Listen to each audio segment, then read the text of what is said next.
serious part. Let us pray. Lord, the God of righteousness and truth, grant to our King, to his government, to members of the Legislative Assembly, and to all in positions of responsibility, the guidance of your Spirit. May they never lead the province wrongly through love of power, desire to please, or unworthy ideas, but laying aside all private interest and prejudice, keep in mind their responsibility to seek to improve the condition of all. Please be seated.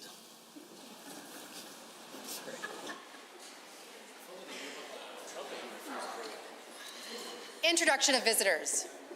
Introduction of guests. Honorable members, it's my pleasure to introduce two groups of guests to us today.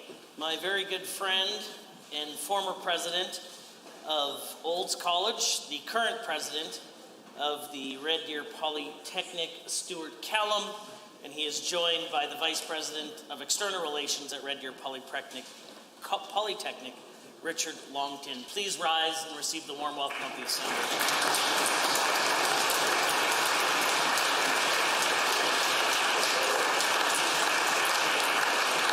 I would also like to introduce to all members a group of Legislative Assembly Office employees who have joined the Legislative Assembly Office over the past year and are undergoing their orientation to the Assembly today. They are seated in the members' gallery, and I'd ask them to rise and receive the warm welcome of the Assembly.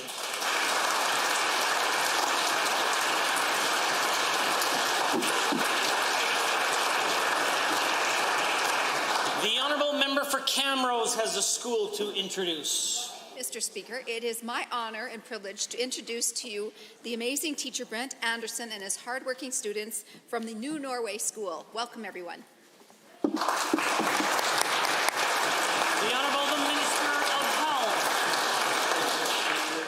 I'm pleased to rise and introduce to you and through you to members of my three guests from the Students' Union, University of Calgary.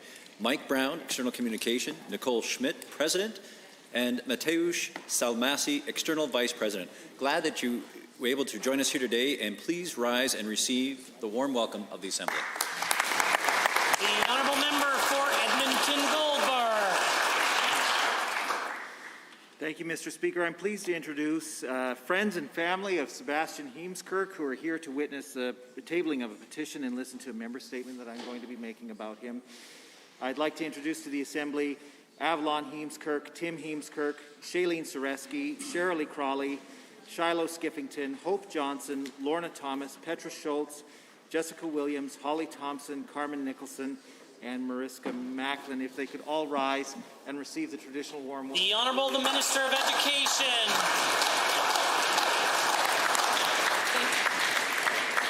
Thank you, Mr. Speaker. I rise to introduce to you and through you to all members of the Assembly, representatives from Aspen View School Board.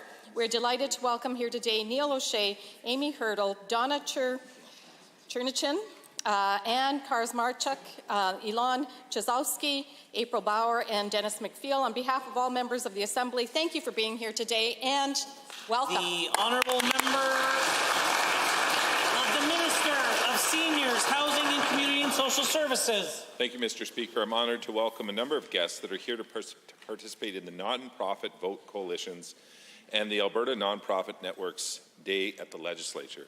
These incredible individuals are leaders in the not-for-profit sector, and I would like to thank them for the incredible work that they do in our communities. So please rise and receive the warm welcome of this House. The Honourable Member for Edmonton Glenora is next. Please join me in welcoming Patricia Parody, Queen Elizabeth II Platinum Jubilee Medal recipient. Her record of service includes Executive Director at the Centre for Constitutional Studies at the University of Alberta, as well as National Chair of the Women's Legal Education Action Fund, LEAF. Thank you, Pat, for being here as well. Dana Barish, your guest, please rise and receive our warm welcome. The Honourable the Deputy Premier has an introduction. Thank you, Mr. Speaker. I rise to introduce to you and through you to the Assembly the amazing people from Team Lethbridge. Team Lethbridge is a group of community leaders and organizations raising awareness about the City of Lethbridge's tremendous contributions to the province and how government representatives can work with them to support long-term success for all of Alberta. I ask that everyone please give them the warm welcome of the Assembly. Hear, hear.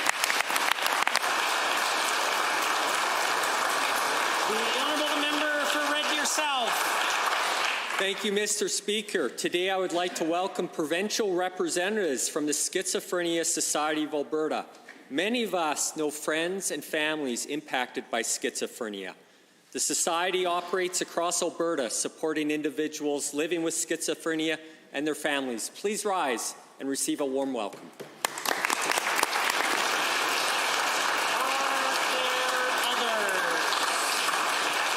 The clerk. Ministerial statements. Member statements. The honourable member for Calgary East has a statement to make. Mr. Speaker, today I am proud to rise in the House to celebrate and pay tribute to His Holiness Pramukh Swami Maharaj. His Holiness is a spiritual leader of the Vapes Swami Narayan Sanstha community that brought kindness, leadership and joy to his community. On behalf of Honourable Minister of Multiculturalism, I would like to read a declaration being passed on from the Minister's office in celebration of His Holiness' birthday. Whereas December 7th is the 100th birthday of His Holiness Pramukh Swami Maharaj, the spiritual leader and guru of the Vapes Swami Narayan Sanstha, a worldwide Hindu organization dedicated to promoting harmony between individuals, families, and diverse communities. And whereas a simple, humble, and spiritual personality, Pramukh Swami Maharaj was the fifth spiritual successor of Bhagwan Swami Narayan, and whereas Pramukh Swami Maharaj followed a spiritual path from an early age, seeking purity, renouncing material possessions, and possessing humility, sinlessness, and a desire to help the people around him. And whereas His Holiness Pramukh Swami Maharaj spread his unique message to the world, saying that in the joy of others lies our own, oaths that were thoughtful, meaningful, and consoling, coming from a deep of profound experience and deep compassion. And whereas when individuals who have contributed to the benefit of their community and the people around them in moral, ethical, and spiritual matters, and have done so without asking for personal gain, therefore, on behalf of Minister of Multiculturalism, I have hereby declared December 7, 2022, a day in commemoration of the 100th birthday of Pramukh Swami Maharaj. Thank you, Mr. Speaker. The honourable member for Edmonton Goldbar. Thank you, Mr. Speaker. It's my pleasure to rise today and honor the life of Sebastian Heemskirk, who tragically passed away on June 2nd, 2021 in Grand Prairie due to the drug poisoning crisis. Many of Sebastian's family, friends, and people supporting his family are in the gallery today because Sebastian's older sister, Avalon, has been collecting signatures for a petition to urge the government to declare a state of public health emergency in response to the ongoing opioid crisis and to seek possible solutions through increased Alberta health and social programs assistance along with a public awareness campaign. I will be presenting this petition later, which has over 1,000 signatures, many of them from northern Alberta near Grand Prairie. This call for action is purposely broad so that it can have broad support. It's no secret that the opposition and government have disagreements on this topic, but I hope the experience of the Heemskirk family can ground all of us to move forward on this emergency with compassion and empathy. The UCP government has championed recovery, and let me be clear, having options and capacity for people to enter recovery that's appropriate for their circumstances when they are ready is fundamentally important. But it is also important to recognize the increased toxicity of the drug supply and the need for harm reduction measures which are based on evidence. The mandate letter from the Premier to the new Minister of Mental Health and Addictions don't mention either, which is a significant policy gap in the response to this emergency. Those who join me today in the gallery have made significant efforts to reach out to this government to share their experiences and advocate for solutions. I really hope that the members who represent Grand Prairie and the Minister of Mental Health and Addictions can connect with them and make time to meet. I'm honored to have met the Heemskirk family and am inspired by their advocacy so that less people will die preventable deaths in the midst of this opioid crisis. I hope all members in this chamber feel that inspiration as well. Thank you.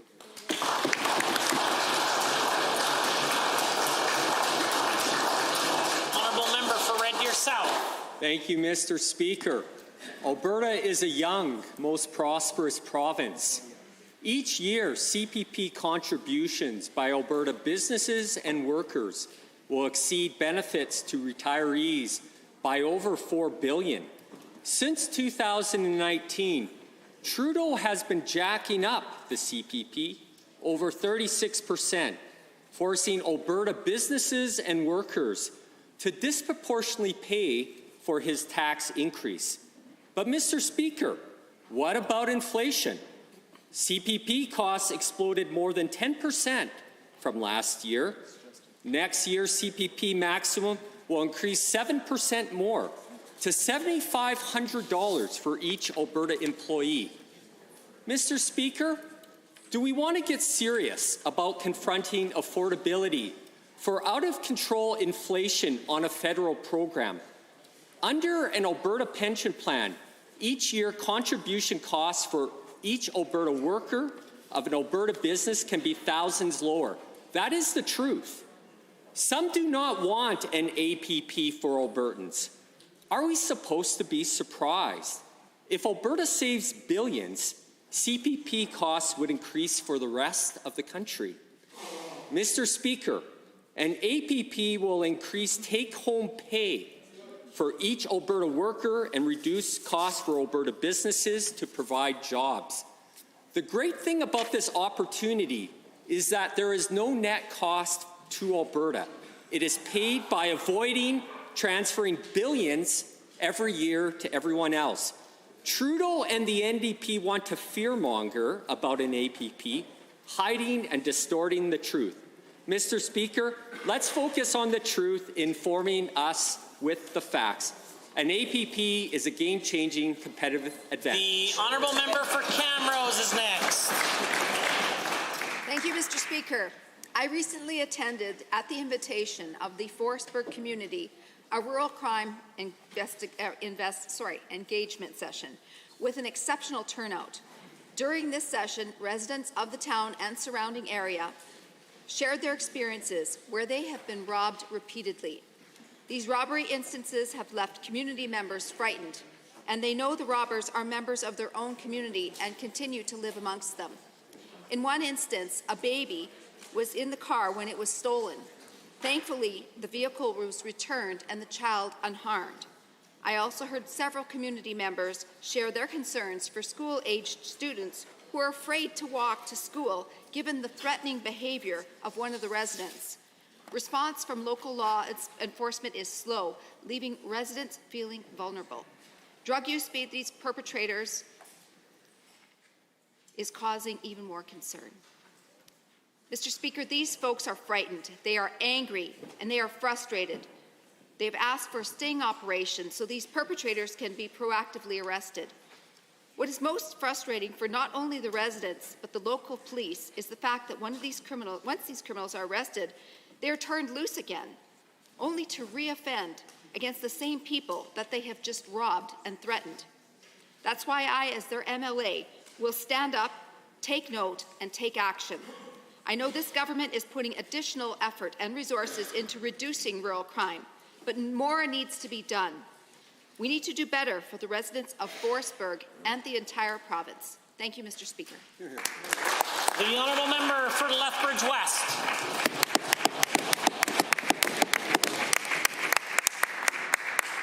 Mr. Speaker, I rise in the Assembly today to recognize the work of Team Lethbridge, a collaborative group of key organizations including businesses, entrepreneurs, economic leaders, post-secondary institutions, school boards and local government, social services, arts, community development and tourism organizations. Team Lethbridge is working hard to recruit doctors to the community and address the health challenges, a task that would be much easier if the UCP government did not declare war on doctors during a pandemic and drive them out of the community. For families to move and stay in Lethbridge, they need to have certainty they have access to basic health care. Those who are trying to attract and retain skilled labour professionals or investment tell me lack of primary care is one of our biggest reputational challenges. Team Lethbridge is also working on affordable housing and housing solutions more generally. There is significant concern about homelessness and public safety in Lethbridge. I share those concerns. These organizations are working hard to create solutions. But again, there is a missing partner at the table, and that is the UCP government. I will conclude with thoughts on the economy. Economic development has great solutions for innovation, investment, and entrepreneur support, and how to diversify our economy. We in the NDP opposition appreciate this work and have developed thoughtful policy as part of our Alberta's Future initiative, including in areas of agriculture, technology, hydrogen. When we were in government, Lethbridge welcomed over $1 billion in new private and public sector investment. But with the Job-Killing Sovereignty Act, the UCP seems adamant that will not happen under their watch. I look forward to what an NDP government could do by listening carefully to Team Lethbridge to create jobs in the community and create a more resilient economy for Alberta's future. But unfortunately, there's an empty seat around the table, and that's the folks with the funding and the ability to set a strategic direction. Right now, that's the UCP government. So with political change in 2023, we'll be able to accomplish so much for Team Lethbridge and Southern Alberta. The honourable member for Peace River. Well, thank you, Mr. Speaker. Christmas tide is a season of giving, and I believe that showing our gratitude as elected officials towards those who donate their time and resources to help Albertans in need highlights the essential importance of the non-for-profit and charitable sector in our society. For many Albertans, this season will be particularly difficult. We are going through a serious affordability crisis, and many people in our province are struggling to afford food, let alone the gifts they would normally be sharing with their family and friends. When Albertans find themselves in this position, I'm deeply grateful that there are so many great organizations like those that we have here today, amongst many others represented by them, who step in to selflessly help Albertans and their families enjoy their holiday and provide services year-round. Considering the extensive generosity shown by these organizations, it makes me extremely pleased to know that a delegation from the Nonprofit Vote Coalition is in the House today and visiting many different government organizations. The members of this delegation are committing to supporting the nonprofit and charitable sector. They understand how crucial this sector is to our province and the difficult time that they have had over these last 2 years and with the affordability crisis to keep their doors open. These nonprofits need to hear from elected representatives and know that we care and desire the flourishing sector of that part of our economy and the services they provide. That is why, in part, I introduced Bill 202, with the hope that incentivizing more charitable gifts and donations can bolster a tax credit and incentivize more Albertans to give and more Albertans to give more deeply. I'm deeply humbled by the support of many different folks in this sector with the bill that we're bringing forward, and hopefully we can pass it in this chamber sooner rather than later. Anything we can do as elected representatives to support these institutions must be pursued. The charity of virtue is essential. It's the watermark of our province since our inception, and I have to stand together with the charitable sector and with this House in supporting charities and non-for-profits. Thank you, Mr. Speaker. The honourable member for Bonnyville, Cold Lake, St. Paul. Thank you, Mr. Speaker. Well, Mr. Speaker, Christmas is only 18 days away. It's been a tough year for many families. Inflation is at an all-time high. The cost of living and raising a family is through the roof. Demands on our food banks this year are at some of the highest levels ever seen. Our government recognizes the fantastic work that our local food banks do all year, every year. We have increased funding to support our food banks so they can help more Alberta families get through these tough times of high inflation and uncertainty. Our local communities, businesses, schools, and most importantly, our grocery store owners have stepped up, recognizing the need and the great value our food banks provide. But, Mr. Speaker, we recently discovered that with Christmas just around the corner, the Grinch is alive and well and working for the Canadian Revenue Agency in Ottawa. The CRA last week sent a notice to one of my local food banks that due to a filing issue, they would be shutting that food bank down on December 16th, just 9 days before Christmas. Mr. Speaker, you would have to be as cuddly as a cactus and have garlic in your soul to do such a thing. Not only would your heart have to be 3 sizes too small, your brain would have to be non-existent. The CRA obviously needs to invest in some calendars for their working-at-home employees. My local food bank's group of dedicated workers applied for an extension so they could have a chance to be in compliance with the CRA and get through Christmas, but were denied. Unbelievable. No, Mr. Speaker, this isn't happening in Whoville. This is happening in Canada. Even Dr. Seuss couldn't make this stuff up. I reached out to my local MP because this is a federal issue, and I'd like to thank MP Stubbs and her assistant Tina for helping me to get to the bottom of this and at least provide this group an extension to get them through the busiest season of the year. I ask everybody in Alberta to please step up and support your local food banks so we can all have a Merry Christmas. Thank you. Here. Honourable members, the time is 1:50, and that makes it oral question period. And the leader of His Majesty's Opposition has the call. Mr. Speaker, today I stood with the former Governor of the Bank of Canada, Mr. David Dodge. Mr. Dodge very articulately impressed upon Albertans how the Premier's Sovereignty Act, amended or not, will harm our economy. He said it sends an international signal that investing capital dollars in Alberta carries greater risk than other jurisdictions. Yes. In a world where capital moves fast and certainty is a fundamental requirement to build big projects, Alberta will fall behind. So will the Premier admit that her bill is a threat to Alberta's prosperity and withdraw it? The Honourable the Premier. Thank you, Mr. Speaker. So let me get this straight. We have a Liberal appointee to the Bank of Canada who is not even from Alberta, who didn't read the bill, who didn't read the amendments, and quite frankly, the Bank of Canada increased interest rates 0.5% again today, which actually has a dampening effect on investment. Coming to Alberta to tell us how to run our affairs. You know, I'm wondering who this opposition leader is going to have at her next press conference. Maybe she should just invite Justin Trudeau. The Honourable the Leader of the Opposition. Well, Mr. Speaker, Mr. Dodge served numerous Conservative governments, including that of former Prime Minister Stephen Harper.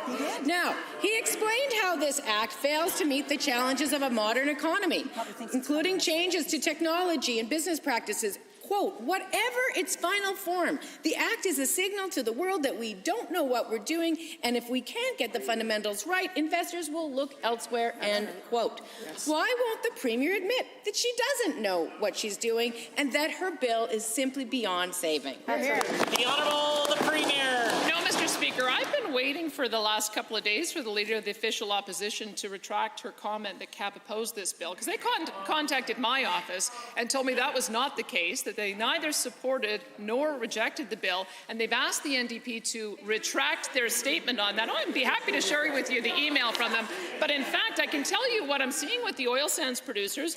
Today, Canada oil sands producers are set to open their wallets and direct more capital toward their growth plans in 2023 after several years of relative frugality. That does not sound like chasing business. The Honourable the Leader of the Opposition.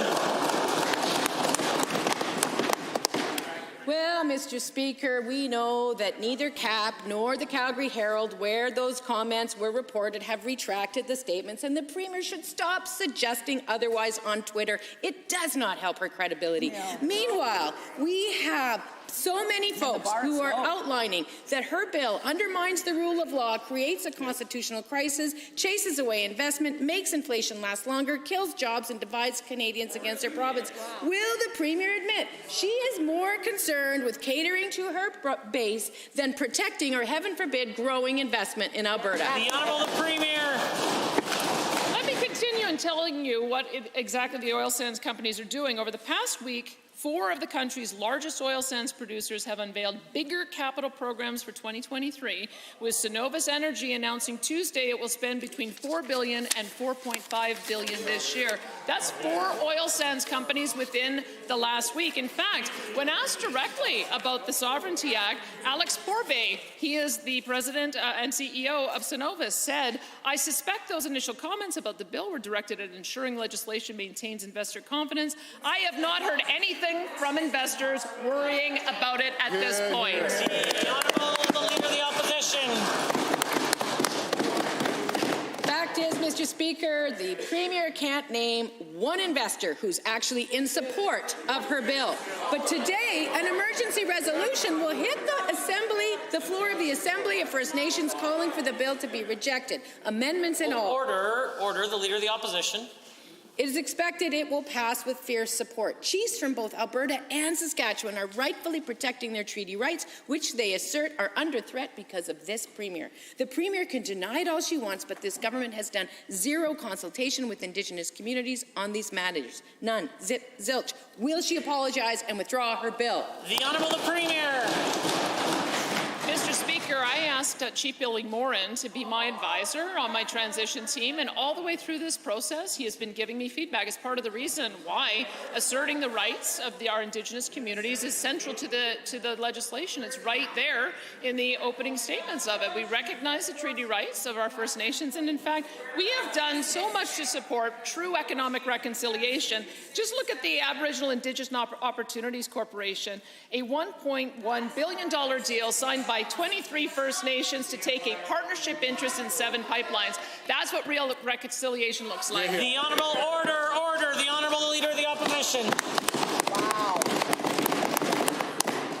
That's not consultation, Mr. Speaker. Yesterday, the Indigenous Relations Minister actually claimed to the media that he spoke to the chiefs and they want these amendments. But I want the Premier and the Minister to listen to Chief Tony Alexis speaking on behalf of Treaty 6. Quote, "We are not looking for changes or amendments to this bill. We want it withdrawn. It is beyond concerning that there has been absolutely no consultation or dialogue with First Nations people. It displays a gross lack of transparency that runs against the ideals of respectful relations and reconciliation. To the Premier, why did your minister make a claim that contradicts the chiefs themselves?" The Honourable Minister of Indigenous Relations has risen. Well, Mr. Speaker, there has been several chiefs that have approached me to looking at amendments, and that's all that I said, Mr. Speaker. But I have just wrapped up calls with Chief Ivan Solomon from Loon River and Chief Alan Adam, and of course they do have concerns around this. I have committed, Mr. Speaker, to sit and talk with them about their concerns. And this bill, Mr. Speaker, contains explicit language surrounding the protection of treaty rights. And let me be clear, Mr. Speaker, this government has no intention in any way of infringing on the rights of First Nations people. Well said. Order. The Leader of the Opposition. By passing the bill today before the Premier speaks with the treaty chiefs, you are infringing on their treaty rights. Chief Darcy Nixon said, quote, "It is being said that Bill 1 is just part of a political game. That may be true, but we see in it a disguised attempt to disregard treaty. We reject Alberta's Bill 1 and find that no amendments would be enough to repair it. It must be withdrawn." Can the Premier explain how irreparably damaging Alberta's relationship with Indigenous people is somehow a strategy for job growth? When will she stop denying her failure to respect treaty through this bill? Point of order is noted. At 1:56, the Premier has the call. The Alberta Indigenous Opportunities Corporation supports First Nations with loan guarantees of up to $1 billion per project, and we've had amazing success stories on it. Yeah. Order. Order.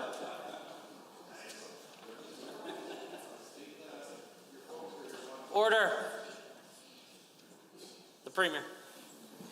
This is what reconciliation looks like, and this is what we are committed to. It's part of the reason why we put this bill forward. We know that there are 100 First Nations that have oil and gas development.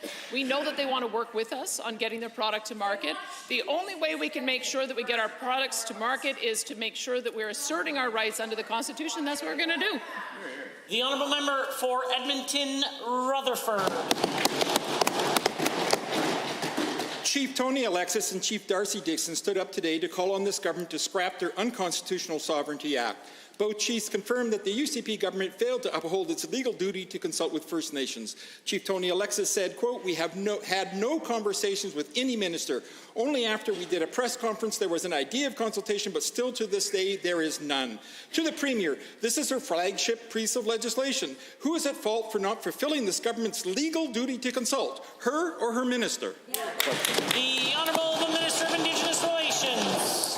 Mr. Speaker, I have met with multiple Indigenous groups and I've heard their concerns regarding this bill, Mr. Speaker, that there was not enough consultation. And that is regrettable, Mr. Speaker. And that's why I am committed to continue to engage in consultation with First Nation leaders and strengthen our relationship with them, as I met with several Indigenous groups this Order. The Minister has the right to answer a question, just like you have the right to ask one. The Honourable the Minister. Thank you, Mr. Speaker. And, you know, there are concerns out there, and I am listening to them, and they have agreed to sit and talk with me about these as early as tomorrow we'll be meeting. Thank you, Mr. Speaker. Member for Edmonton Rutherford.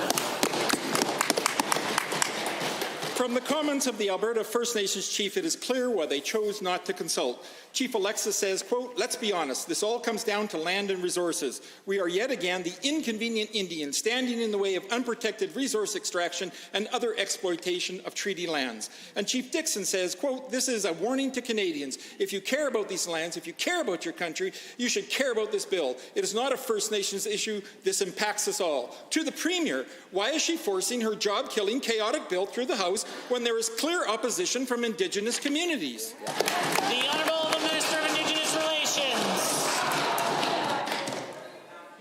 Mr. Speaker, I understand their concerns and I speak with them on a regular basis, and we are working towards some sort of resolution, Mr. Speaker. When I talked to Chief Solomon this morning, Mr. Speaker, his concerns were that it might infringe upon how they interact with the federal government around children's services. And I made it clear to him, Mr. Speaker, that that is not the case and that our minister will be reaching out to them to discuss how we can work for them moving forward for them to take control and look after their children, Mr. Speaker. Honourable Member. Not only will the Sovereignty Act put First Nations inherent and treaty rights in jeopardy, it will damage First Nations' ability to attract investment and grow their economy. Chief Alexis said, quote, "The Act puts a lot of uncertainty in investment. If you have a provincial government fighting with the federal government who is not including our First Nation, it will not be easy to bring investment to this environment. It will hurt the economic fabric of our commerce in all regions." To the Premier, Indigenous leaders are saying the Sovereignty Act will hurt Indigenous economic prosperity. Are you really going to stand in this House and call them liars? Yes. Order. The Premier. I know that there's been a lot of scaremongering and fear-mongering on the other side, and I can understand why it is that people have a misunderstanding of the bill. They bring forward validators who...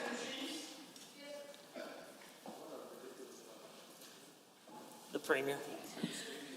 I think I would encourage the members opposite to read my mandate letter to the Minister of Indigenous Affairs and my mandate letter to the Minister of Children's Services. I have been a supporter of Jordan's Principle from the moment that it was first declared, that we should be lending a hand to our First Nations to partner with them on areas where we have expertise and then work with them on economic reconciliation. I'm looking forward to doing that. The Honourable Member for Edmonton City Centre is next. Mr. Speaker, yesterday the Leader of the Official Opposition asked the Premier a simple question that should have prompted a simple answer. We know the Premier fired Dr. Hinshaw as Alberta's Chief Medical Officer of Health. Now, there were 2 deputies in that office as well. We've heard that both have left their roles. So can the Premier confirm that both Deputy Chief Medical Officers of Health are no longer in their roles? The Honourable Minister of Health has risen. Thank you, Mr. Speaker, and thank you to the Honourable Member for the question. Mr. Speaker, I can confirm that both Deputy Chief Medical Officers of Health have submitted their resignation. They are still continuing to work at this point in time. We are in the process of actually looking to fill those roles and support Dr. Jaffe in terms of his role as a Chief Medical Officer of Health with all the support that he needs to be able to fulfill his function. The Honourable Member for Edmonton West Henday will come to order. The Member for Edmonton City Centre has the call. Thank you, Mr. Speaker. Now, Albertans are concerned about the state of health care in our province. They're concerned about the reports of day-long waits outside the Children's Hospital, ambulances that may not ever arrive, the sheer lack of information shared by this government about this crisis, and that list goes on and on. The Premier has resorted to having her staff screen the questions she gets at press conferences, so many Albertans are looking to the Chief Medical Officer of Health, who is now unsupported, to provide an unbiased, objective update on widespread outbreaks of illness that are impacting Alberta families, and namely Alberta children. Can the Premier tell us why we haven't heard a public briefing from the Chief Interim Medical Officer of Health? Is there a gag order, and is it from her office? Minister of Health. Mr. Speaker, that simply is not the case. Mr. Speaker, Dr. Jaffe, who's an experienced physician, has taken on the role of the Chief Medical Officer of Health.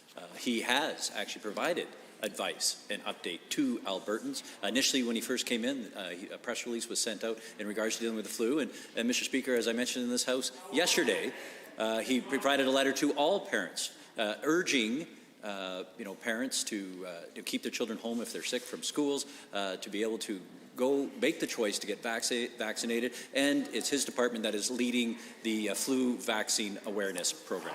The Honourable Member. A letter, Mr. Speaker.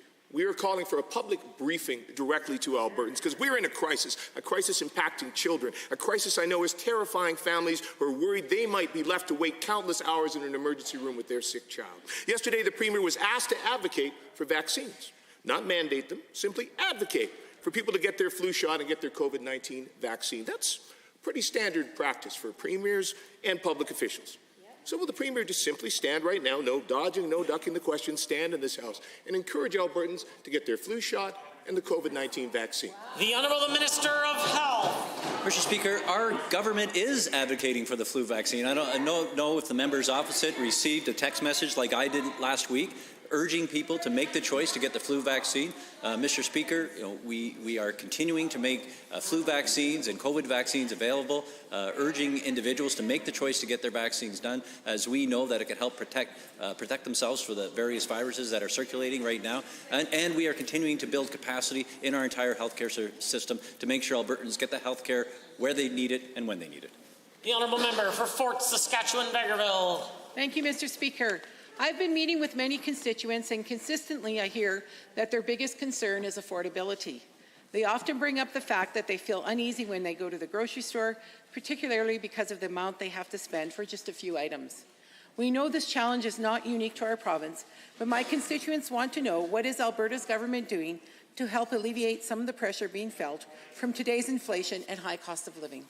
The Honourable the Minister of Affordability and Utilities. Thank you, Mr. Speaker. Our Affordability Action Plan and Inflation Relief Tax provides up to an estimated $900 or more in broad-based relief to Alberta households.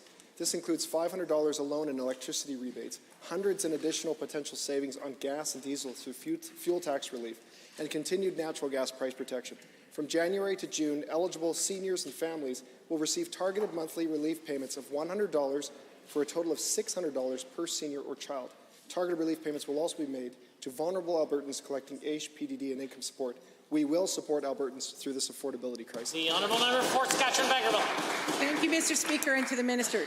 Given that inflation has increased the cost of living, making it difficult for many Albertans to meet their basic needs, especially those on fixed incomes, and given that those living with disabilities, as well as seniors and unemployed Albertans, rely on social benefit programs, can the Minister for Seniors, Community and Social Services please tell the House what an increase in AISH, seniors benefits and income support will do to help vulnerable Albertans? Good question. The Honourable the Minister of Seniors and Community and Social Services. Mr. Speaker, and thank you to the member for Fort Saskatchewan-Vegreville for her ongoing advocacy. For those listening, she's been a relentless advocate for the disability community and for seniors in her community. Re-indexing AISH is going to have a huge impact, not only for today. With folks on AISH, it'll be $100 a month increase roughly in their payments, for income support roughly $50 a month. This is going to have an impact for folks today to be able to help, so they don't get forced to choose between meals and rent. But it's also going to help ongoing so that we can make sure that as the cost of living goes up. Order! It's not even an opposition question, and I can't hear the answer. The Honourable Member for Fort Saskatchewan-Vegreville. Thank you, Mr. Speaker, and thank you, Minister. Given that the affordability crisis is hurting thousands of Albertans and their families, and the Premier has given direction to increase social benefit programs and also to help strengthen Alberta's food bank network, can the same Minister inform the House about the other measures his ministry is taking to respond to these concerns, specifically those of affordability? The Minister of Seniors and Community and Social Services. Thank you, Mr. Speaker. Since I was placed in this portfolio, I've been able to meet with many organizations that serve our most vulnerable. And a big part of what we're doing is working alongside our charities, housing providers, and others to make sure that they're also resourced. We have a major challenge, especially in our social sector, when it comes to workforce. So right now I'm working with the sector to make sure that we're addressing workforce challenges, turnover, to make sure that those who care for our most vulnerable are cared for. We also announced recently $20 million in additional funding for the next 2 years for food banks to make sure that people who are having an immediate crisis of food shortage don't go hungry this Christmas. Thank you, Mr. Speaker. The Honourable Member for Lethbridge West is next. Mr. Speaker, there's a significant shortage of healthcare capacity in Lethbridge, especially in ICU. Yesterday, the Minister of Health tried to reassure us that the situation is fine since diversions have not started and diversions are common. However, people in Lethbridge are worried about where else there is to go. The Children's Hospital in Calgary is stretched so thin that services at the Royal Flames House Hospice have been closed, and there are dozens of hospital closures across the province. So will the Minister of Health release an action plan today to ensure people in Lethbridge and across southern Alberta can continue to access emergency and acute care? Minister of Health has risen. Well, thank you, Mr. Speaker, and thanks to the honourable member for the question. And just to clarify in terms of the comments made yesterday, the system is under strain, and that includes the hospital in Lethbridge and a number of hospitals across our entire healthcare system. Mr. Speaker, we know that a number of the challenges are brought in by what we're experiencing with the flu, RSV, and COVID, which is impacting not only putting pressures in terms of more people coming to the hospital, but also staff. Absenteeism rates are higher. So, Mr. Speaker, we do have a plan, and we are increasing capacity across our entire healthcare system. I was very pleased that we actually added ICU capacity as part of our plan for budget 2022, 50 additional beds across the entire system, of which a number of beds are also in Lethbridge. And, Mr. Speaker, we continue to recruit staff in Lethbridge in particular, more doctors and more nurses. Mr. Speaker, we are working on this, and we will ensure that Albertans have the health care that they need when they need it. The honourable member for Lethbridge West.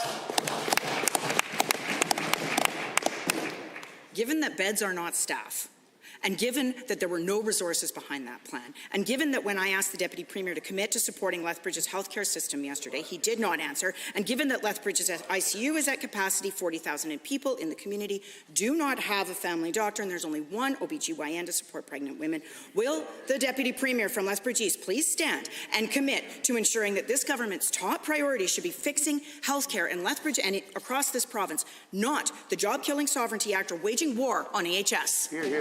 The Honourable Minister of Health.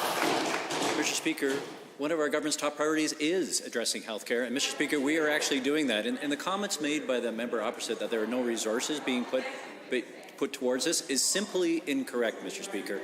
We've invested $22 billion, Mr. Speaker, the highest amount ever in the province into healthcare. And by the way, Mr. Speaker, the response to COVID and the response to getting caught up in surgeries is in addition to $22 billion.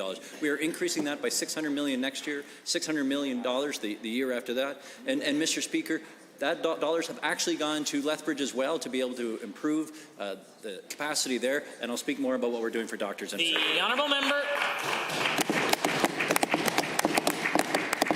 Given, Mr. Speaker, that the UCP would not even debate Bill 201, the Public Health Delivery Standards Act, and they refused to debate the children's health crisis twice, all within 1 week, will the Deputy Premier commit to an emergency debate about the state of healthcare in Lethbridge today? And if not, will he please explain why healthcare in Lethbridge is not a priority for him? Why hasn't he answered a single question about this since becoming a minister? Why won't he defend Lethbridge? The Honourable Minister of Health. Mr. Speaker, I would like to thank my colleague from Lethbridge for the tremendous work that he is doing, working with me to assist in dealing with the problems of Lethbridge.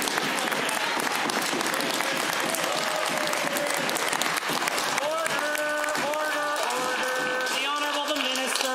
I would also like to thank the AHS, the Chinook PCN, community stakeholders, and members from the City of Lethbridge of working collaboratively with our government to bring more doctors into Lethbridge. Mr. Speaker, I was very pleased to comment yesterday, but I'll comment again today, Mr. Speaker. We have 17 new doctors for family doctors in the queue, should be working in Lethbridge in the coming weeks. The Honourable Member for Edmonton Decore has a question. Albertans are facing an unprecedented affordability crisis. The rising costs in groceries, housing, insurance, utilities, childcare, interest rates, education has left most Albertans struggling and living paycheck to paycheck.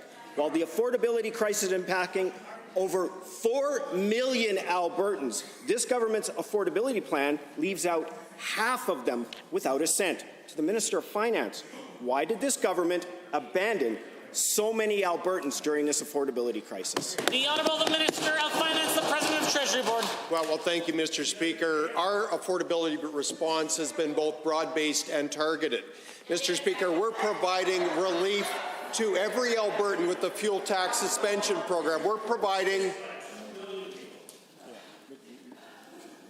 the Minister of Finance. Speaker, I'll say it again because they weren't listening. We're providing relief to every Albertan and every Alberta family through the fuel tax suspension program. Mr. Speaker, electricity rebates broadly as well as targeted support. Mr. Speaker, we're acting. The Honourable Member for Edmonton Decore. sought and targeted missing half of Albertans. Given that car insurance has shot up 30% or more for some Albertans, and given that Albertans rely on their vehicles to go to and from work, pick up their kids from school, and go to the grocery store where they're also getting hosed, and given that insurance lobbyists have been key campaign staff for the UCP for as long as I can remember, will the minister admit he won't give Albertans a break on car insurance because it would cut into the profits made by his wealthy political buddies? The Honourable Minister of Finance. Mr. Speaker, I'm going to remind this House of two case studies. When the NDP were in office, they brought in a blunt rate cap to deal with insurance. In 2018, after they brought in the rate cap, insurance premiums went up by 5%, Mr. Speaker. We brought in Bill 41 to deal with the systemic issues that are driving up premiums, Mr. Speaker, in the last 24 months. No. It's only the minister with the call. Mr. Speaker, in the last 12 months, insurance rates have gone up 2.4% at a time when inflation is over 6%, Mr. Speaker. You tell me which plan was beneficial. The Honourable member. Insurance skyrocketed under your watch. Given that Condo Owners Forum Society of Alberta has urged government to open up the regulations so that hundreds of thousands of condo owners that are not eligible for the rebates might see some support. Given that for months our caucus raised concerns about this situation, which, described by condo owner Phil Rosenzweig, have created two classes of condo owners, leaving, quote, many shocked and disappointed, end quote. Will the minister correct this failure from his predecessor so condo owners can finally get some support? The Honourable the Minister of Affordability and Utilities. Thank you, Mr. Speaker. We know that Albertans across our province are struggling with high electricity prices, and we are going to make every effort to ensure that all Albertans, including those in sub-metered units, can participate in electricity rebates. To the NDP's, to the members opposite earlier points, they are incorrect. The vast majority, in fact, some measures are for all Albertans, with additional targeted measures to those with higher need. But all Albertans will benefit from our affordability relief package. Thank you. The Honourable member for Macomb-Panoka has a question. Mr. Speaker, time and time again, Ottawa flaunts its provincial biases. Even now, as Alberta fights back against the federal government's imperious and unbalanced laws harder than ever, Ottawa still mocks us. The recent news surrounding Quebec's special deal regarding carbon tax rates means they pay less than any other province, and that's blatant favoritism. I asked the government to help tell the House why Quebec only pays 9 cents per litre of carbon tax on gas, while Albertans have to pay 14 cents for carbon tax, a 55% premium, and that's on top of $19 billion a year in unequalization payments. Minister of Finance and the President of Treasury Board. Well, thank you, Mr. Speaker. The federal carbon tax is unfairly applied across the country, and Mr. Speaker, during a time of inflation, is applied unfairly to every Albertan and every Canadian. That's why, Mr. Speaker, while we're providing tax relief in this province to Albertans, we're calling on the feds to suspend, better yet, eliminate the carbon tax for Albertans and all Canadians. The honourable member for Macomb-Panoka. Mr. Speaker, given the preferential treatment of Quebec coming out of Ottawa and considering the seriously disproportionate carbon taxes Albertans and their businesses pay due to the nature of our economy, and given the federal government's resistance in making any reasonable concessions to our province whatsoever, I ask the government to tell the House what will their response be to Ottawa in relation to this prejudicial special exemption made for Quebec. The Minister of Justice. Well, thank you, Mr. Speaker, and thank you to the honourable member for the question. The federal government's preferential treatment of Quebec is a source of continued frustration for Albertans. We've seen billions of dollars of investment chased from our province because of the federal government's policies, only for the same government to turn around and give handout after handout to Quebec. And Albertans have made it clear their frustration to the federal government, and it's time that Alberta stood up to end this unfair arrangement. Honourable member. Mr. Speaker, given the fact that this unfair treatment is nothing new, it's a century old actually, and given the fact that this bias coming out of Ottawa continues to get more and more obvious, and given this government's commitment to ensuring a fair deal for Alberta despite the stubborn resistance of the Laurentian elite, I ask the government to tell the House, what are we doing here in Alberta to fight back against unbalanced laws that favour other provinces at our expense? The Minister of Justice. Well, thank you, Mr. Speaker. And what we're not going to do is ask another person from Ottawa what we should be thinking here in Alberta, Mr. Speaker, like the NDP keep on doing. Last week, our government introduced Bill 1 as a way to ensure that unconstitutional federal overreach has an additional tool to be addressed while we're here in Alberta, and we're not going to allow the bureaucrats in Ottawa to continue to interfere in our affairs. It's none of their business. Bill 1 means more support for our industries and less pursuit of wide-eyed, nonsensical policies from the federal government in Ottawa. The honourable member for Edmonton Manning. Mr. Speaker, agriculture regulations are strongly intertwined at both the federal and provincial level, from food safety, international trade, export markets, interprovincial markets, and the labour force. All are dependent on a stable economy and a stable democracy. In fact, we have seen when relationships are damaged how markets can quickly be closed to our ag exports. Before the Minister of Agriculture stands and gives us some nonsense rhetoric, can he inform the House if he assessed the potential economic impacts to agricultural trade that may occur when his boss inevitably rams through the Job-Killing Sovereignty Act? The Honourable the Minister of Agriculture and Irrigation. Thank you very much, Mr. Speaker. And I would normally thank the member for the question, but that was, frankly, just a terrible question. The arm's length agencies that the Agriculture Department uses federally, CFIA, PMRA, and Health. Look at what we've had to deal with just over the last year. Front of package labeling on our ground beef products.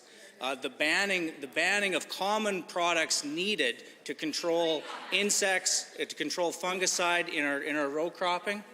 What do you want? The Honourable the member for Edmonton Manning. Well, thank you, Mr. Speaker. Given the Minister clearly did not do an economic assessment, and given that Albertans pride themselves on the reputation of our world-class agriculture, and given that the Job-Killing Sovereignty Act has caused nothing but reputational harm, and given that we're seeing national headlines now claiming the law is undemocratic, incompetent, and was written in crayon, can the Minister explain to this House why he wants to sacrifice the reputation of our agriculture sector to play along with his leaders' political games? Hear, hear. The Honourable the Minister of Agriculture and Irrigation. Mr. Speaker, come on. Through you to her, come on. There's only one order of government that is jeopardizing this province's agricultural reputation. Who's that? We punch above our weight. We produce more than we can consume. We are a proud exporter. Countries and companies come to Alberta saying, how can I get more? Not just of your commodities, of your people, of your technology, of your best management practices. That's what we will continue to support through research, through programming, through business risk management suite. We're here for the province. The honourable member for Edmonton Manning. Well, given, again, most of that funding comes from the federal government, and given that no one in the government cabinet can get it straight on what the Job-Killing Sovereignty Act actually does, and given that the political climate shift in the past has led to the closure of critical export markets in China and India, can the Minister inform this House if he has talked to our international offices and apologized to them for this disastrous mess that they're causing with our international partners? The Honourable the Minister of Agriculture. The only apology needed is from the opposition to Alberta's agriculture producers to sit in the House and to pretend to care. The making food unaffordable carbon tax that's going to $170 that they continue to support, phone the mothership, phone Jagmeet Singh, say we've had a change of heart. All that we know is that Alberta's punching above its weight, will continue to. We're creating jobs, we're bringing in investment. We're leading the country, we're leading the world. The Honourable the member for Edmonton Castle-Down. Albertans are struggling right now with the cost of living crisis that is making it harder for families to put food on the table, keep the lights on, and heat their homes. And I want to firstly thank the volunteers and staff of Alberta's nonprofits who every day go above and beyond to serve the less fortunate. The very last thing that these organizations need, though, Mr. Speaker, is the uncertainty and chaos caused by this government's Job-Killing Sovereignty Act. Can the Minister of Seniors, Community and Social Services commit today that not a single cent of funding, support that Alberta's nonprofits rely on, will be jeopardized by his support of the Sovereignty Act? The Honourable the Minister of Seniors and Community and Social Services. Thank you, Mr. Speaker, and thank you to the member for that question. I'm so thankful for Alberta's not-for-profits and the incredible work that they do in our community. They're key, as well as not just the employees, but the people who volunteer, the people that donate and are involved with that. They're so critical to our community. So this government will continue to work with and support, partner with our not-for-profits to make sure that they have the resources and the tools to do the amazing work, the critical work that they do in our community. The Honourable, the member for Edmonton Castle Downs. Given that we know that many nonprofits rely on funding from the other levels of government, funds I might add that often offset the horrifying cuts imposed by the UCP government, and given that we know that the City of Calgary is concerned with the prospect of what the Job-Killing Sovereignty Act could mean for its affordable housing strategy, will the minister commit to backfilling any lost funding and investment that the Sovereignty Act could drive from Alberta's nonprofits? Or does he wash his hands of any responsibility for the consequences of his actions? The Honourable the Minister of Seniors and Community and Social Services. Thank you, Mr. Speaker. I am pleased to say that that's not what this bill is about. This bill does not put at risk the federal funding. This bill is about protecting Albertans, defending Albertans, and making sure that the federal government does stay in its lane. In regards to the federal funding, because I've heard a few comments over the past couple of weeks about us not taking full advantage of the federal funding, and I'm happy to set the record straight. We are using every single federal dollar available for us as we speak, and we will continue to work with our federal partners as well as provinces across this country to make sure our federal strategy matches our. The Honourable Member for Edmonton Castle Downs. Given that we know that the Premier has directed her ministers to call organizations to threaten their funding when they do things that the Premier doesn't agree with, including protecting their workers, and given the list of activities that this Premier disagrees with runs large, and she's made it clear she's got no qualms threatening to withhold grant funding as a punishment, a threat that is only intensified with the undemocratic powers she's trying to give herself with the Sovereignty Act, will the Minister of Seniors, Community and Social Services join me in condemning the Premier's threats to withhold funding from the nonprofits that she doesn't agree with? Yeah. The Honourable Minister of Culture. Thank you, Mr. Speaker. Let me get the records straight here. Not only we defend for Alberta's interests, but we also collaborate with additional resources that federal government can provide for us. Mr. Speaker, I went for this national conference for territory, provincial, and federal ministers. Let me tell you this. I give them credit that we had a very candid dialogue. Not only they support local priorities, they also have additional resources coming to us. I'm looking forward to have more resources coming to Alberta. The Honourable Member for Calgary Hayes. Thank you, Mr. Speaker. A lot of time has passed since the expansion of Deerfoot Trail has been needed. I know many constituents of Calgary Hayes are tired of the long commute on a road that should be 4 lanes, but in some places it's choked down to 2 lanes. This causes unneeded backups and delays. To the Minister of Transportation, when will we be seeing smoke and dust fly on this project, which means when will construction begin?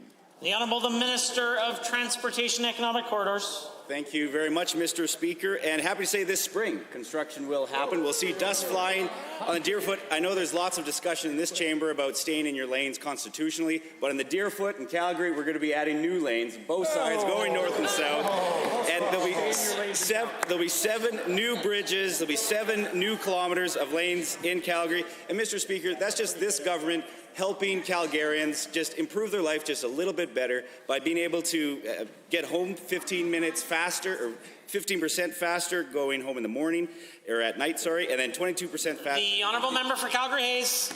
That was a good answer, Minister. Now, given the conditions on Deerfoot Trail that I've been hearing the very most about is the section between Anderson Road and Glenmore Trail. And given that these concerns not only include the backups and delays, but the real safety hazards, especially during the winter, to the Minister, what can be done right now to improve the safety on this particular section of Deerfoot that I think we all agree needs help? The Honourable the Minister of Transportation and Economic Corridors. Well, thank you, Mr. Speaker, and for the member. Happy to show to say that 180,000 Calgarians or vehicles pass through this area every day, and that's something that we provide about $9 million in winter maintenance. that it's been allocated to the Deerfoot. And CarMax, the maintenance contractor for Deerfoot, works hard all winter to ensure that snow and ice is plowed and that the Deerfoot is safe for winter driving for Calgarians and all Albertans that drive on the Deerfoot. The honourable member. Thank you, Mr. Speaker. Now, given that the minister has just confirmed that this project is going to go ahead, and given that this expansion will benefit hundreds of thousands of Calgarians and visitors to Calgary every single day, to the minister, this is the question people want to know despite your previous answer, and on top of that, when will construction be complete to the point where Albertans will be able to enjoy the newly repaired and expanded Deerfoot Trail? The Honourable the Minister of Transportation and Economic Corridors. Well, Mr. Speaker, it is my pleasure to say within a year from 64th Avenue to McKnight will be completed, and Calgarians will get the benefits of this expansion. But let's just contrast that, Mr. Speaker, with how the NDP views provincial construction projects. They want to bring in restrictive contract arrangements just to start a labor war in Alberta, just to appease their big union bosses. And we've seen what that has done in BC with the NDP, that has about 20 to 30% higher construction costs, longer construction delays, and fewer bidders on projects in the province. That's something we'll never see here in Alberta with this government. The honourable member for Edmonton Northwest. Thank you, Mr. Speaker. The Students' Union at the University of Calgary recently forced administration to delay voting on a fourth consecutive tuition fee increase. The university had failed to consult with students or even make them aware of the coming tuition and fee increases. Once student leaders were finally made aware of the tuition proposal, one of the administrators said that the university is not obligated to consult students. This minister must set and enforce standards for tuition consultation. Has the minister spoken to the U of C to compel them to consult and come clean on what is driving these unaffordable increases? The Honourable the Minister of Advanced Education. Well, thank you, Mr. Speaker, and thank you to the member for the question. Of course, tuition increases are a matter that is within the purview of the Board of Governors for them to consider.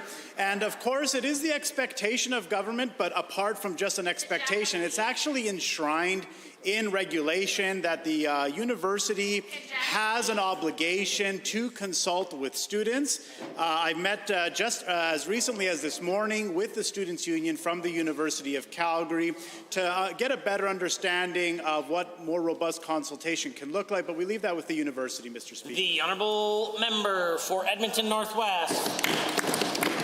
Well, Mr. Speaker, according to the Alberta Tuition and Fees Regulation, post-secondary institutions are required to provide a 4-year tuition outlook and specific information of where their student fees go, especially when this government has been jacking those fees up so much.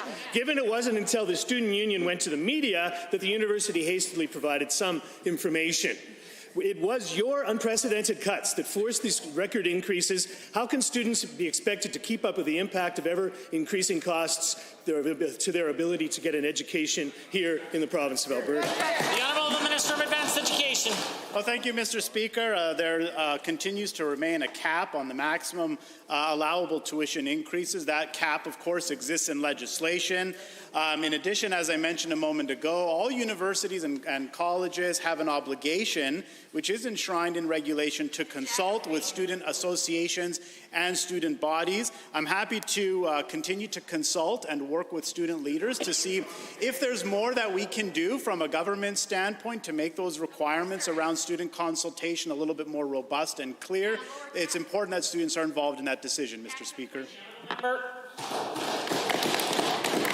Well, Mr. Speaker, given that tuition hikes are sadly a constant under this UCP government and this minister, and given that they come as a direct result of generational cuts to post-secondary funding by this UCP government, given as well that this minister has failed to stand up for students and affordable post-secondary education during his entire tenure in office, can the minister now tell the House what will it take for him to do his job and build a coherent plan and stop jacking up fees for Alberta students? The minister. Well, Mr. Speaker, we have a coherent plan. We've developed, for the first time in over a decade, a 10-year strategic plan for post-secondary education, something that never existed when the members opposite were in government. Mr. Chair, Mr. Speaker, I'm happy, as I mentioned, to consult regularly with our student leaders, as I did as recently as this morning and yesterday as well, to find out what more there is that government can do to help and support students. I call on the members opposite, though, to help take action. Children and youth who received child intervention services within the last 2 years has died. 56. This year is on track to be much worse than even last year, which was horrific. In the same period, the UCP has had 3 different children's services ministers.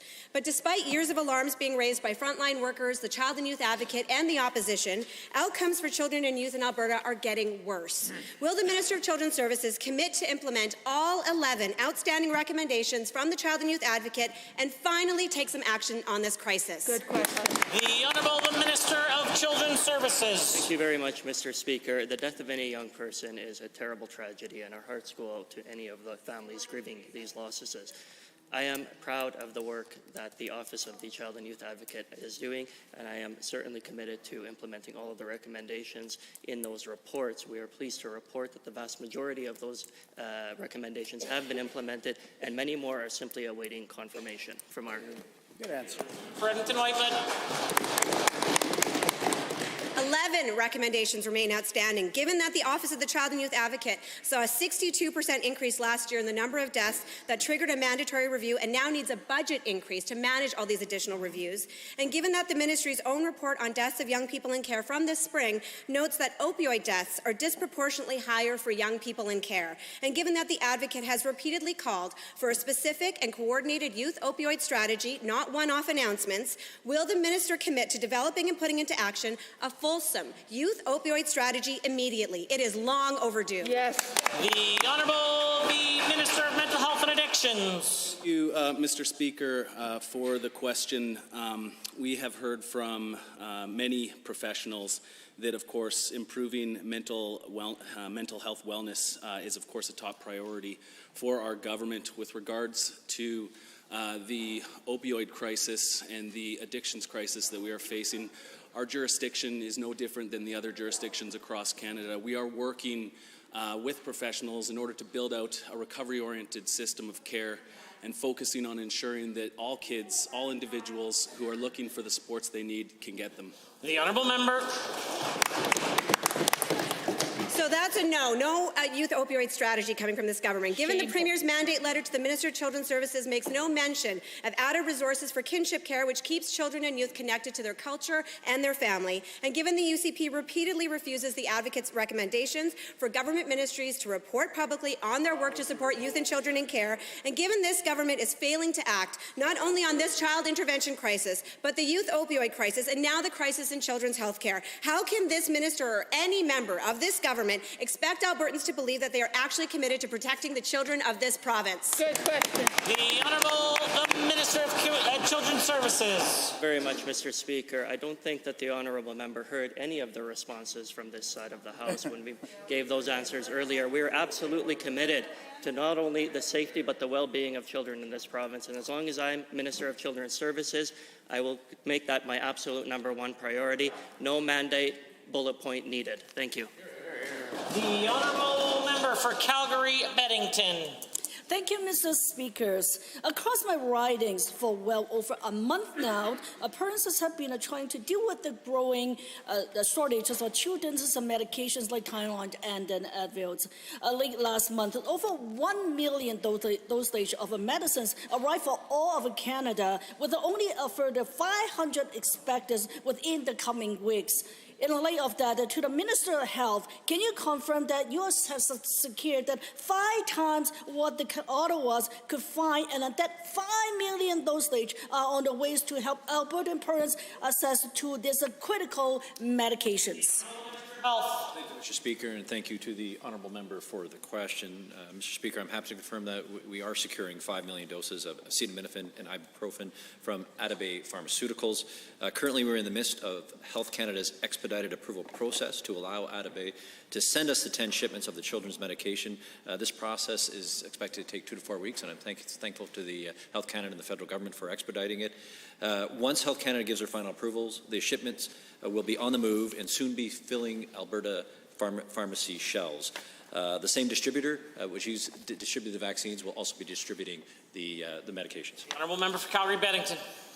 Thank you, Mr. Speaker, to the ministers. Given the parents are desperate for the medications, but I want insurance that the quality of these medicines is entirely safe. And given that you found a source from abroad, against to the same minister, can you ensure that parents that is a medication is as good as any genetic medication that would give to their sick children? The Honourable Minister of Health. Thanks again to the Honourable Member, Mr. Speaker. And yes, I'm happy to reassure the member, this House, and all Alberta parents that the medication that we are securing is held to the same high standards as all medication in Canada.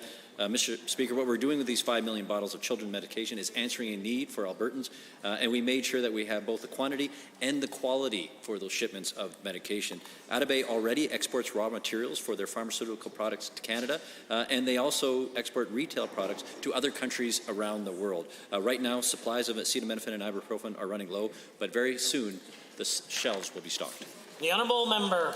Thank you, Mr. Speaker, and thank you to the ministers. Given that in April of this year, Canada's premiers called for the premier minister to provide the predictable and sustainable federal health care funding. And that as with the children's timeline, given the Prime Minister that did a very good responding to this cause against to the same ministers. What is the government of Alberta doing to provide predictable and sustainable funding to our health care system?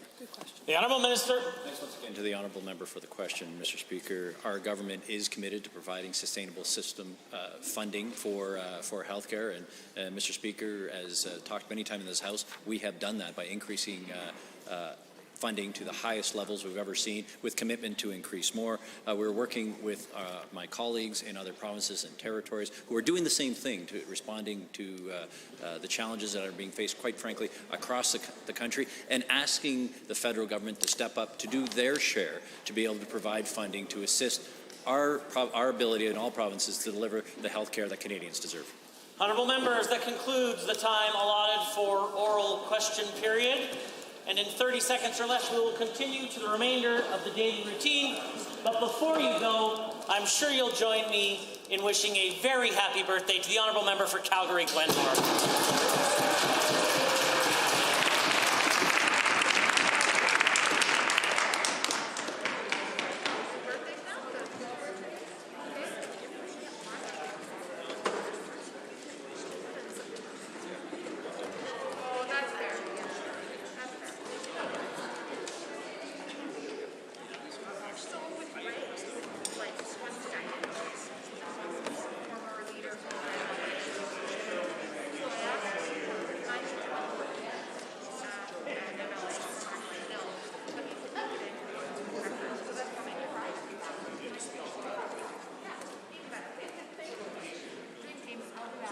Standing in special committees. Presenting petitions. Order, order. The Honourable Member for Edmonton Gold Bar has the call. Thank you, Mr. Speaker. I'm pleased to rise and present a petition with a total of 1,068 signatures. The signatories petition the Legislative Assembly to urge the government to declare a state of public health emergency in response to the ongoing opioid crisis and to seek possible solutions through increased Alberta health and social programs assistance, along with a public awareness campaign. Thank you very much, Mr. Speaker. Notices of motions.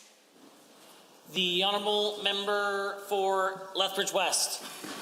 Thank you, Mr. Speaker. I rise to give notice that at the appropriate time, under Standing Order 42, I intend to move the following motion. Be it resolved that the Legislative Assembly acknowledge the current lack of access to health care in Lethbridge, including the local intensive care unit at Chinook Regional Hospital being near capacity, potentially resulting in some new patients being diverted to other communities that are facing similar capacity challenges.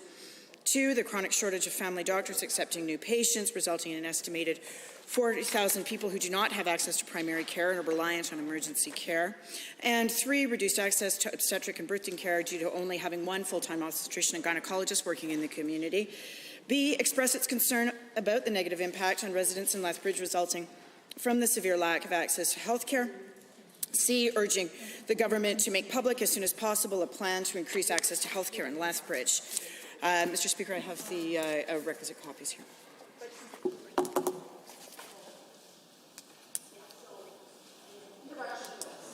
The Honourable the Minister of Affordability and Utilities.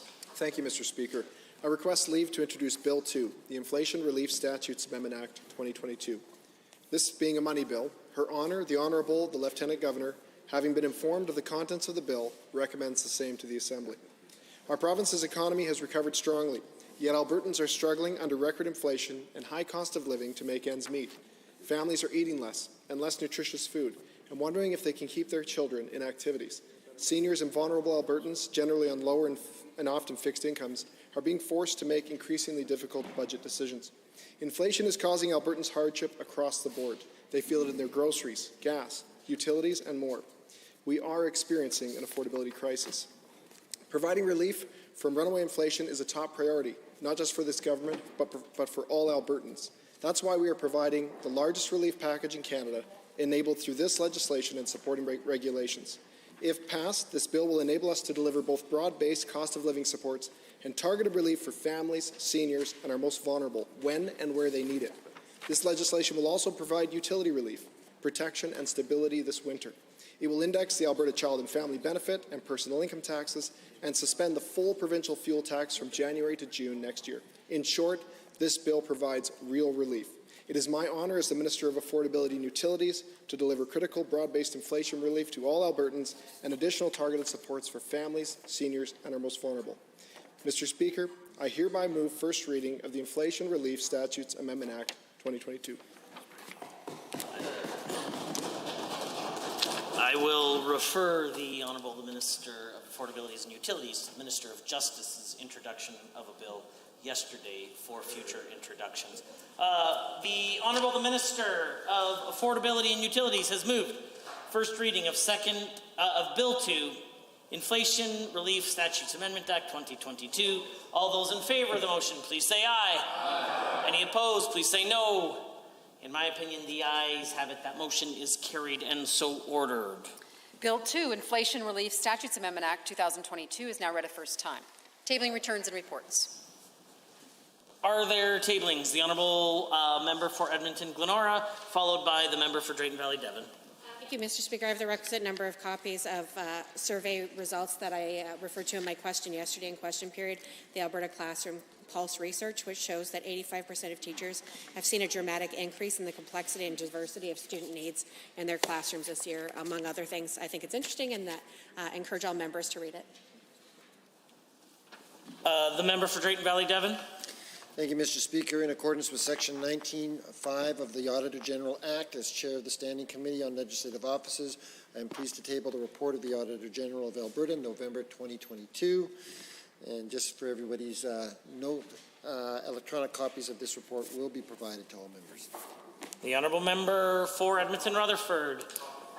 Thank you, Mr. Speaker. I have the 5 requisite copies of a paper I referenced in debate yesterday called Running Afoul the Separation, Division and Delegation of Powers, the Alberta Sovereignty Within a United Canada Act, written by Martin Olszynski and Nigel Banks. Thank you.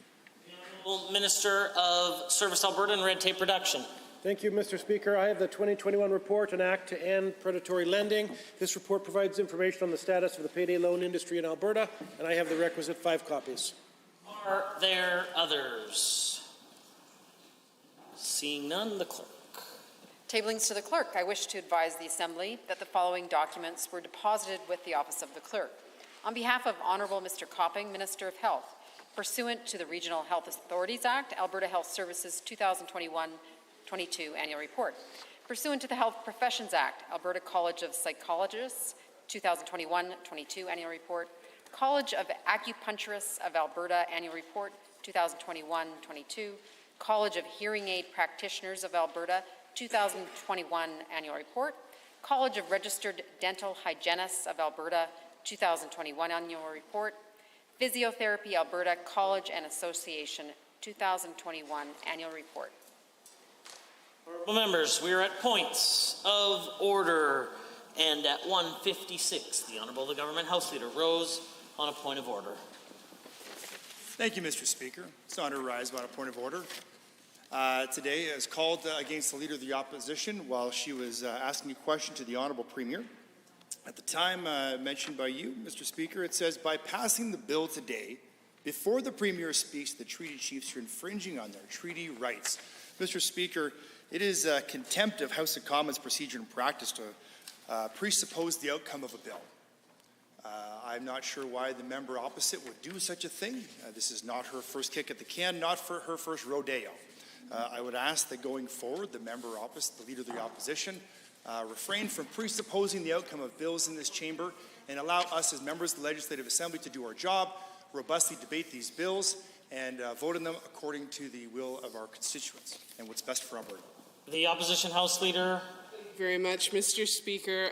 Mr. Speaker, the Government House Leader is not sure why the Leader of the Official Opposition may make such a statement when on Monday they introduced a closure motion, a time allocation motion, and they used it on Tuesday. And on Tuesday they introduced 2 more time allocation motions. They're probably going to use those today. That is the thinking, that is the pattern we've seen from this government. That being said, conversations about this topic, which at the moment, at the time of this point of order, we were debating the Sovereignty Act, putting First Nation inherent and treaty rights in jeopardy, as well as damaging First Nations' ability to attract investment. I believe tempers were hot. Certainly, we would not want to presuppose the actions of this government. That being said, I think we can all guess what's about to happen. We certainly would be happy to withdraw the comment if the Speaker would so like us to do so. Thank you, Mr. Speaker.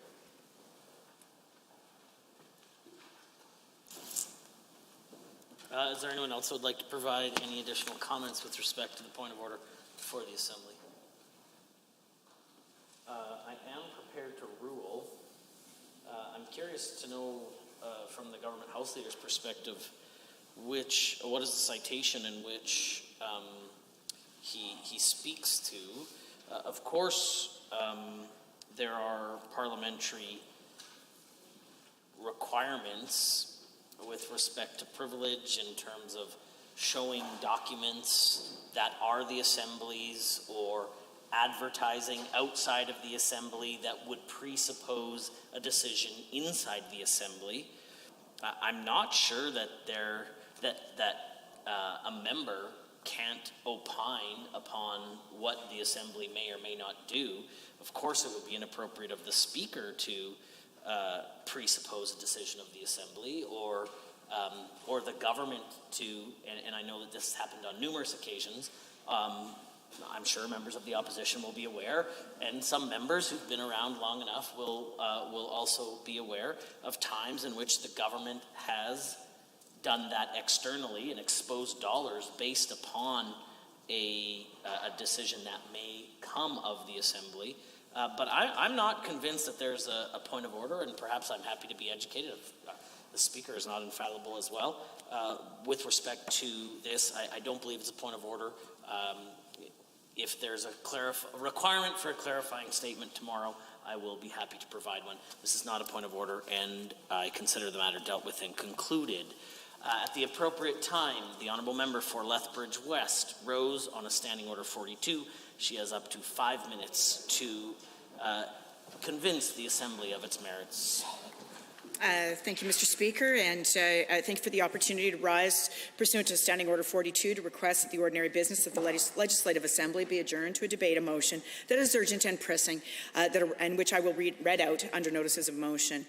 Mr. Speaker, I would like to acknowledge that pursuant to SO 42, I've provided the members of this Assembly with the appropriate number of copies.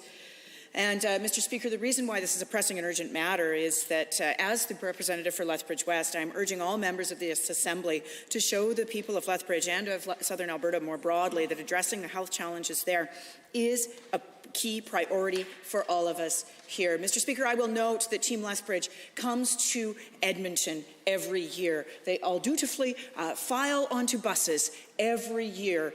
A wide group of business leaders, entrepreneurs, leaders in community and social services agencies, school boards, local government representatives, arts organizations, tourism organizations, the Sport Council, you name it. They come here to ensure that Lethbridge is heard, because in their experience, and quite frankly, Mr. Speaker, in mine too, if we do not advocate for Southern Alberta and for Lethbridge, we will get ignored.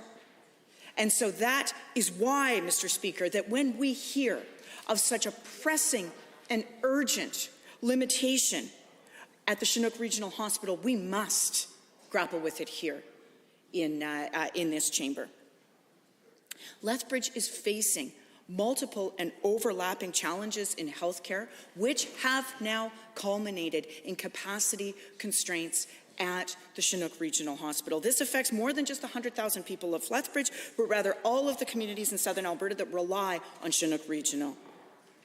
I would argue, too, that it affects the people of Medicine Hat, and more broadly, because those communities are anchors for access to acute care, emergency services, primary care, and so much more specialist care throughout the region. Yesterday, we heard new information, Mr. Speaker, about how stretched the intensive care unit is. The Chinook Regional Hospital was over 100% capacity over the weekend. It was at the point that if any more people came in, patients would have to start being diverted to other communities. This is due to a number of factors, Mr. Speaker, not the least of which is staffing shortages that come as a culmination of a 3-year UCP war on frontline healthcare workers during a pandemic.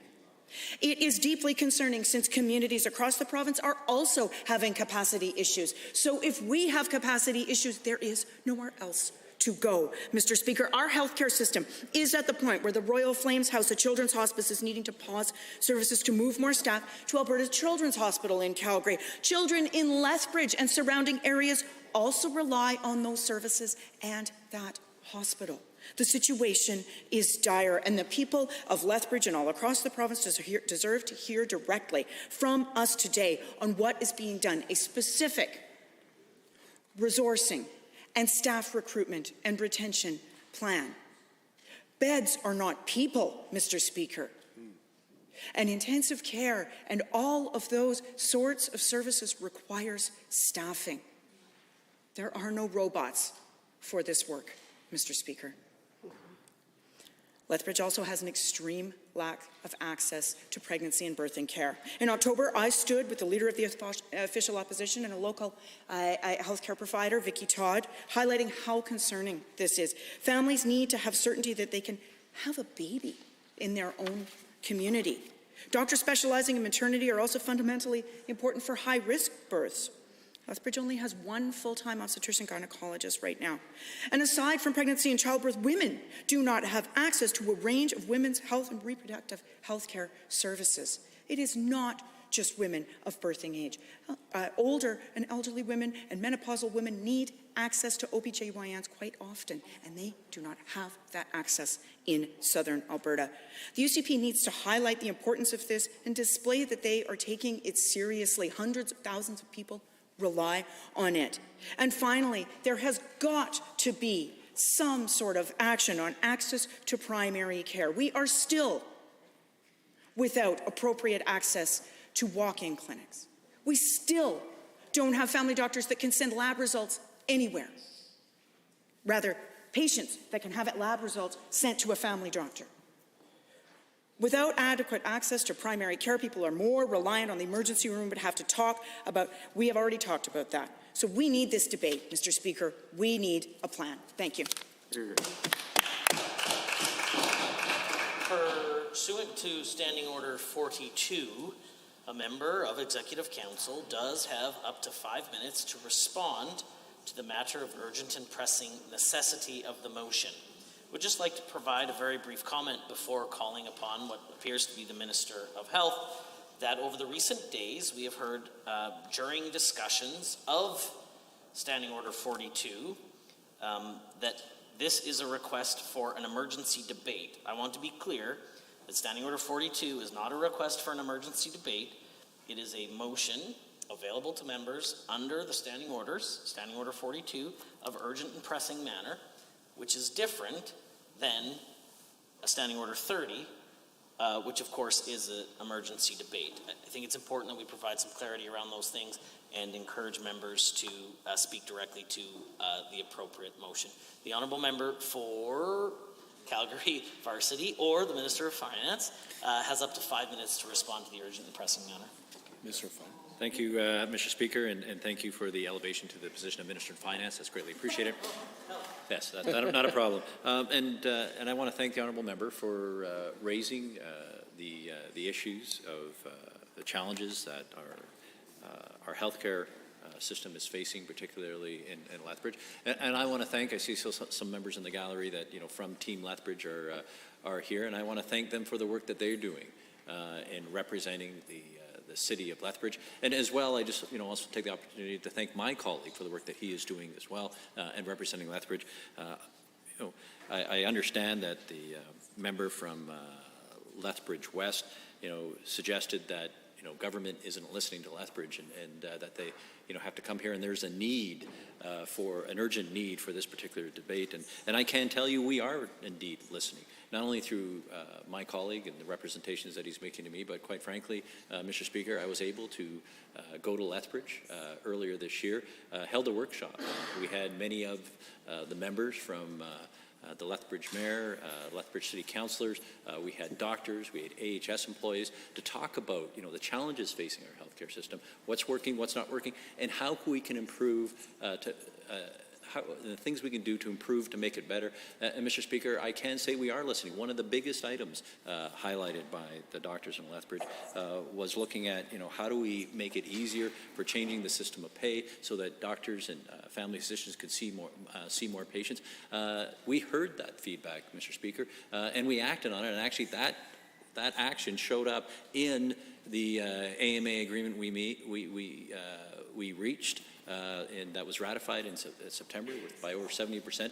And we have implemented that already in terms of being able to improve access to family physicians. And we appreciate that this has been a challenge in Lethbridge in terms of access to family physicians. And we have taken action. As I indicated in this House early, Mr. Speaker, there are 17 family physicians who have accepted positions in Lethbridge, and then a number of them are going through the various certification processes with the CPSA. Some of them have already started practicing, and more is on the way. And Mr. Speaker, as I indicated earlier in this House during question period, we are taking action and investing and expanding capacity across our entire system, including in Lethbridge.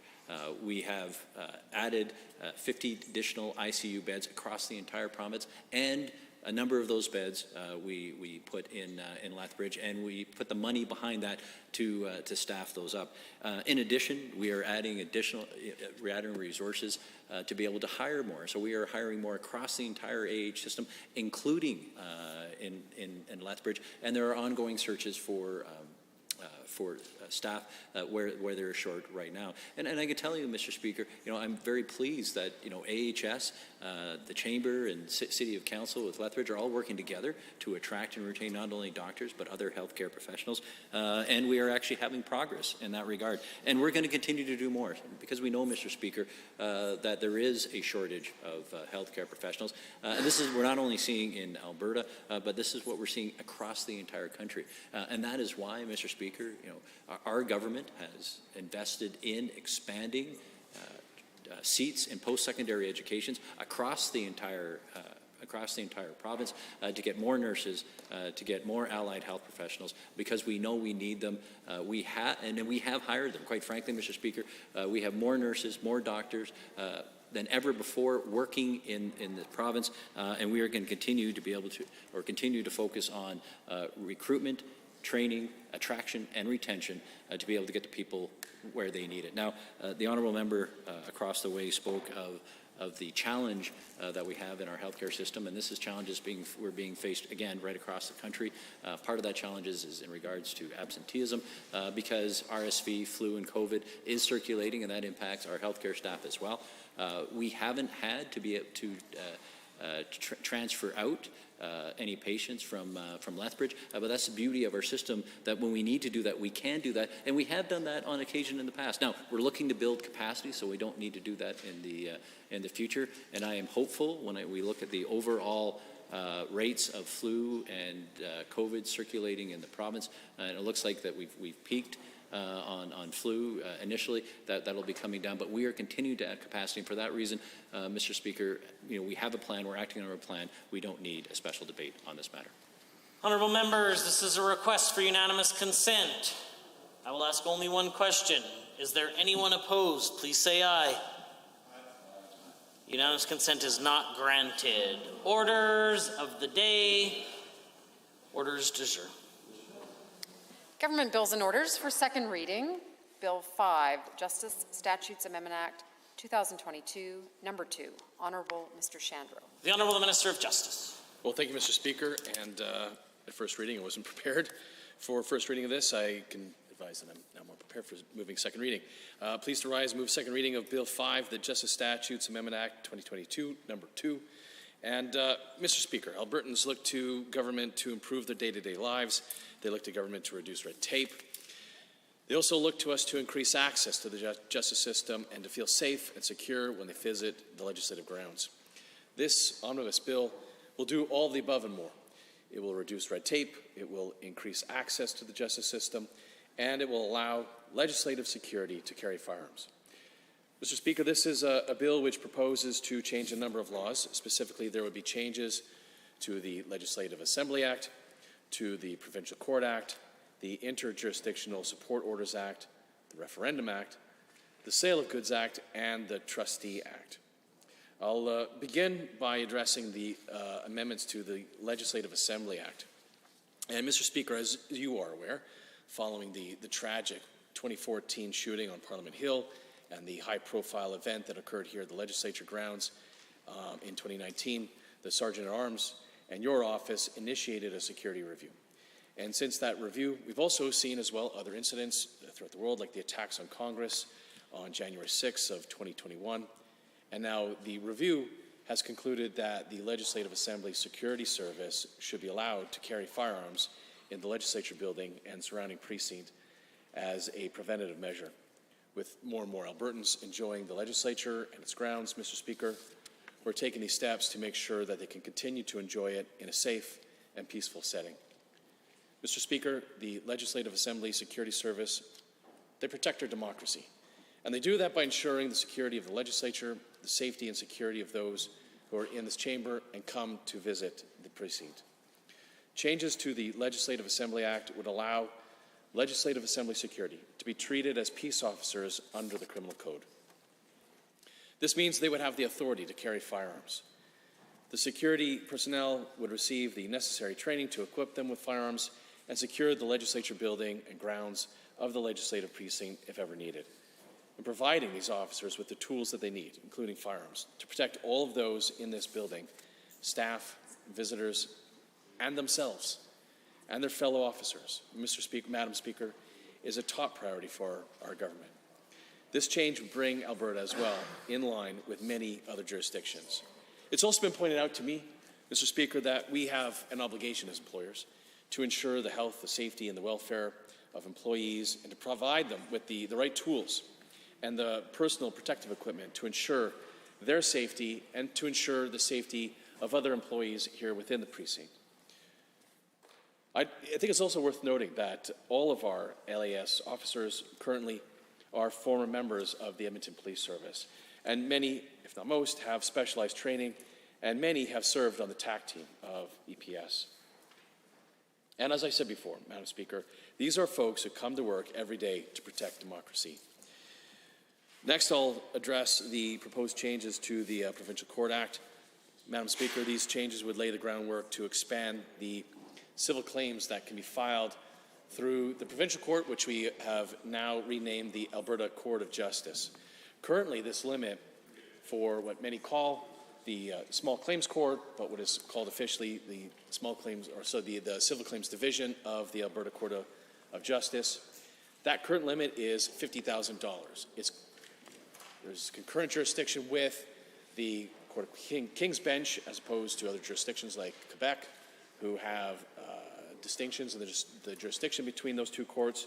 We have concurrent jurisdiction, and people have a choice here in Alberta whether they want to take their claim to have fine resolution in the Alberta Court of Justice or in the Court of King's Bench. Now, the amendments that are proposed here in Bill 5 will permit government to adjust the limit, an ability that they've always had, by regulation up to a maximum of $200,000. And this would give more Albertans the option to resolve their civil legal disputes by filing a claim in the Alberta Court of Justice. And this court, for Albertans, is easier to navigate, which means that more Albertans could represent themselves, which saves legal costs.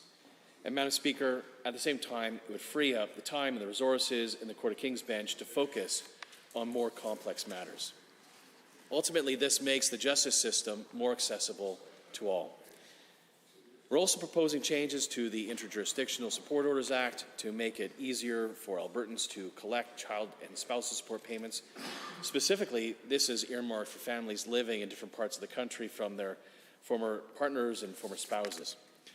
All we're doing is allowing, in legislation, the electronic transfer of certified family support documents between reciprocating Canadian jurisdictions. So British Columbia, Saskatchewan, Manitoba, and Nova Scotia, they all already have completed comparable legislative amendments in support of a transition like what's being proposed in this bill. The remaining provinces are working towards completing their own changes. And this amendment will greatly reduce the time needed to collect, to exchange, and to process information, and to improve family support enforcement here in Alberta for those who often are going to be the most vulnerable. The next piece of legislation we're adjusting is the Referendum Act. Madam Speaker, amendments to this act will strengthen democracy by ensuring that Albertans have a direct say on important matters. We're simply making it clear that only constitutional questions require a resolution be made in the legislature. Next, we'll amend the Sale of Goods Act. Changes to the Sale of Goods Act will eliminate unnecessary record-keeping requirements for buyers when grain is sold and delivered at a grain elevator. They would also make the language in Alberta's Sale of Goods Act the same as the federal legislation, which is the Canada Grain Act, just to help avoid any confusion. And then last, being the proposed amendment to the Trustee Act. This change would make it clear that a trust would not fail if there is temporarily no trustee. The proposed change would remove the transfer of trust property to the court, allowing the trust property to move directly to the new trustee once appointed. And in conclusion, Madam Speaker, all these changes will improve the experience of Albertans when dealing with the legal or court processes, or if they're visiting or working in the legislature. And with that, Madam Speaker, I move second reading of Bill 5.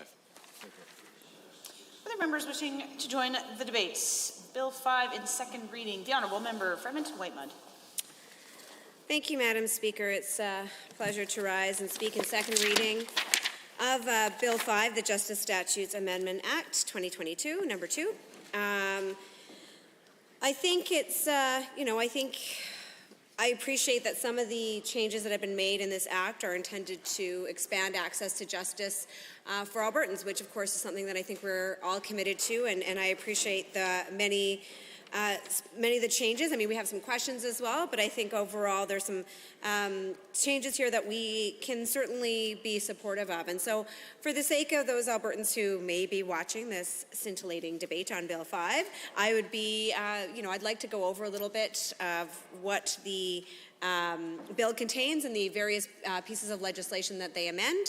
I thank the Minister of Justice for reading his bill and for understanding it and speaking to it today in the legislature. It's not batting 100 on that in the House so far this session, but certainly on this one it appears he is familiar with the content of the bill. Oh, yeah. So that's fantastic. That's nice. So I will just review some of the provisions and the various enactments that are amended by this legislation, and just to summarize sort of why they may be important. So The first piece, of course, is the amendment to the Interjurisdictional Support Orders Act, and while that sounds like a very fancy term, Madam Speaker, it essentially means when there is a family law support order, some kind of dispute in another jurisdiction. We know that when there is arrangements as well as agreements and orders that are in place that affect, for example, custody as well as support payments, child support payments, those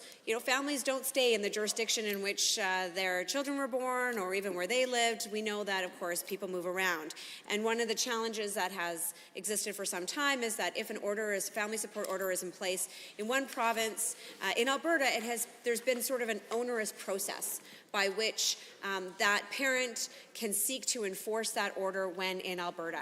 So I actually had to deal with this a little bit myself, Madam Speaker, in my pre-political life, and I did a lot of work for school boards who are regularly dealing with parents who may have different custody arrangements and different orders in place, and the challenges of ensuring that the proper documentation was there to enforce their rights as guardians and parents here in Alberta. Because, of course, under education law here in Alberta and under our statutes and regulations, parents and guardians have very specific rights and responsibilities, but it has to be clear as to who is the legal guardian and who is the parent in order to access, for example, their child's personal information, to be able to access student information.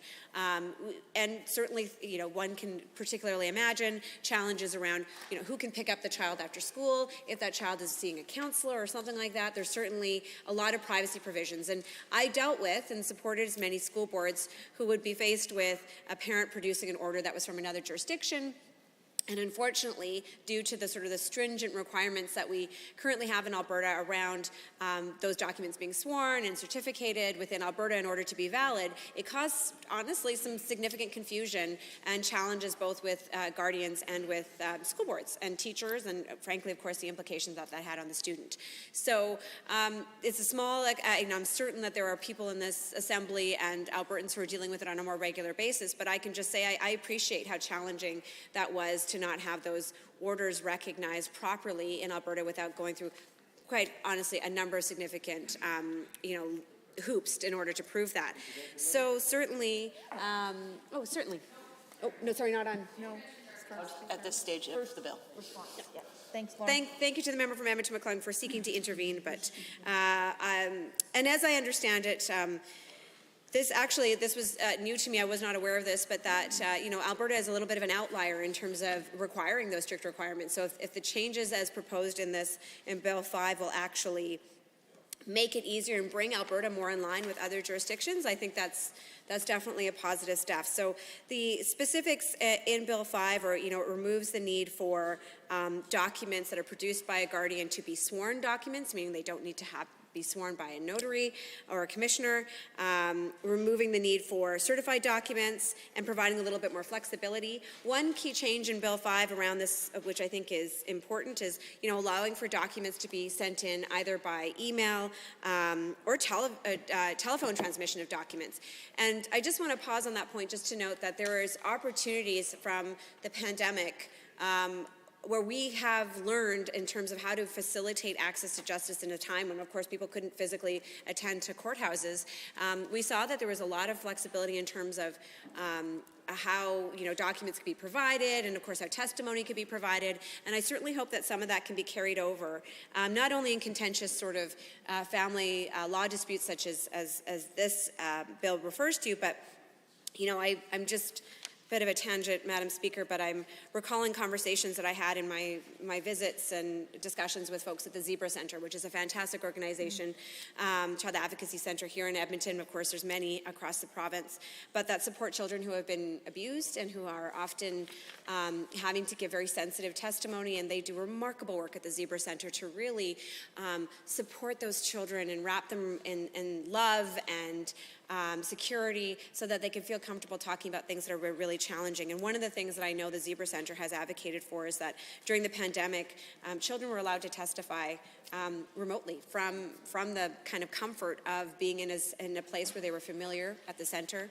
with people around them that they knew, and of course the support of fantastic support dogs at Zebra Center. And they certainly hoped that kind of ability for children in particular to be able to provide testimony in more comfortable settings where they feel safe and not as scary as being in a courtroom, they hoped that can continue. So I just want to pause and say, when we think about access to justice, this bill certainly opens up some avenues for increased access, but certainly there are lots we can do and lessons that we have learned from the pandemic to really support individuals who may be particularly vulnerable in being able to have their story heard, to present their evidence in a safe environment. And certainly, I hope this will pave the way for consideration of other amendments.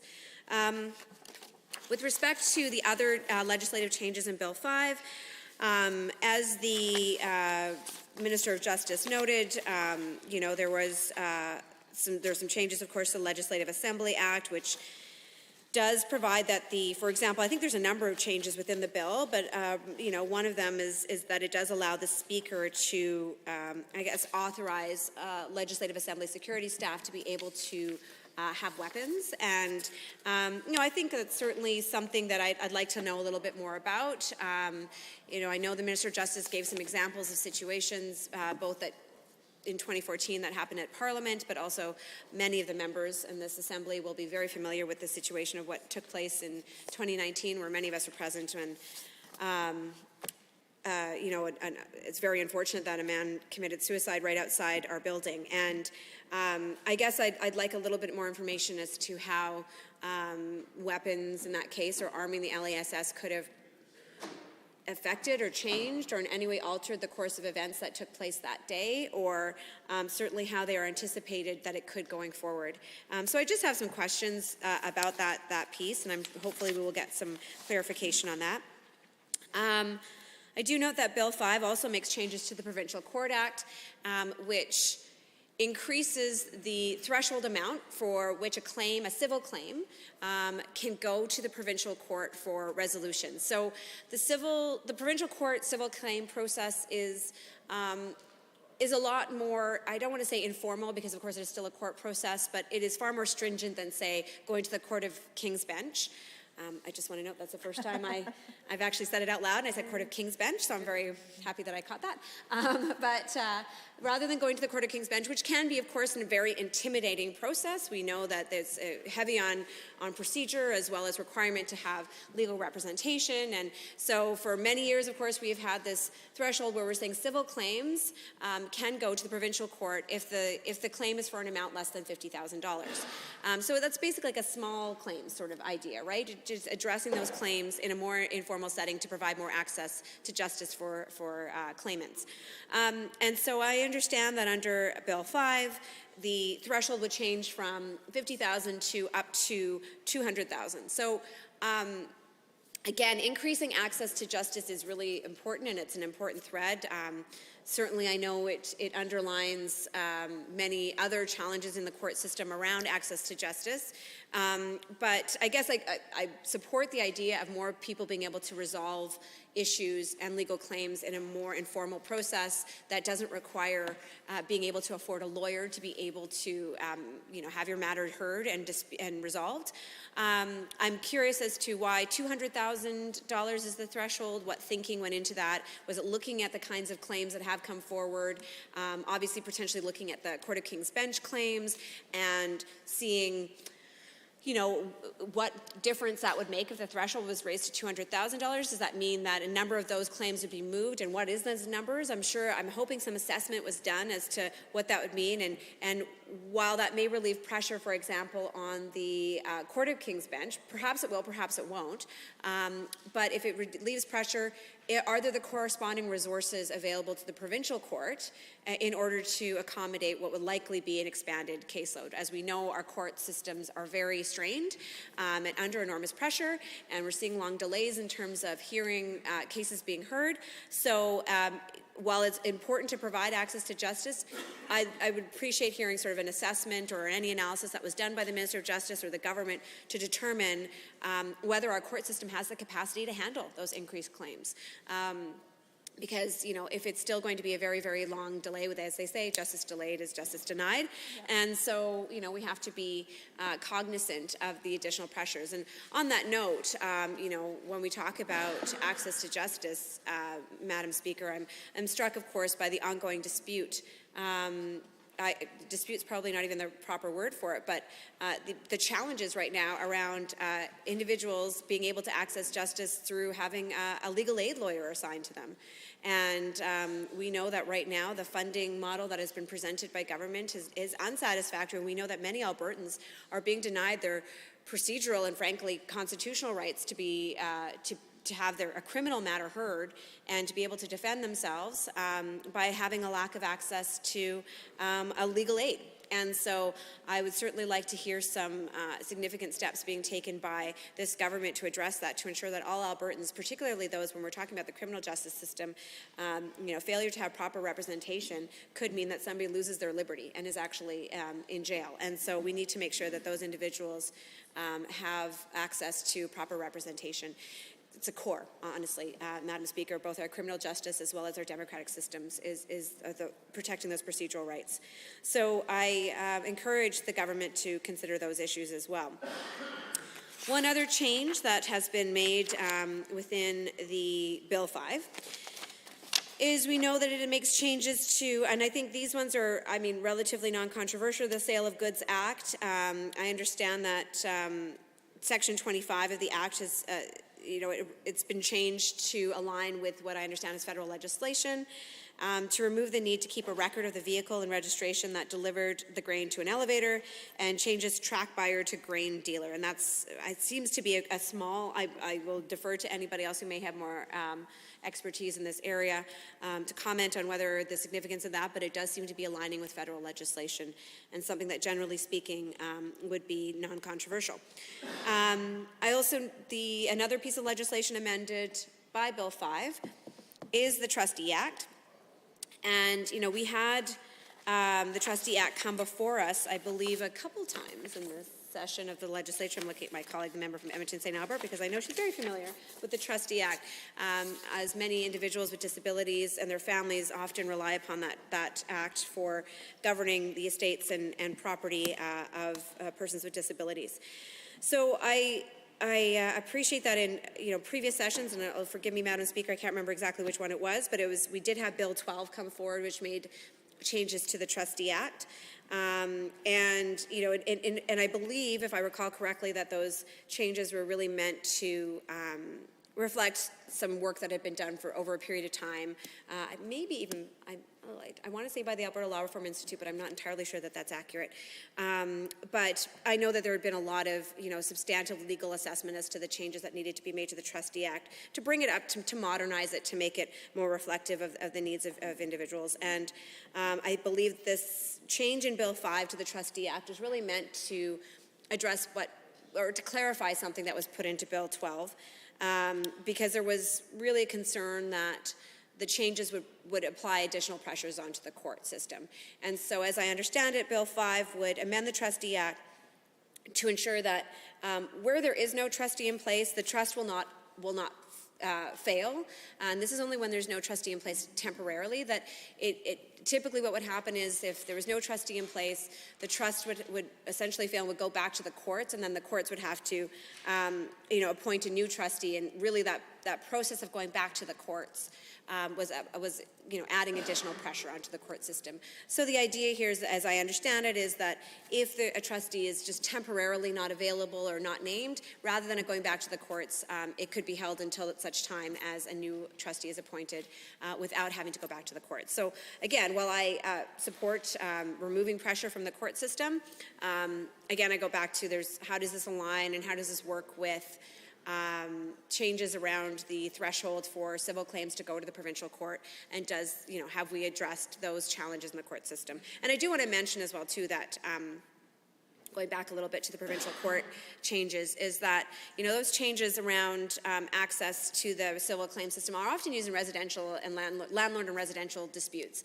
Not solely, of course, because we also do have the landlord-tenant residential dispute system, and I totally misnamed that. The Residential Tenancy Dispute System. Anyways, I got the name wrong, but simply put, that this is where more significant matters that fall outside of that residential resolution dispute service lie.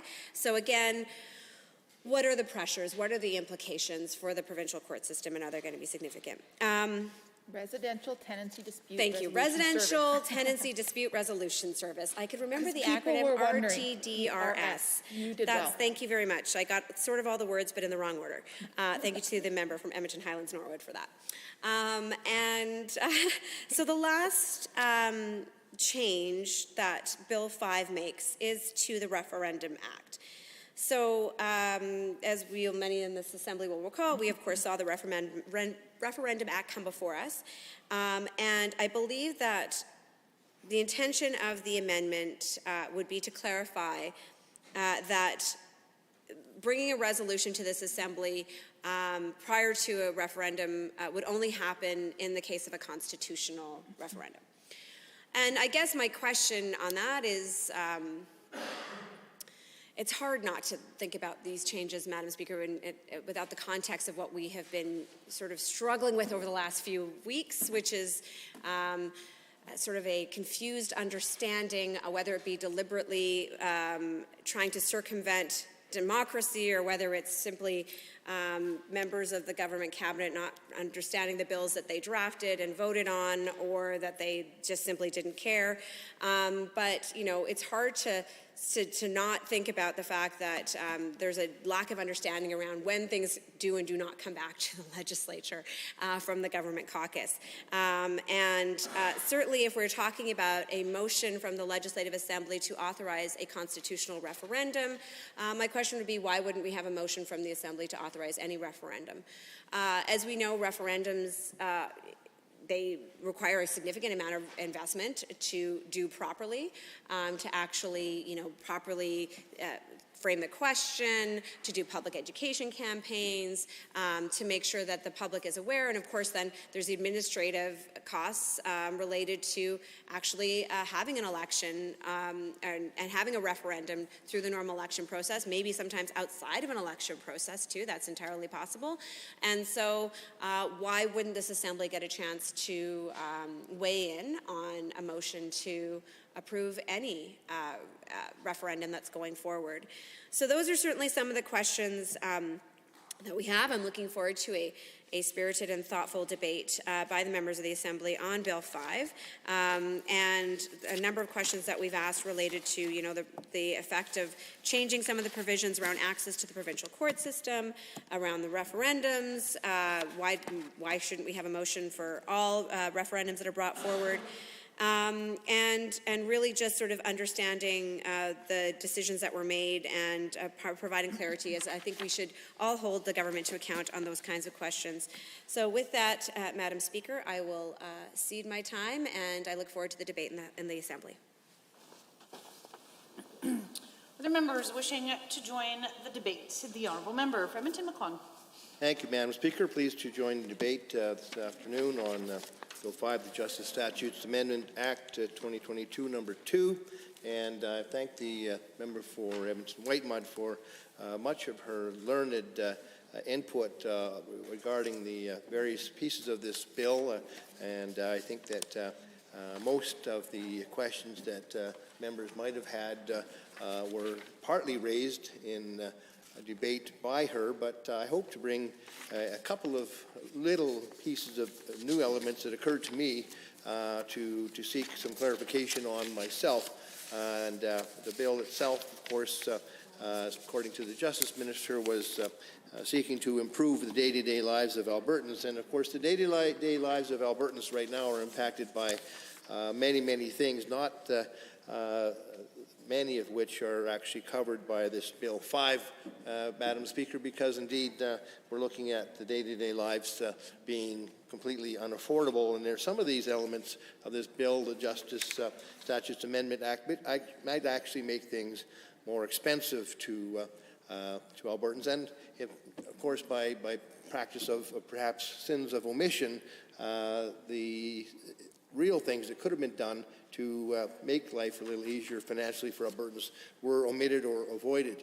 The member for Edmonton Whitemud alluded herself to one that occurred to me. Of course, is the legal aid funding model that is in great dispute right now between the legal aid lawyers and the province.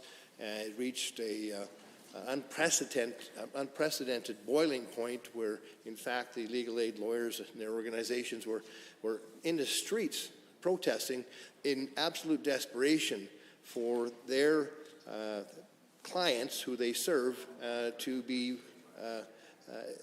served by a legal aid system that actually functions, because they're able to attract legal aid lawyers to the system because they're paying them enough. I mean, the funding model is outdated, and the legal aid lawyers have been making representations incessantly to the government without result, and finally ended up on the streets. So if indeed there was the stated terms of the Minister of Justice that this legislation was seeking to improve the day-to-day lives and improve access to justice, then in fact this would have seemed to be a very natural aim of the bill, to address the legal aid funding model that is acutely affecting access to justice in Alberta today. I served as a court intake worker, volunteer, and the Solicitor General's Department when I was going to university. And unfortunately, Madam Speaker, some of the same problems then in terms of underfunding of the legal aid system are still current now. And I've never seen it get to the breaking point that it has been now. And to see legal aid lawyers in the streets should have told the government that this needed to be urgently and immediately dealt with, and it's not happening. Madam Speaker, intervention. Go ahead. Thank you to the member from Edmonton McClung, and I was very curious to just learn a little bit more, and perhaps you were going there. Your own work, I mean, you, like me, you're not a lawyer, but you did have some experience working with legal aid, and you started to say that, you know, interestingly enough, some of the challenges remain the same. And so I would just be curious just to hear a little bit about what some of those challenges were. I don't know if you said when that was. I'm guessing it was a couple of years ago. Just what some of those challenges are. And I would imagine, as my colleague from Edmonton Whitemud pointed out, you know, we know that there are incredible challenges currently with legal aid that we're not seeing addressed by this government. And I know I've heard from a number of lawyers who are certainly concerned about some of the significant challenges that, you know, folks across Alberta, including many of my constituents in Edmonton, Highlands, Norwood, are encountering when it comes to the system of legal aid. And so I would ask the member to elaborate a little bit more on that and to talk about some of those challenges, because again, as we've seen, I'm not getting cut off here, as we've seen, we're not seeing a whole lot of action. I think that's why it's not working. It's just a great place for the Speaker to intervene and provide some caution in the remarks for the Speaker to come, that they are relevant to the second reading of Bill 5.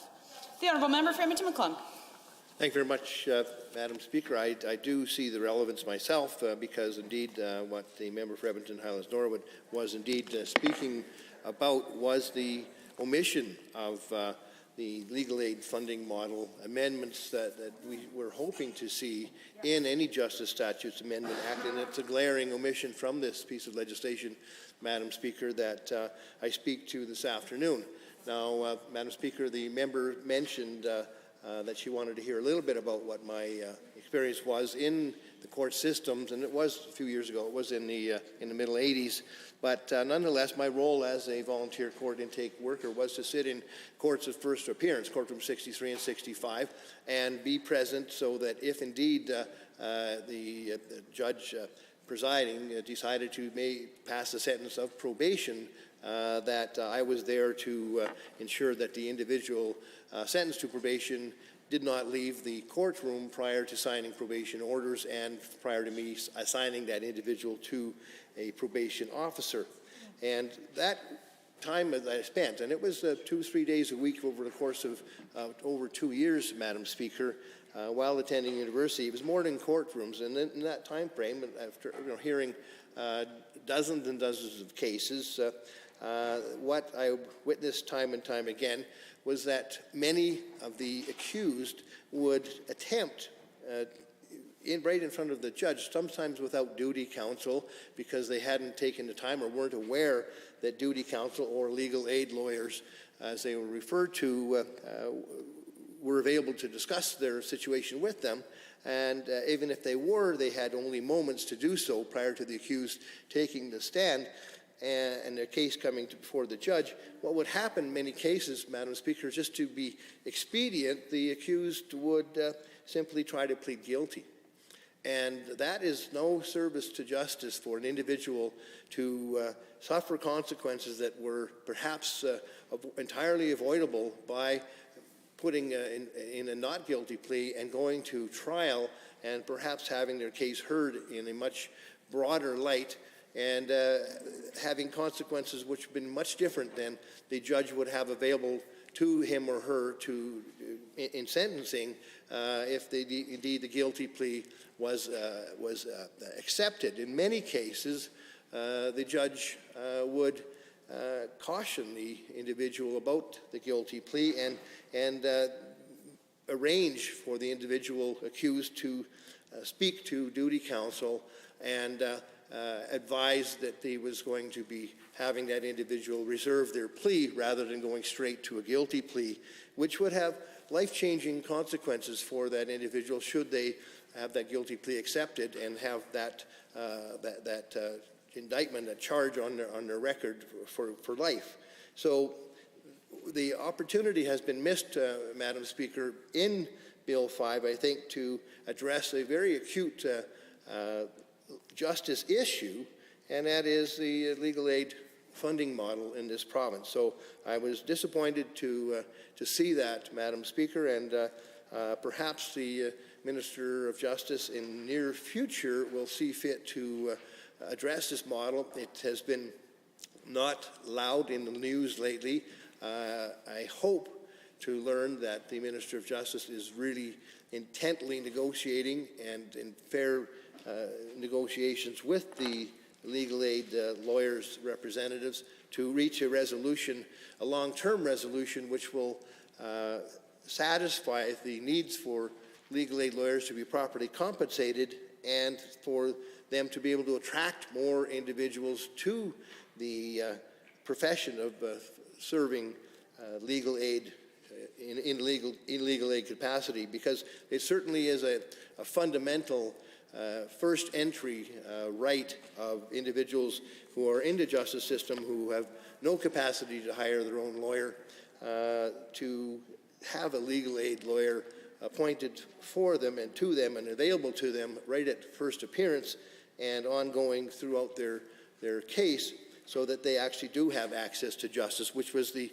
minister's stated goal in bringing forward Bill 5, the Justice Statutes Amendment Act. So that is one element, Madam Speaker, that I wanted to expound upon a little bit. It was an omission by the Justice Minister in Bill 5.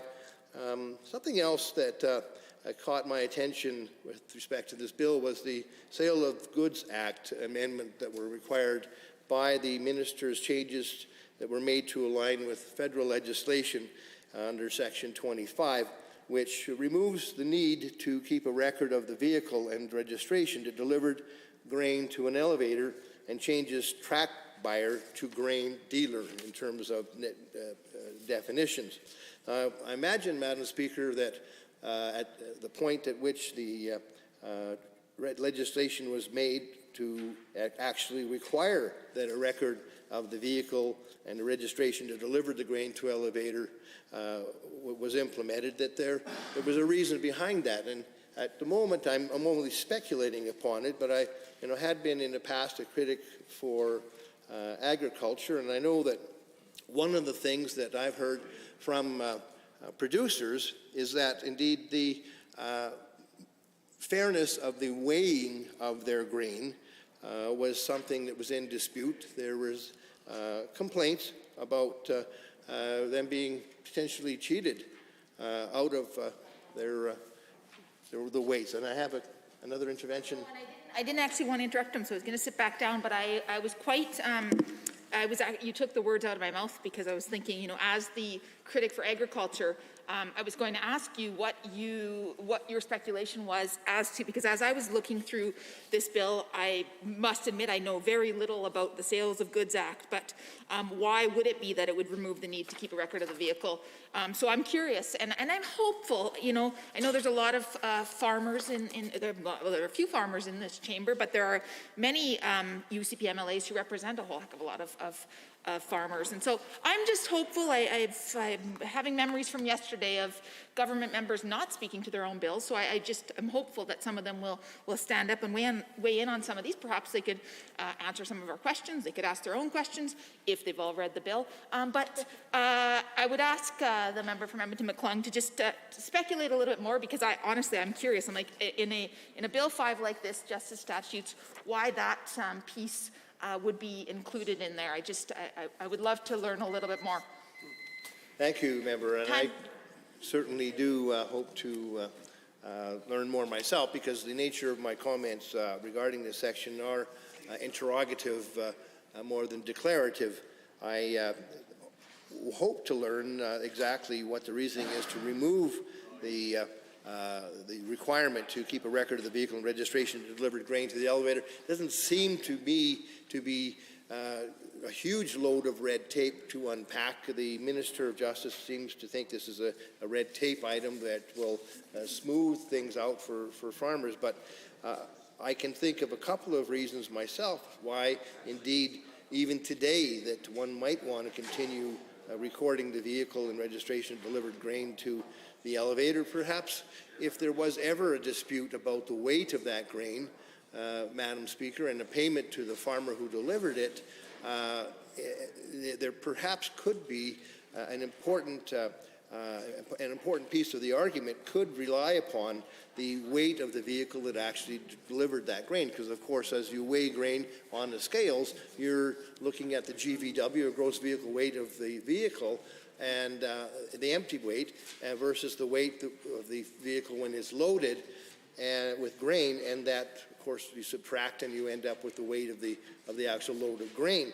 So indeed, if there is a dispute over the weight, it would be very good to have, I would think, a record of the vehicle and the registration of that vehicle to deliver the grain to the elevator. So that makes me wonder, are we losing an opportunity here to maintain the integrity of the weight, or of the ability of a farmer to dispute a payment on the basis of an inaccurate weight, removing the ability of that farmer, that producer, to verify indeed that weight was incorrect based partly upon the weight of the vehicle that was used to deliver that grain and sat on the scales to actually ascertain the weight of the grain in that truck. So I'd like to really hear more detail on that, Madam Speaker. I'd like to hear who actually was asking for this, because, of course, something like this is changed in legislation to the Sale of Goods Act under the Bill 5, Justice Statutes Amendment Act.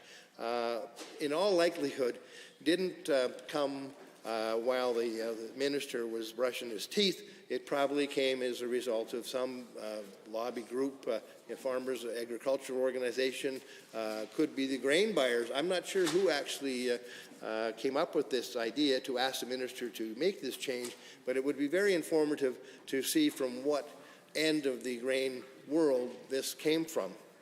So that I hope to learn. And also there's another aspect to this, Madam Speaker, as a critic for transportation.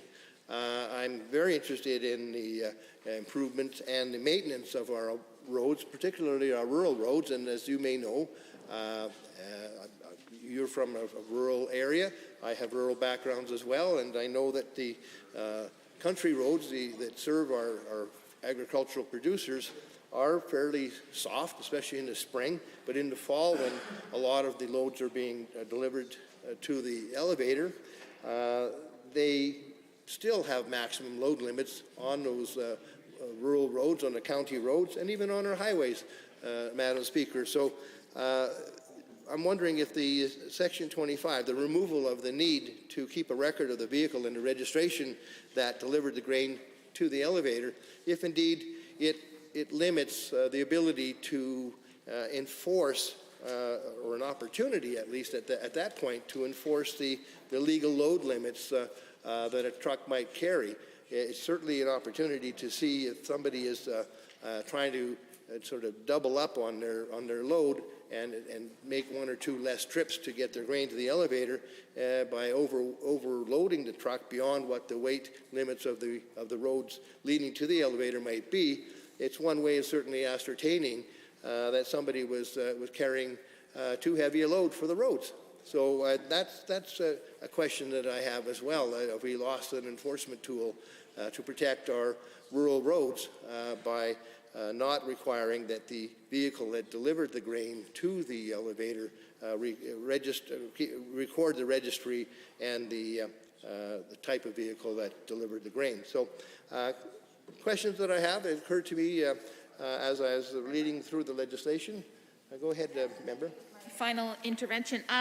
Yeah, no, and I just wanted to get on the record here too, because I was perusing how the Sales of Goods Act was amended there, and you know, there's a little bit more in the bill itself, but again, you know, it talks about how presently the buyer acquires a good title to the grain and keeps a record of the kind of vehicle, that sort of thing. And again, being someone who's from a rural area as well, and lived in various parts of rural Alberta, I'd be curious. I wanted to put on the record my appreciation for your speculation around the impact on rural roads, because that's something that, oh man, you know, some of those rural Albertans get pretty fired up about the roads, and they, as they should, because some of those rural back roads in particular are quite hard to navigate. So again, I'd like to ask the members, the government members, to let us know, because we're quite curious, particularly around Section 25 and the amendments there. So I just would love to know some of the background there, and again, perhaps some of those members from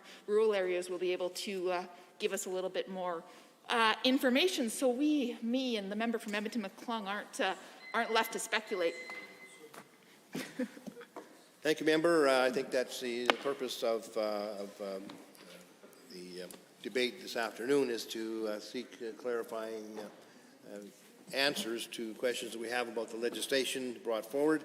And of course, we're all intent on protecting the integrity and safety of our road beds, whether they be rural or major highways.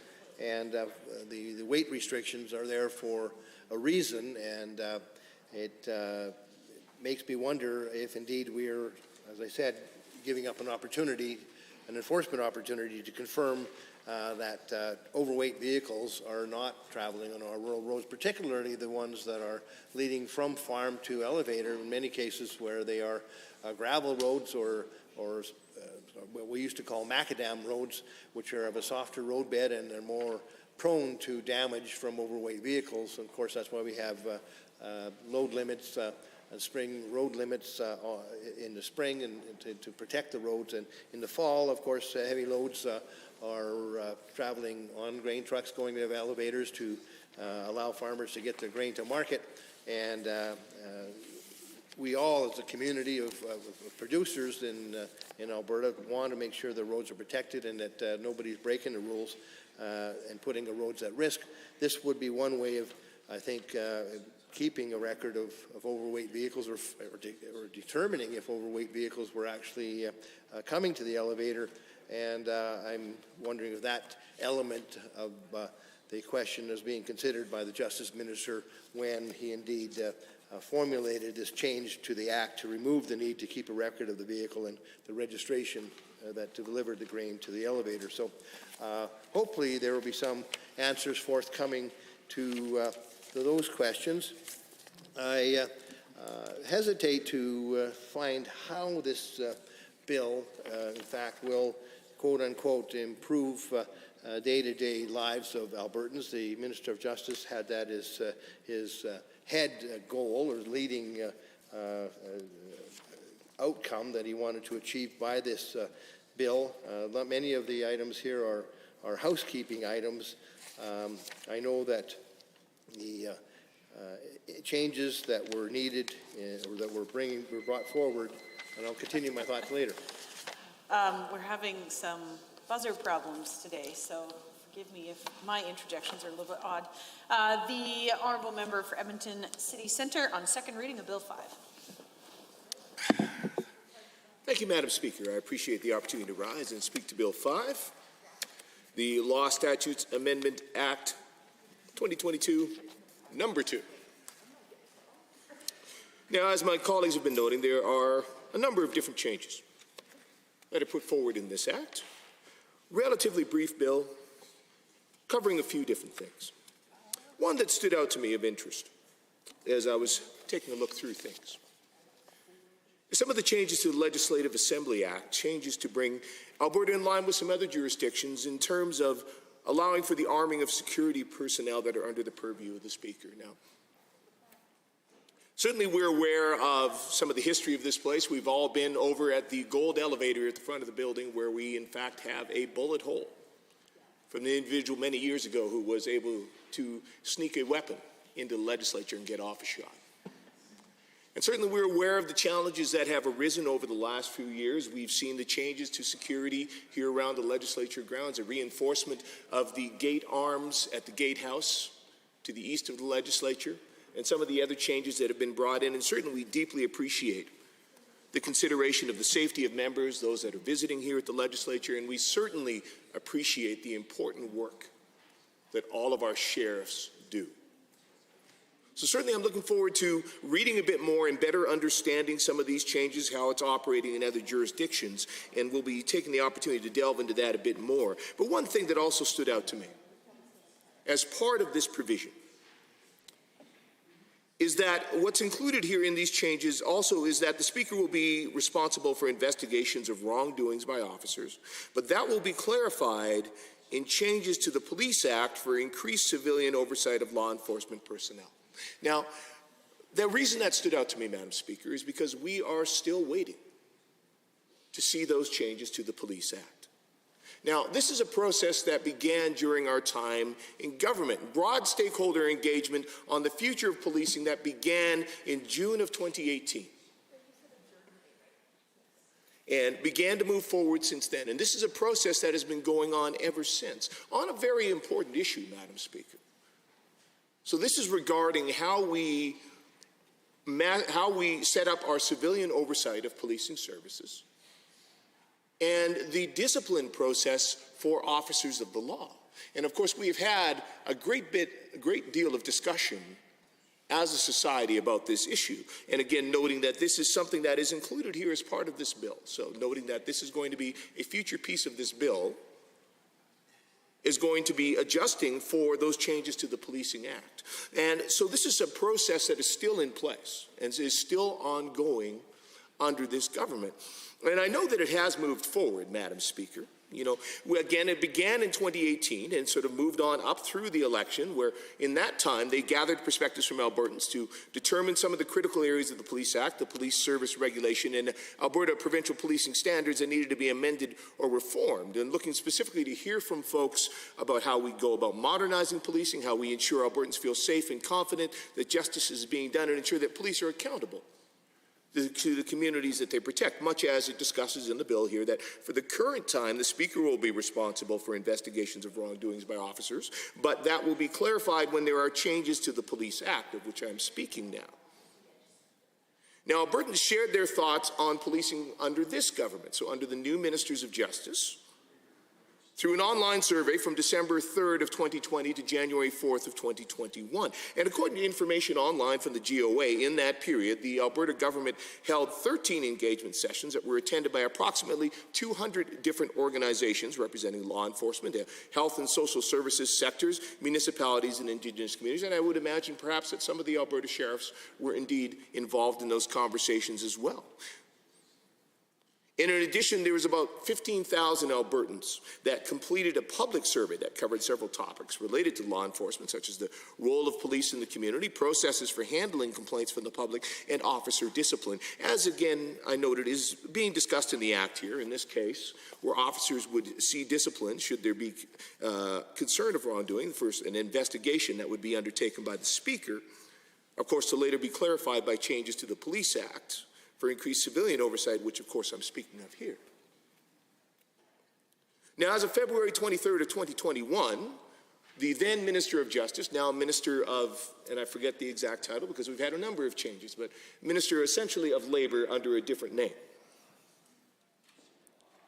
So he appointed Dr. Temitope Oriola, an Associate Professor of Criminology at the University of Alberta, who has been appointed for a 6-month term.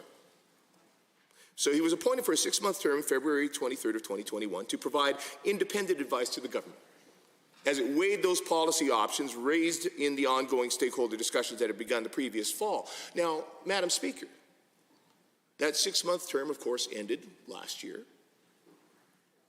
And of course, so the report from Dr. Oriola was delivered to the minister. So that has been on the minister's desk.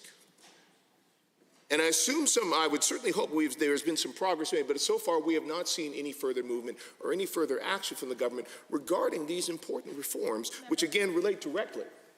Yes. Thank you for allowing me to intervene there. I just, I know you were on quite a roll there, but really appreciate your digging into the Police Act a little bit. You know, the member from Edmonton-McClung dug into some of the other aspects of the bill, again, hoping that some of the members in the chamber will be able to weigh in, especially on the Police Act piece. But, you know, you, the member from City Centre, have done so much consultation, obviously with your race-based data bill and pieces like that. You've heard from a lot of community members, and I know you've consulted with Dr. Oriola as well. So just sort of curious if you can expand a little bit on you know, what you're hearing from folks in the community, and you know, like you said, there's really not been any action from this government to date when it comes to the police, when it comes to what we're seeing right now, actually in the Bill 5 Justice Statutes Amendment Act. So if the member could expand a little bit on some of those pieces, which of course, Madam Speaker, is relevant to the bill in front of us. I'm not sure if the timer's working again, but I will pass it over back to the member from City Centre. Thank you to the member for Edmonton Highlands Norwood for that question and those comments. And certainly I will touch on what she was talking about in terms of what I'm hearing from the public in regards to these. Again, as we are talking about Bill 5 here, this provision under Bill 5 where the Speaker will be responsible for investigations of wrongdoings by officers to later be clarified by changes in the Police Act for increased civilian oversight of law enforcement personnel, which has been part of this ongoing review with government. And indeed, as the member noted, there has not been significant action or movement or indeed announcement from government in some time. I can understand, Madam Speaker, perhaps why that is. We know the government has been wrapped up in a considerable amount of its own drama and intrigue, which of course led to the leadership race and the installation of a new premier, and of course now an interesting preoccupation with the Job-Killing Sovereignty Act, and that all of that internal turmoil and rancor, frankly, is led to some distraction from the government from perhaps some of the more important issues, which we're of course discussing here around Bill 5 and that review of the Police Act. But what we do know is indeed that I hesitate to draw the correlation between the Police Act and the Bill 5, which is the bill we're debating right now. And maybe it's time to course correct here. I'll give you the opportunity to do as such, but I'm having a hard time finding the relevance. But please continue with your debate. Thank you, Madam Speaker. I will attempt to continue to show relevance. Of course, we are talking about Bill 5 here. And under Bill 5, the provision that they are making changes to bring Alberta in line with other jurisdictions which allow for the arming of security personnel under the purview of the Speaker. And within this bill, again, a new section clarifying that the Speaker is responsible for the security of the Assembly, and allowing for continuation of the current system where both sheriffs and legislative security have jurisdiction in different areas as per agreement with the Minister of Public Safety. that the legislative security personnel powers and duties will align with those of peace officers and officers not put under the Act to maintain the independence and the jurisdiction of the Speaker. And then, of course, again, the connection then with the Police Act, which I've been discussing, which is that the Speaker will be responsible for investigations of wrongdoings by officers. But that will later be clarified by changes to the Police Act for increased civilian oversight of law enforcement personnel. So, of course, the Speaker is currently responsible for investigations of wrongdoings by officers, or at least that is what this legislation is proposing. So what I am discussing is if indeed this is perhaps the correct approach. Is this the way we should go? Because we are still awaiting that review from the Minister of Justice, or perhaps the Minister of Public Safety. I'm not quite sure how the two are correlating or how their duties are divided on this particular issue. There, again, has been a bit of confusion as we've had the new alignment of ministries and certainly 2/3 of the current government caucus nearly appointed as either ministers or parliamentary secretaries. That said, as I was discussing, there certainly has been a robust public discussion since 2020 and the unfortunate murder of George Floyd about the role of police in some aspects of public interaction, particularly when we're talking about things like wellness checks or individuals in mental distress, which we know that at times our officers, the sheriffs here at the legislature, have in fact had to deal with. And so these are real challenges that we know that we need to consider. And with that, there is the member from Edmonton Highlands Norwood is asking what I've been hearing from the community. Certainly we've seen there has been growing discussion about how public dollars are allocated to promote the safety of individuals in the public, whether that should be better allocated to police or to other community organizations on those particular aspects of the work and how those two can interact. And of course, that's a portion that we perhaps consider, certainly recognizing that the officers here at the legislature would be in a bit of a different position in terms of their interaction in that regard. But we recognize that that debate has become quite heated. Certainly at times it has become a very divisive debate, and certainly I've seen that here from my position as the MLA for Edmonton City Centre and some of the discussions with City Council and the Edmonton Police Services, and I have heard from constituents about this. And I think one way that we could certainly help diffuse some of that tension is by looking at some of these reforms, which again are noted here as we're looking at the Speaker sort of temporarily taking on the responsibility for these investigations of wrongdoings by officers, but which may shift in the future with these changes to the Police Act, recognizing that this is something where law enforcement and the public and those calling for reform are pretty much in agreement. So these are pieces where the police themselves, to the best of my understanding, and most law enforcement bodies no longer want to be responsible for these areas of oversight. They would like to see some form of independent body in existence to be able to review when there is accusation of wrongdoing against an officer of the law, and indeed to consider how that discipline should go forward. So in this case, of course, we know we are talking about, under Bill 5, the Speaker being responsible for those investigations of the wrongdoings by officers. But yet that may be future clarified when we see the completion of this review of the Police Act. And it's unfortunate, Mr. Speaker, that the level of distraction, the level of drama that has gone on under the government over the last year and a half has put us in a position where some of these important things for the people of Alberta are getting put off. I had really hoped to see those changes come forward in this legislative session. Instead, what we have is Bill 5, where we have it briefly touched upon as we consider how yourself as the Speaker would be responsible for investigations of wrongdoings by officers, but looking at how that may change under the future changes of the Police Act, but we do not have those pieces of the Police Act here for consideration in this Assembly.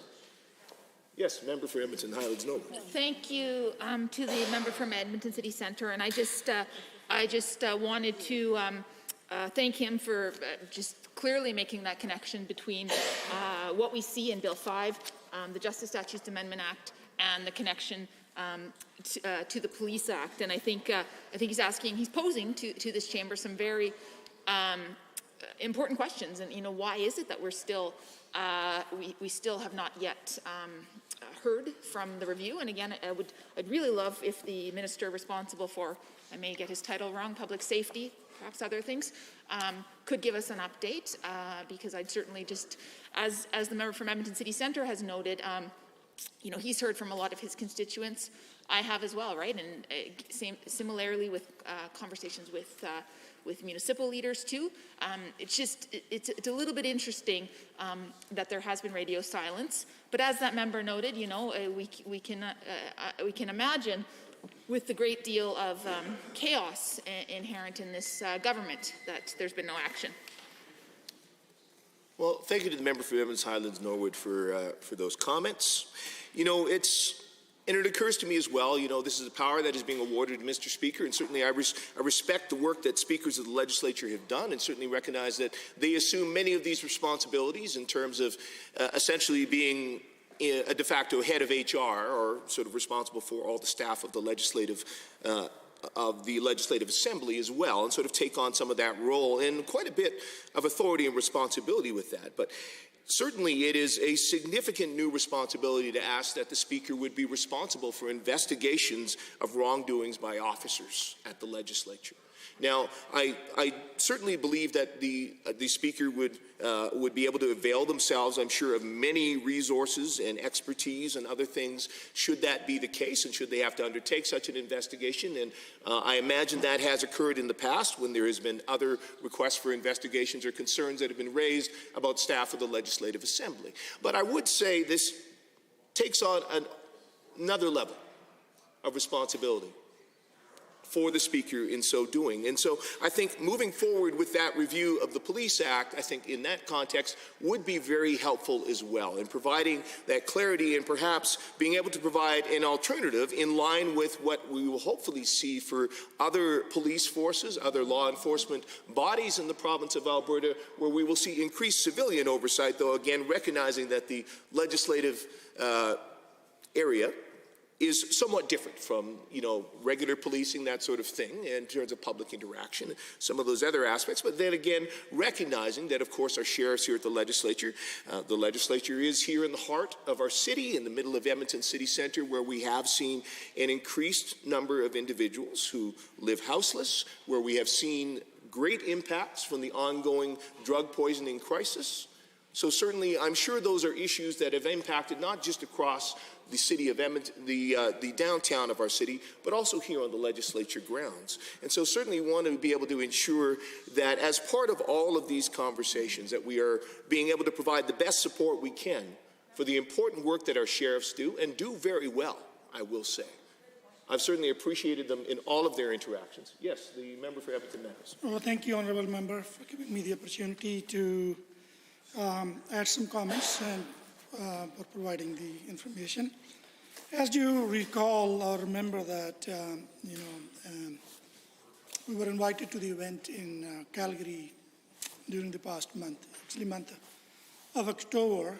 So similarly what I was hearing in my riding, and I believe you have been many actually meeting into the similar stakeholders' concerns, that they are concerned about the cuts to Human Rights Commission, particularly cuts to human rights education funding, and particularly what had happened, the process of appointments of the Human Rights Commission itself really actually impacted not only their ability to seek justice in a situation, also the way they were frightened, they were feared.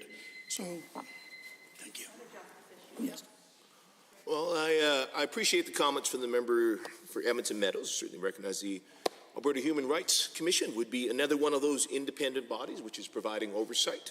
To the best of my knowledge, has perhaps less involvement when it comes to law enforcement, but certainly is an important part of protecting the rights of Albertans in many areas. And ultimately, what we are talking about here is a question of public safety.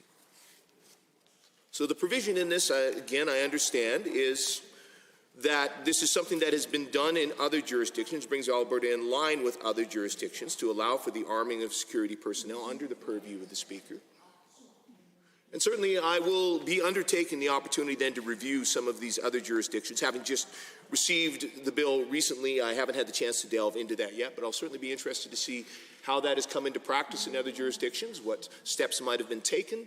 Certainly, you know, this puts me back in mind, I suppose, of the gentleman that made his way into the Parliament building back in, I believe it was 2014? I believe, under the time of Prime Minister Harper.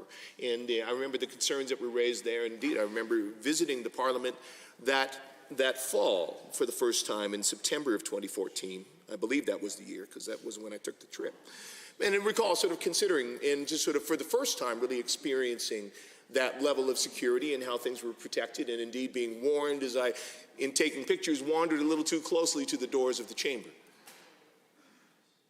So I certainly recognize the importance of this in the current atmosphere where we find, unfortunately, increasingly heated political rhetoric, both from politicians and from individuals, certainly as with the events that we saw, unfortunately, during the midst of the COVID-19 pandemic, where some have chosen to fan the flames of conspiracy, unfortunately continue to do so.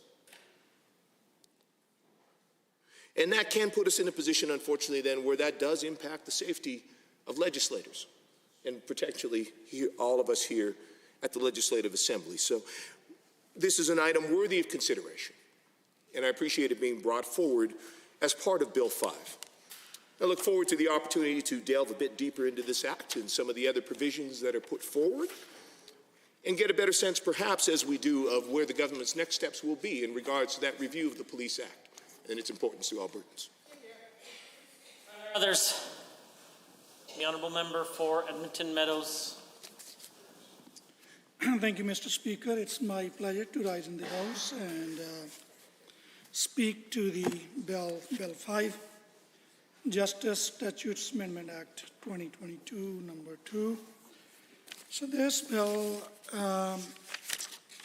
actually make quite a few changes that some are minor, some are important, and some are really worth paying attention to that, because if they are even step in the right direction, that needs still a lot of explanation.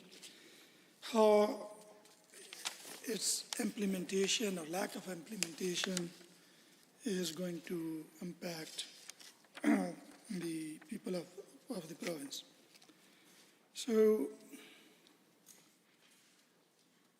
the section 1 of this bill make changes to actually speed up the process to bring sport, child and sport orders in line with most of the other provinces, I believe. It says the other provinces, but it doesn't say like all the other provinces or most of the provinces. So it removes some of the requirements in place right now, so the sport can be in place in a speedy process. So it removes the need for sworn documents, and it removes the need of certified documents to provide flexibility for certification.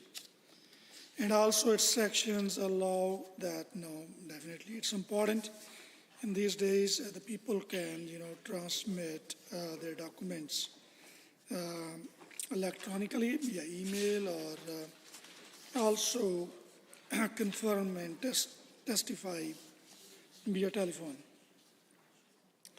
And it removes the need of statutory certified copies, and provides designated authority the ability to require certificate copy if determined as necessary. It clarifies, Section 19 clarifies the court's ability to set aside an order and provides ability to determine if order or not authentic and parameters for doing so.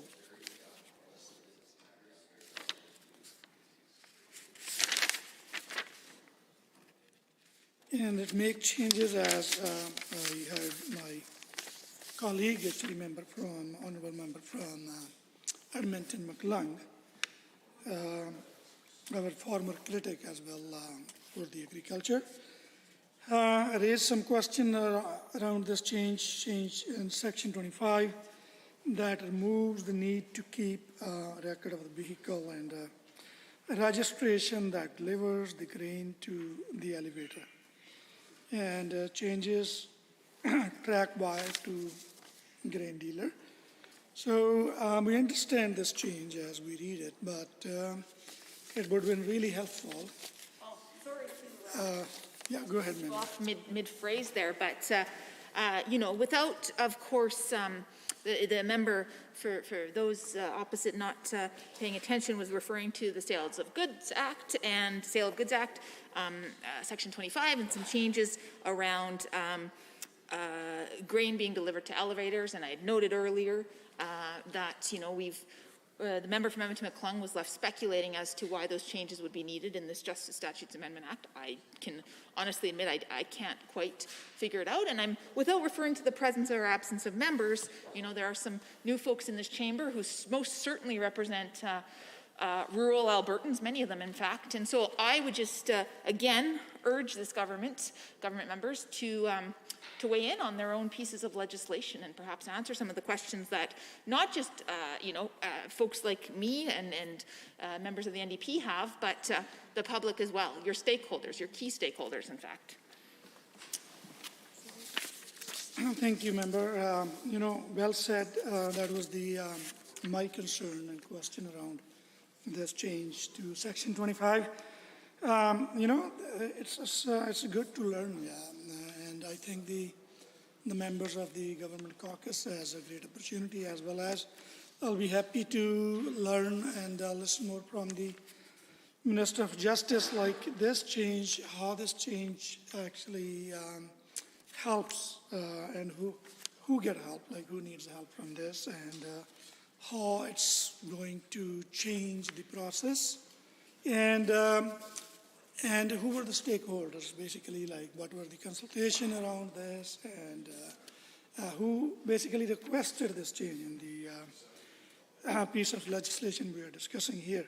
So we just understand that the requirements to keep the records have been waived, and the question around this to members like us, that we do not know the specific question, concerns, or the advocacy behind this, what this change is going to exactly do, help the dealer or help the registered owner, or actually where this demand was coming from. Also, in the Section 26 of this bill makes changes to the new Trustee Act. This act removes the need for a trust to be transferred, to the courts if there is no trustee, and clarifies that in these situations the trust remains intact until a new trustee is appointed. So I don't see like much of the concern as also being trustee of some of the accounts. But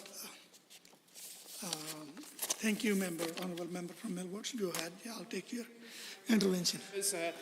Appreciate the comments he's putting on the record on Bill 5, the Justice Statutes Amendment Act. And I know that as I'm looking through Bill 5, I see much that I'm certainly supportive of. And he was talking about the Trustee Act changes.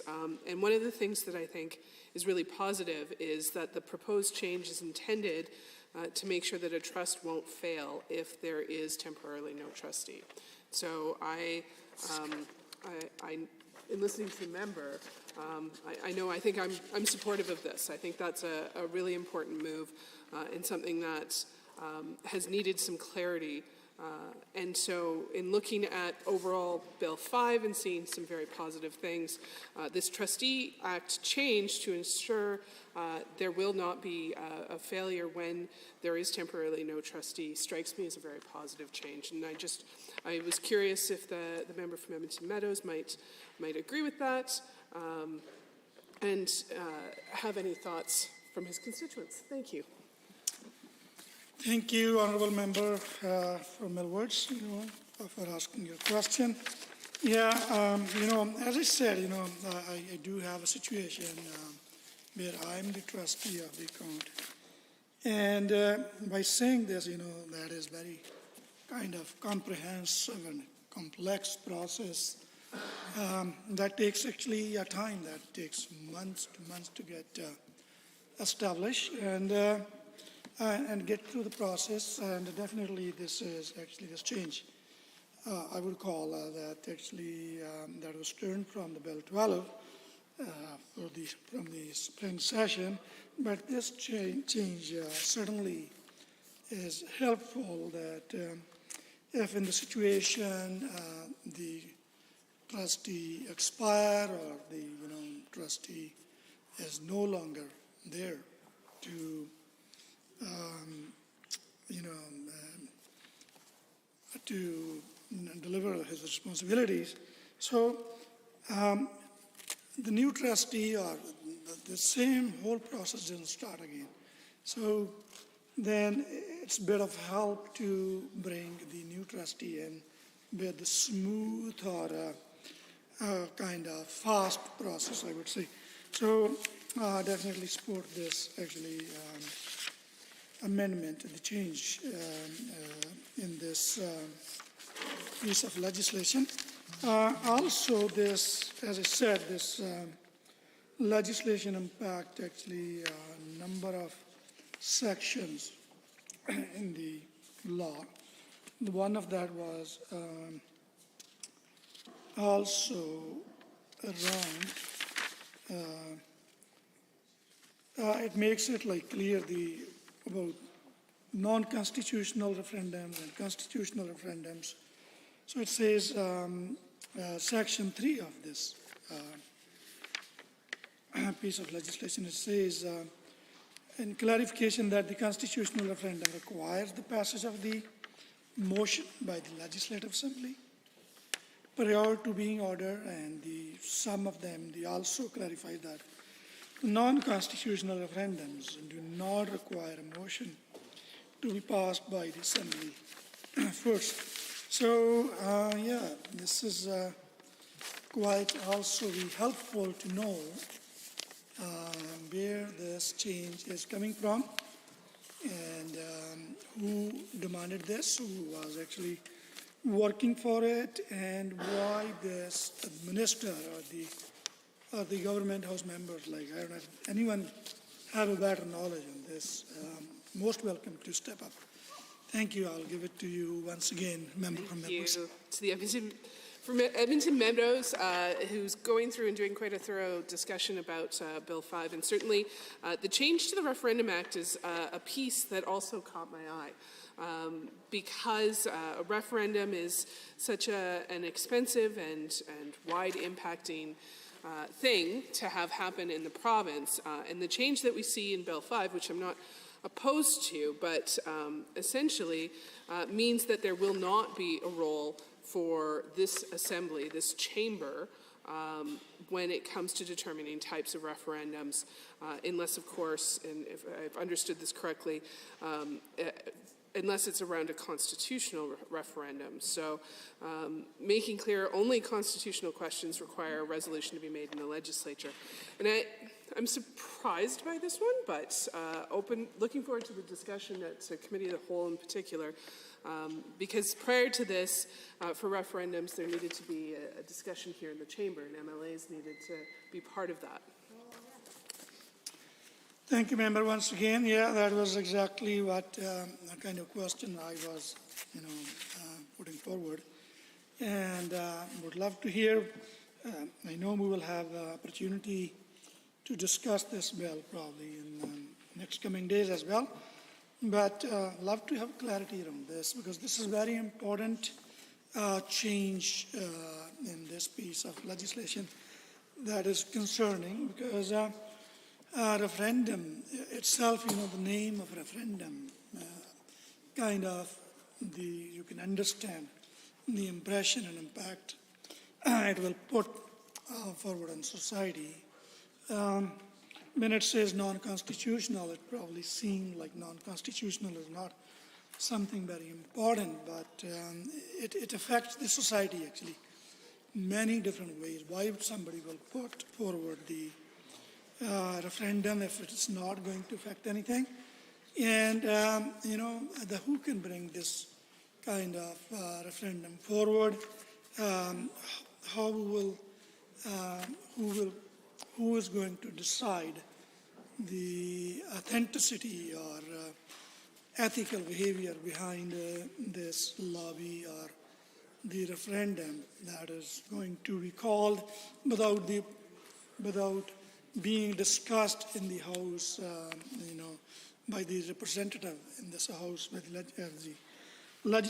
legislative member, Now, these kind of behaviors, to my understanding, I don't know, I really need to learn, the people can choose these kind of opportunities to just, impact or set narratives or change narratives or maybe it wouldn't much do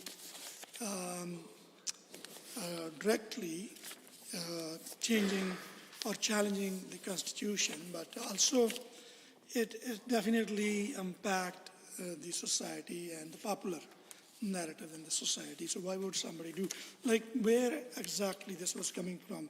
It will be very, very helpful if, I will be able to provide much better feedback on this if we know this, what was the reason behind this sort of changes. And another change that is really concerning, I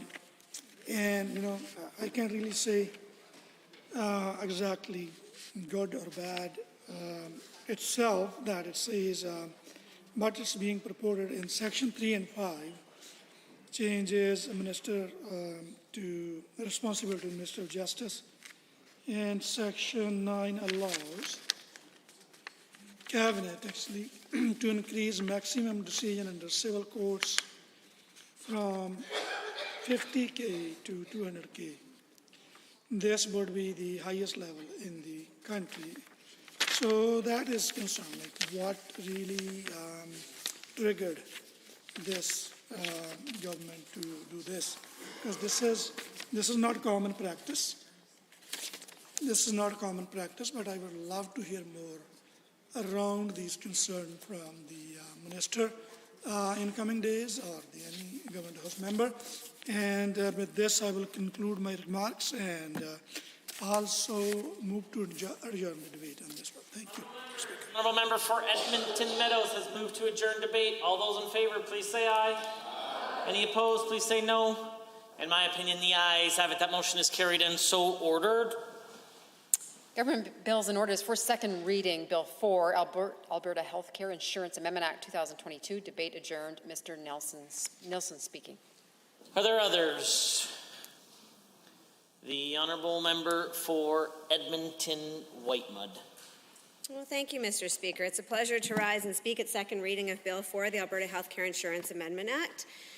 I paused a little bit, Mr. Speaker, to allow some time for government members to potentially rise and speak on Bill 4. We've heard repeatedly from members of this Assembly how important they claim health care is to them now. It's not Bill 1. Bill 1 is, of course, the Sovereignty Act. But certainly we've heard talk, at least from the Minister of Health, that he cares deeply about health care. So I thought for sure this government members would be eager to speak to addressing Bill 4, which is an attempt, I believe, by the government to amend for the years of chaos that they have initiated and which we are all suffering as a result of in this province, it began with the legislative change that Bill 4 is seeking to amend. So it's quite a shock to me that none of them would perhaps want to stand up and apologize to Albertans for their decision to allow a provision, Mr. Speaker, that gave the Government of Alberta the sole authority to terminate unilaterally a contract with doctors. And of course, they introduced that in fall of 2019 and then quickly exercised that authority to end the contract simply on their own volition, Mr. Speaker, with no input. They unilaterally ended that contract. And I can't remember the precise timing of when they exercised that and how far before the onslaught of the pandemic it was. I believe maybe a month or two. February of 2020. Oh, and that's a time that many of us will remember as the time when a global health crisis came and affected all Albertans, whether it be their health, their business, their schools, their kids, everybody was affected. And that mere weeks before, when of course many of us knew the writing was on the wall with respect to this pandemic as well, many experts had said it was coming, that's when the United Conservative Party government decided that they would begin a war with doctors. Now, I just want, for the context of the Assembly, to read again what that provision was in the Alberta Healthcare Insurance Act, and that was in Bill 21 in fall of 2019. The government introduced Section 40.2 to the Alberta Healthcare Insurance Act.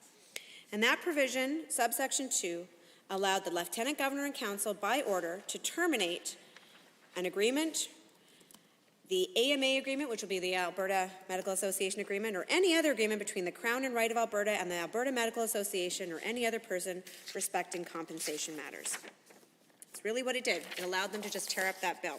Now, what's interesting, Mr. Speaker, is that I decided to go down, which ended up being a very dark path of reviewing the debate of Bill 21 in the fall of 2019. Multiple days of debate on Bill 21, as some of the members may remember. Actually, they may not remember, but I'll get to that next. This was actually an omnibus piece of legislation. It contained many of the most egregious changes that this government brought in early in their mandate. There was many more egregious decisions to come, of course, Mr. Speaker, but this was one of the first bills of some really outrageous decisions by the government, who decided to, for example, balance our budget or seek to try to balance the budget, because they also actually by that time had increased the debt significantly and lost 50,000 jobs by this time, but they sought to balance the budget on the backs of people with AISH, for example. Yeah. Bill 21 took me down that dark path of remembering the hypocrisy of the members in this legislature on the government side who had just previously, a year prior when they were in opposition, had stood in favor of indexing AISH and spoken about the need for compassion for those individuals who are on AISH, and then in Bill 21 decided in one fell swoop to de-index AISH. Now, what was remarkable to me, Mr. Speaker, as I was looking back on Bill 21 debate to get a little bit of, see if I could find some statements made by government members on why they thought being able to unilaterally terminate the AMA agreement was so important. As I went down that path of reading the Bill 21 debate, what was remarkable of, oh gosh, there was at least 12, 13 days of debate on this bill.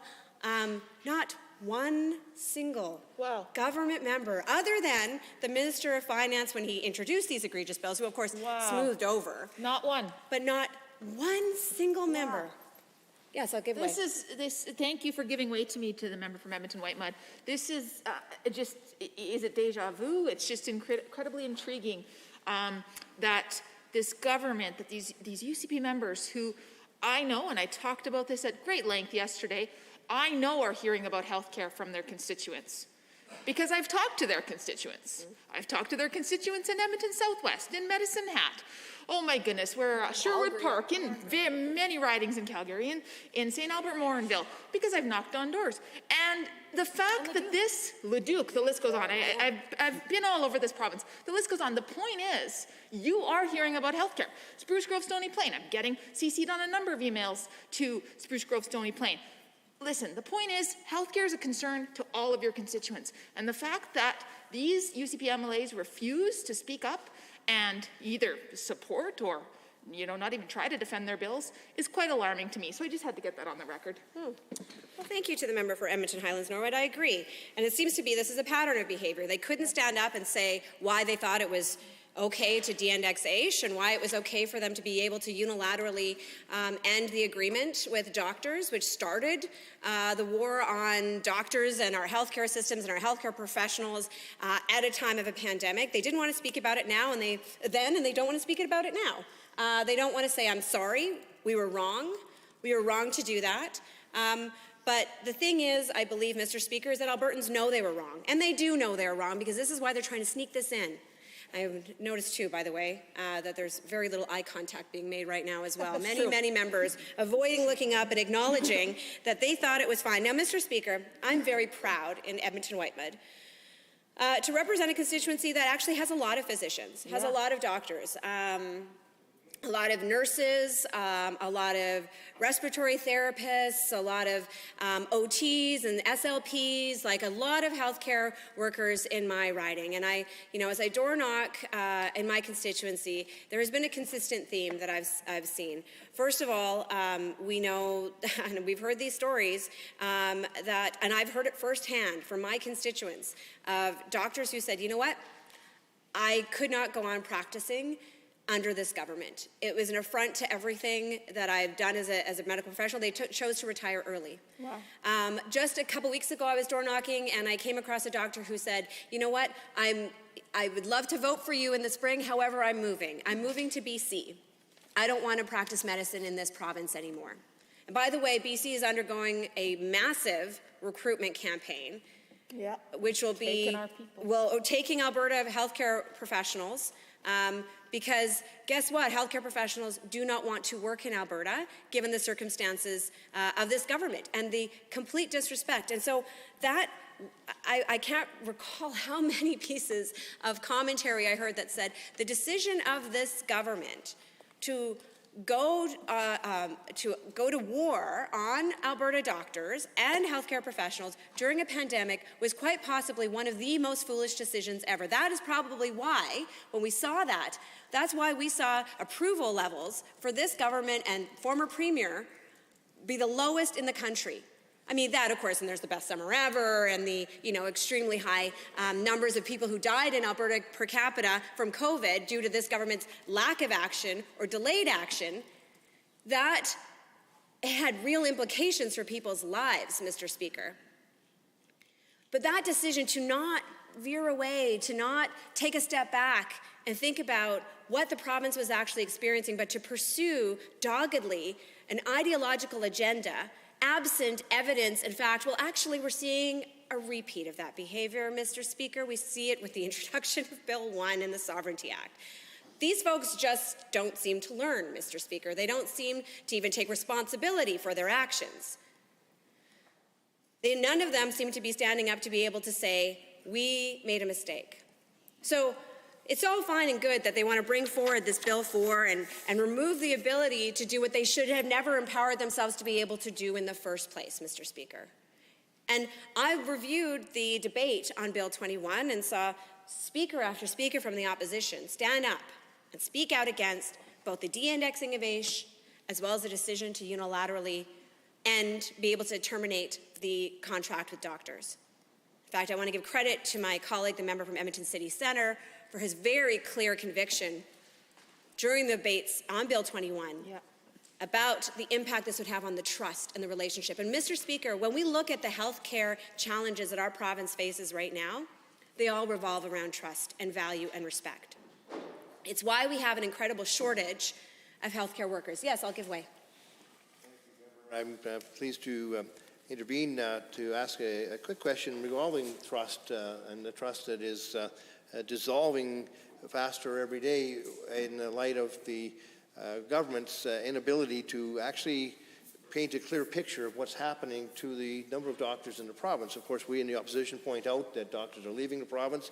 The government responds by saying, oh no, we've got more doctors in the province than we've ever had before yet. In fact, the number of doctors supposedly should be increasing as we increase in population, but I'm wondering, indeed, since there is simply a real huge doctor shortage, because many people can't find a family doctor, what the government's picture is lacking in your estimation in terms of describing the real picture about doctors in the province, and the numbers that are here and those that are leaving, and why there's still a shortage? Thank you to the member for the question. And, actually, when I think about what the challenges are in terms of the trusted relationship, I think about just a few minutes ago when I mentioned that I'm proud to represent a constituency that has a lot of doctors and healthcare professionals who work in it. Some government member over there scoffed about that and made a little noise, like, oh, of course I do. And that exactly, Mr. Speaker, is exactly the problem. This government has disdain for the professionals who are on the front lines of our healthcare system. They express it in every way, and they expressed it legislatively in Bill 21 back in 2019. Yeah. What they said was, we don't care about your working conditions. And let's not forget that it wasn't just the ending of the contracts, right? Of course, there was all the billing code, and the Minister of Health at the time, who was on driveways screaming at doctors, or going after doctors and finding their personal phone numbers and calling them up to berate them. And then it was, just the idea that we currently have a premier who talks about the fact that the healthcare shortage was manufactured, which is completely flies in the face of the everyday lived experience of healthcare professionals. And not even just during the pandemic, Mr. Speaker, but these healthcare professionals are strained. They have not had a break. They haven't had a break. And it is continuing one crisis, public health crisis, to pile on top of the other. And it's happening right now with children's health care. We have a government that has disdain for science and for medical expertise. We have a premier who won't even stand up and encourage Albertans to get a flu shot. She sends her Minister of Health to say it because he'll say it. That's great to hear, but the premier won't. The premier's been given multiple opportunities to stand up and encourage Albertans to get a flu shot, and she won't do it. So what she's saying to healthcare professionals is, I don't care if more people get sick. What I'll do is I'll make sure that there's medication. That's a key issue. Point of order has been called. The Honourable Government Whip. On 23B, we are not on topic. I think we're very far off of it. And also on 23 to say that the Premier doesn't care if people get sick, I think it's a comment that the member from Edmonton Whitemud should apologize and withdraw. The Honourable Opposition House Leader. Thank you very much, Mr. Speaker. On 23B, I have to disagree. I've been listening to the member. It has been related to Bill 4, but also the events that have led up to Bill 4, which, yes, can get broad, but we are at second reading, and I think it's all been in order. That having been said, I did not actually hear the comment under 23I that the member is referring to that specific language, so I will have to defer to you, Mr. Speaker, if there was a point of order. I would suggest likely not, but I will leave it to you. Speaker's prepared to rule if there's, unless there's any other commissions. I agree with respect to the matter around relevance. And without the benefit of the blues, and I'm not 100% sure exactly what the member said. If she did say that, it probably is a point of order. Certainly, she has made a number of statements specifically directed at a member of the Assembly that could be construed as accusations about a member. And so it's order. This always moves us down a trail of language that's likely to create disorder. And if the honourable member would like to make references to the government or others, it certainly depersonalizes the debate, and I would encourage her to do so. The honourable member for Edmonton Whitemud. Thank you, Mr. Speaker. When the government does not send a message to Albertans about encouraging them to take preventative healthcare actions that are very clear actions that can be taken to relieve pressure off of the healthcare system. The message that the government and the leader of the government is sending to healthcare workers is that we are not interested in alleviating the work and the stress and the strain that you're experiencing. Instead, we've heard a government take a position of wanting to increase capacity. And their focus is always on more sick Albertans, and their frustration is that we don't have capacity for more sick Albertans. What I can tell you is that not only is that not comforting as a parent or as an Albertan, that my government wants to see more people sick rather than address the core issues that would actually minimize illness, but it also sends a message to healthcare workers that we think you will just keep on going, that you will keep on handling the enormous strain. We have all heard messages in this chamber, Mr. Speaker, from healthcare workers, frontline healthcare workers, who are talking to us about how burnt out they are, about working doubles, about not finding somebody who's able to take over and they continue on the shift. We're seeing horrific stories out of children's hospitals right now, stories that are a parent's nightmare. The idea of not being able to access the healthcare, not just not being able to access, but not the quality of it. I am terrified, Mr. Speaker, as a parent in this province right now, of something happening to my child that requires me to go to a children's hospital. Because I don't know the conditions and how long they'll be waiting.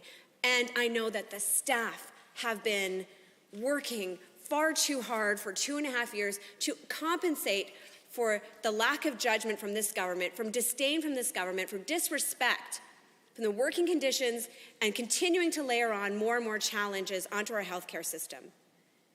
And it began with this, Mr. Speaker. It began with what Bill 4 is attempting to address. Of course, the government is now able to stand up and say they'll repeal the ability to unilaterally terminate a contract with the Alberta Medical Association, because they already exercised it, Mr. Speaker. They did what they wanted to do.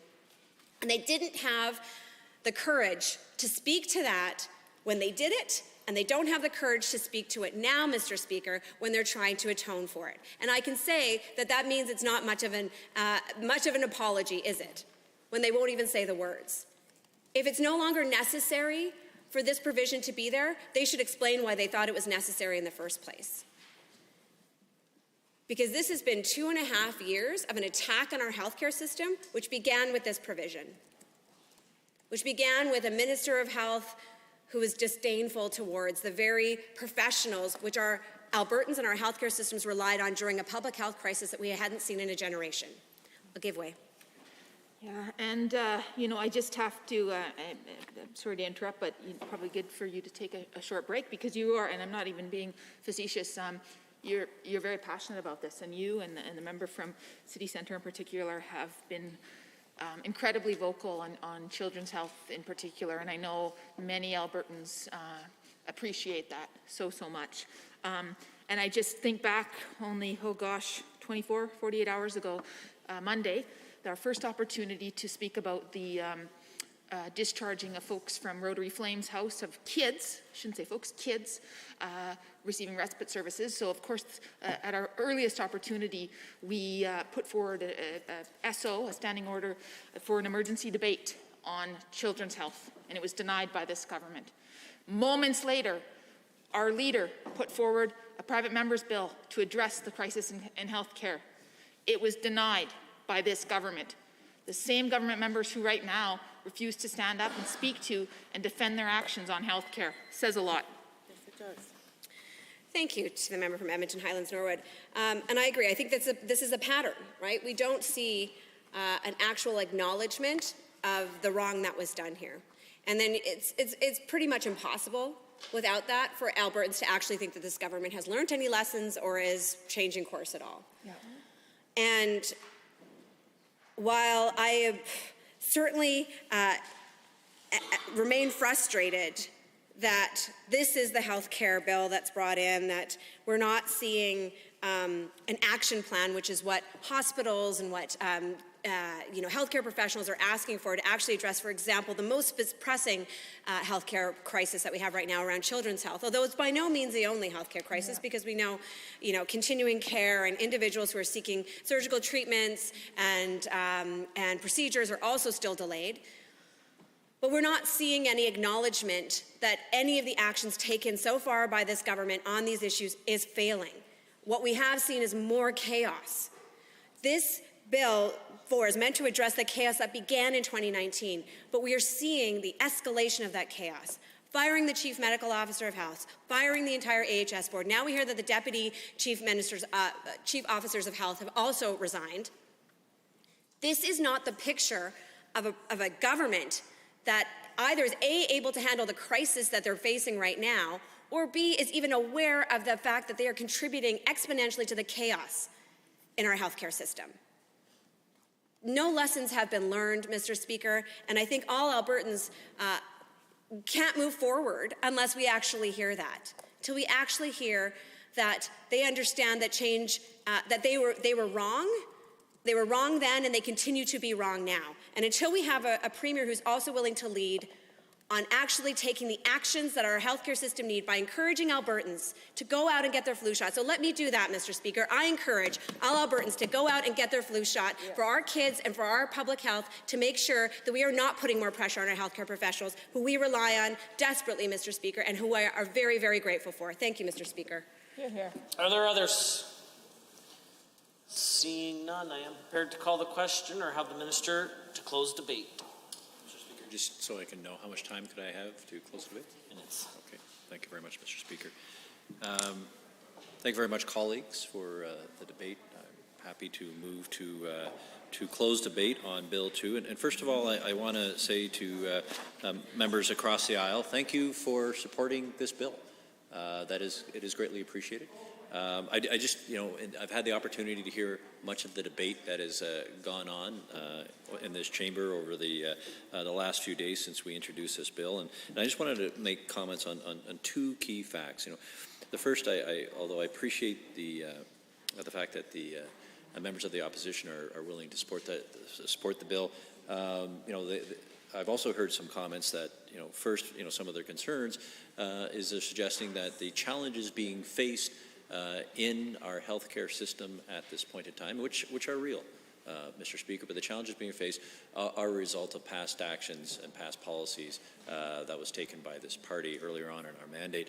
And Mr. Speaker, I just want to comment that if we look around the country and the same challenges are being faced by other provinces at the same time for the same reasons, Mr. Speaker, as COVID, that belies the assertion that it was caused by past policy choices, Mr. Speaker, but it rather is because of the significant challenges that has been posed by COVID and the impact that it's had on our healthcare system and on our healthcare human resources, Mr. Speaker.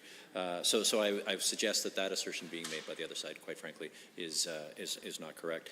The other general comments that I've heard from the other side on this is that what's not in the bill, even though they may agree that's to removing element, the one aspect of 40.2 in the Alberta Health Insurance Act, what the concern is that what's not in the bill, and suggesting, quite frankly, that the challenges that we're facing in Alberta in terms of strains on our healthcare system and lack of staff in certain areas of the province can be fixed, quite frankly, by legislation. A member earlier just commented about the private members bill would address these crises in healthcare. And Mr. Speaker, the ways to address these issues in healthcare that we're facing and every other province in the country is facing is not necessarily through legislation that's simply going to say we're going to measure, which is in essence what we already do. It is through concrete actions and concrete plans that our government is already taking to address these challenges. Mr. Speaker, we talk about building capacity in our healthcare system. We are spending more money than we've ever spent before, $22 billion this year. We're increasing that amount. There's additional amounts on top to deal with COVID and to deal with to get caught up on surgeries. And we are actually investing this money in every part of our healthcare system. Mr. Speaker, we are focusing on prevention. I'm very pleased that we announce MAPS, modernizing Alberta's primary care, because we know that we need to focus on primary care to keep people out of the hospitals when they're the sickest. And we can learn from other countries and how we can be more effective doing this. And I'm very much looking forward to their interim recommendations on what we can do as quick hits to be able to improve access to primary care. But in addition, their longer-term vision, because we know we need to migrate towards that, we need to look at a model, quite frankly, of primary care, community-based care, home-based care. Mr. Speaker, we need to look at prevention. And I was very pleased not only that, when we talk about prevention, the honourable member across the way just recently mentioned this in terms of, one thing is getting your flu shot. And we are running a campaign. Our government is running a campaign right now. Text messages has recently come out on this, asking people to make the choice to get their flu shot to protect themselves, especially as we're going through a challenging flu season this year, having not had a basic flu season prior to last spring for a number of years. And we know, Mr. Speaker, and this brings it back to Bill 4, we know that retention and attraction of healthcare professionals is a challenge. It's a challenge being faced here in Alberta, particularly in rural areas. It's a challenge being faced across the entire country. And Mr. Speaker, we are having some successes on this. We have more doctors, we have more nurses than ever before in this province. Now, quite frankly, they're not enough, but this bill delivers on a commitment that our government made in agreement with the AMA, and that agreement follows three key themes. It's about partnership, working with the AMA, because we know we need to work together to provide the services that Albertans need to be able to attract and retain doctors in this province.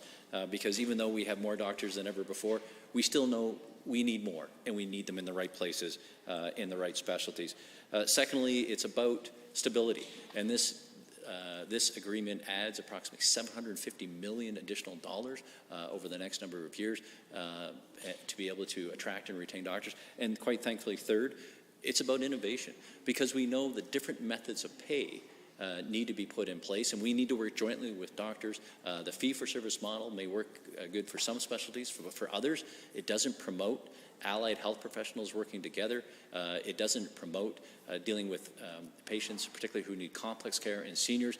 So changing that method of pay, and there's a commitment in this agreement to work on that. So once again, I'm very pleased that we reached this agreement with the AMA with over 70% ratification rate, and that this can help form the foundation for retention of attraction and doctors. And once again, I want to thank the honourable members on the other side of the aisle for agreeing to support this bill. And with that, Mr. Speaker, I would like to close debate. Honourable members, the Minister of Health has moved second reading of Bill 4, Alberta Healthcare Insurance Amendment Act 2022. Does the Assembly agree to the motion for second reading? If so, please say aye. Aye. Any opposed, please say no.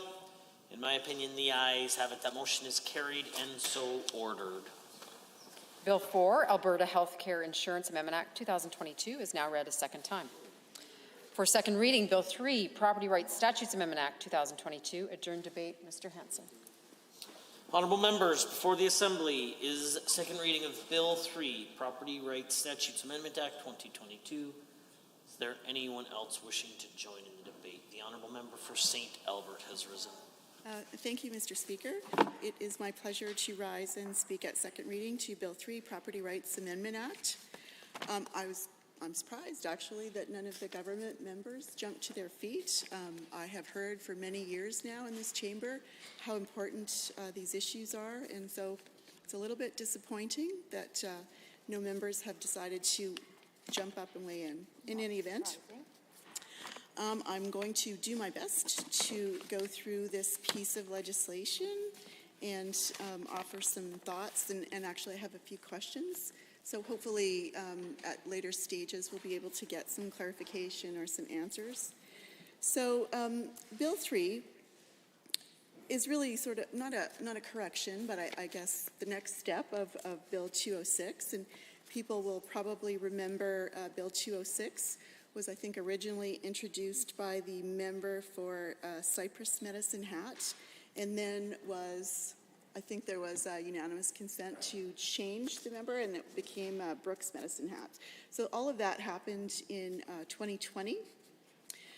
And the UCP at the time brought forward that piece of legislation, which sadly at the time actually failed to address a number of the issues related to property rights that Albertans had been calling for quite some time. So as we have said previously, we support this legislation to bring property rights and remedies in line with legislation in other provinces in the country. So in fact, what happened with Bill 206, there were a number of issues that were identified in Bill 206. I can't remember exactly what happened at the time and didn't have a chance to read through Hansard, but ultimately it did get referred to a select special committee on real property rights, which issued a report in June of 2022. I was not on that committee, so it was quite helpful to have the report to look at and to see. It's actually quite interesting, Mr. Speaker. I think the report sort of lays out in detail the consultation that was involved, which is terrific. And I will talk a little bit about the various consultation processes that have impacted or resulted in what we see today with Bill 3. So what Bill 3 does is, hang on, let me just check.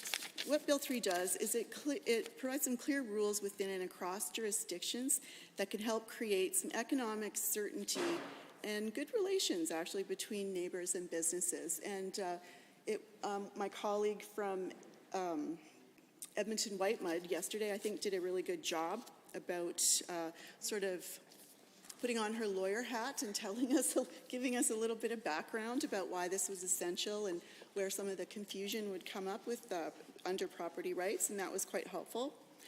But so it's easy to understand why there would be some confusion or potential conflict between neighbors and businesses. So clear rules that are created as a result of extensive consultation on the subject, consultation with subject experts, with people that are requesting these changes is really important.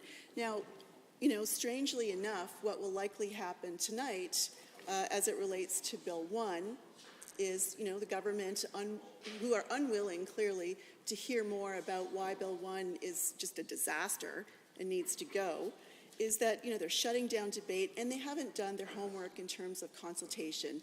Now, they've likely talked to their friends and insiders and, rebel media or whatever they talk to, but, they have not done a good job in consultation. And my colleague, the critic for Indigenous Affairs, I think has been very clear about we have a duty to consult before we bring this legislation forward, before we start having these debates and voting. And clearly that has not been done. Now, members opposite have said the opposite and said, yeah, we picked up the phone or someone called me or we did this, but there's no clear consultation process. A meaningful consultation process requires time and effort, as you'll hear a little later in this bill debate. So that has not happened with Bill 1, and that's unfortunate, because I think most of us can agree when we take the time to actually speak to the correct people and putting political parties aside or alliances aside, but when you actually take the time to identify who the subject experts are, who are the people that will be impacted by the legislation, when you take the time to speak to them and hear their ideas, you just create better legislation. And obviously that was not done with Bill 1, as Bill 1 is more of a political game, I would say. In any event, this bill, the Property Rights Amendment Act, is an example of a bill drafted after consultation, after receiving advice from communities and stakeholders and experts. One of those experts being the Alberta Law Reform Institute. So we know the bill was the subject of public consultation as discussed by a legislative committee over several weeks. And as such, the bill provides an example to the UCP, as I mentioned, about what is an appropriate and lawful process for and powers of the legislative branch. So the bill acknowledges the role that the courts and the judicial branch must play to arbitrate disputes and provide remedies between parties. So in short, the bill and the process to draft it run absolutely contrary to the UCP's Bill 1.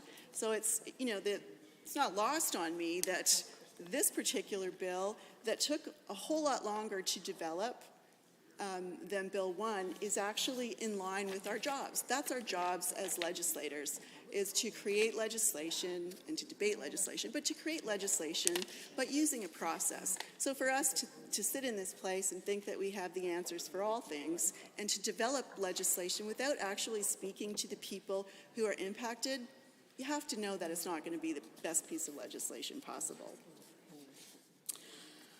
In contrast to Bill 1, which received no public consultation, and in fact will have very little debate time because this government is clearly a government not on side with enhancing democracy or letting democracy flourish in any way, as we see for the framework of Bill 1, but also, the work that they did creating Bill 1, their lack of consultation and all of that. Was not drafted on the advice of constitutional law experts, obviously, and it does not respect the separation of powers. Again, I would just like to add to the record that Bill 1 is such a good contrast to this particular piece of legislation. And I don't mind saying that I am quite happy that Bill 3 came with as much work as it did. And I think for those of you that have not had a look at the Select Special Committee on Real Property Rights, their final report that was issued on June 2022, I would encourage you to do that. Yeah, go ahead. No, and thank you very much to my colleague. I think the contrast between Bill 3 and Bill 1 is an excellent one, particularly given when you look at the public report on from the Select Special Committee, and you see how many public members were able to come and make presentations, when you're able to see how many submissions were received, and really the in-depth process. Now, of course, we know Bill 3, these issues have been introduced into the legislature repeatedly, often through private members' bills of various forms. And so in the end, we have a piece of legislation that has been incredibly well canvassed and has multiple perspectives reflected in it. And I really just wanted to comment that I think the line of comparison between Bill 3 and Bill 1 is quite stark. And we have within the caucus now a bill in Bill 3 that we can support. Yeah, good point. Mm-hmm. Thank you to the member, and that is an excellent point. I think the differences between Bill 1, which is Job-Killing Sovereignty Act, and this bill, Bill 3, is just very stark. One took a long time to develop, and I think, as the member noted, that it came through private member bills, and it has been debated actually over a number of years, and then to have this special select committee take a deep dive and, do the road show like they did, I think was a really terrific idea to make sure that everybody had a chance to weigh in. But, this hope I'm not interrupting you over there. The bill is an example of the government realizing that it got it wrong in its 2020 bill, and it went back and did some significant consultation and committee work to correct the bill, which I actually do appreciate. And, Madam Speaker, I would say none of us always get it right, for sure. Nobody's perfect. We all make mistakes. Sometimes we forget steps in a process that we need to take. That's completely normal. It happens. I think it takes a big person or a big government. Well, that's odd that I'm saying a big cabinet. You guys are a big government. It takes a mature government, maybe let's say, a mature government to realize, what, we can make this better. We can stop and really consult and make it better. And I wish, Madam Speaker, that would be sort of the tools that would be used for other bills, because so many times we have seen things arrive here and then get jammed through with time is cut off. We're not able to debate as long as we'd like to, and things just go ahead, and then these unanticipated consequences, and then harm continues, and it's really, really difficult to undo that damage. Yeah. Go ahead.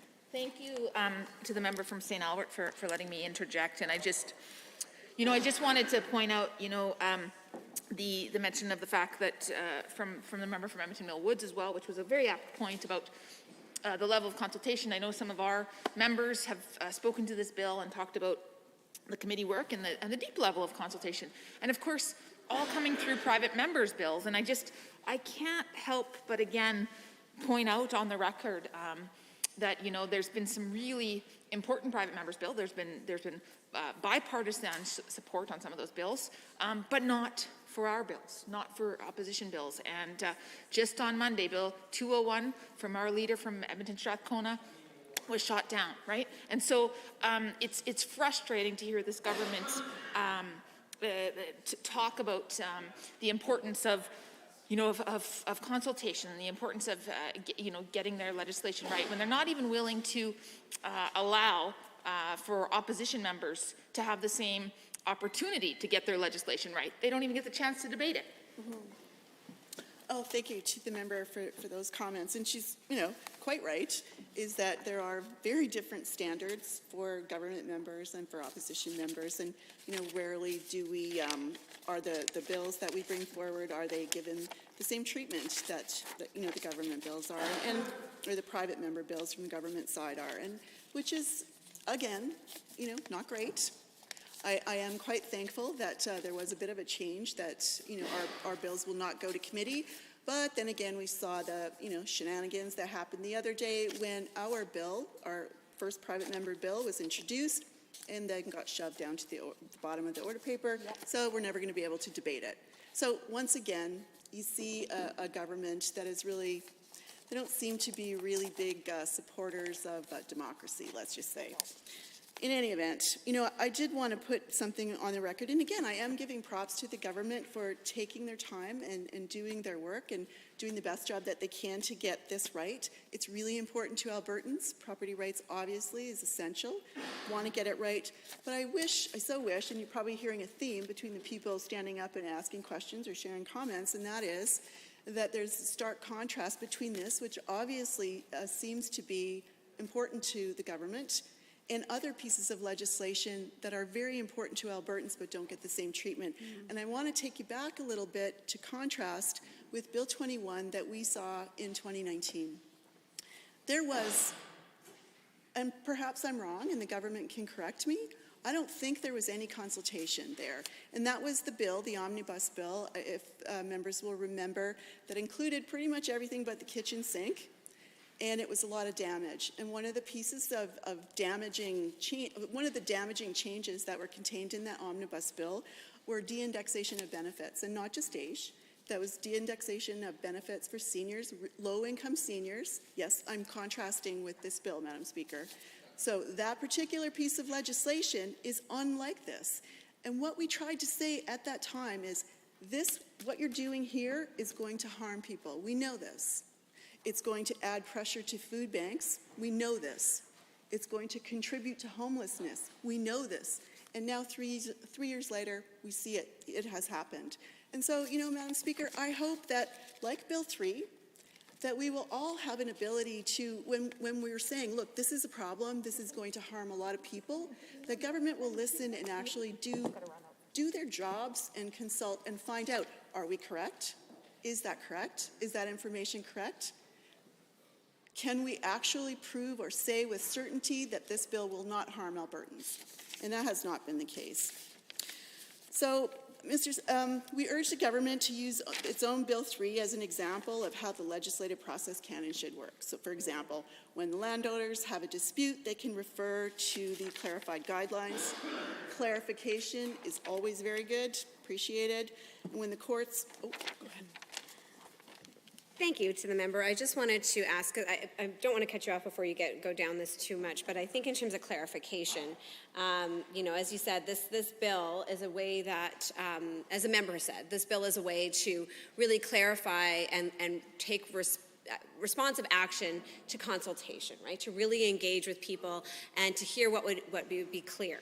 And as you mentioned, this is not something we have seen happen very often with some other government member bills. And in fact, when you talk about a clear process and clarification that is happening under Bill 3, I'm wondering if you can contrast that to, for example, There was a very unclear process under the government's Bill 1, which was introduced in this very same session, right?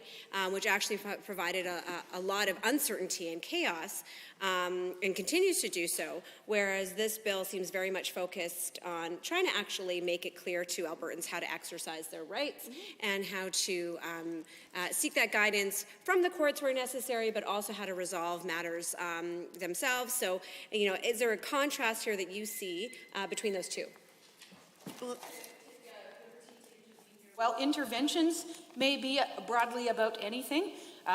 The debate on the bill must be about the debate on the bill. The Honourable Member for St. Albert. Thank you, Madam Speaker. So certainly, again, I mean, it couldn't be more clear, stark, that this particular piece of legislation, actually there was a lot of thought put into it. There's a lot of consultation, and I wish we could say that about other pieces of legislation, particularly Bill 1. And I think that, you know, Albertans will recognize when somebody, I mean, when you're having a conversation with someone and they're trying to shut you up, there's a reason. I mean, when you're talking to someone, and that's what it feels like, Madam Speaker, is that this government has introduced a piece of legislation and doesn't want to talk about it very much. So it's been a few days of, you know, a lot of opposition, a lot of comments in the public, a lot of concerns, a lot of questions with no answers. And it is very confusing, and now we find out, you know, likely we're not going to have much more time to debate. But in any event, Bill 3 is not that. I am grateful for that. Now, there are 3 concerns that we as a caucus do have.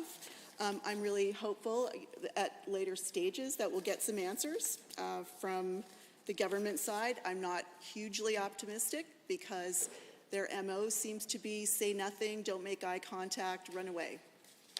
So the 3 concerns that we have, first of all, we would like the Assembly to be exceedingly clear that Indigenous and treaty rights will be respected, are respected in the context proposed in this legislation. So that would include First Nations, Métis, and Inuit right holders. So will the government make clear on the record its intent with respect to Indigenous rights holders, for example, with respect to exercising treaty rights and traditional activities? So, question for government. Did the government consult Indigenous communities on the legislation? So it's a really easy answer, and you know it would be very disappointing if we heard again from the minister responsible for Indigenous affairs that we tend to get answers like we ask about consultation, we get things like, well, yeah, I contacted a couple people or they called me up. That's not consultation; those are phone calls. Consultation is a process. It's a well thought out process that looks at who are the stakeholders, who will be impacted. It usually takes time, it often costs money, but it's really important and essential. So we want to know what happened, what was that like with First Nations, with Métis people and Inuit right holders? What was that consultation like? And can you tell us what the result was? Are they happy with this piece of legislation? The second concern, the Alberta Law Reform Institute, and in their blog from August 2021, and that was Stella Varvis, has proposed that a tribunal, ombudsman, or alternate dispute resolution should be considered along with the legislative amendment so that it doesn't create unnecessary capacity issues for the courts. Now, obviously, we often hear this when we are debating legislation is, let's not inadvertently add pressure to systems that are already overwhelmed. Let's not inadvertently create more difficulties. It can be very difficult and expensive to go through the courts.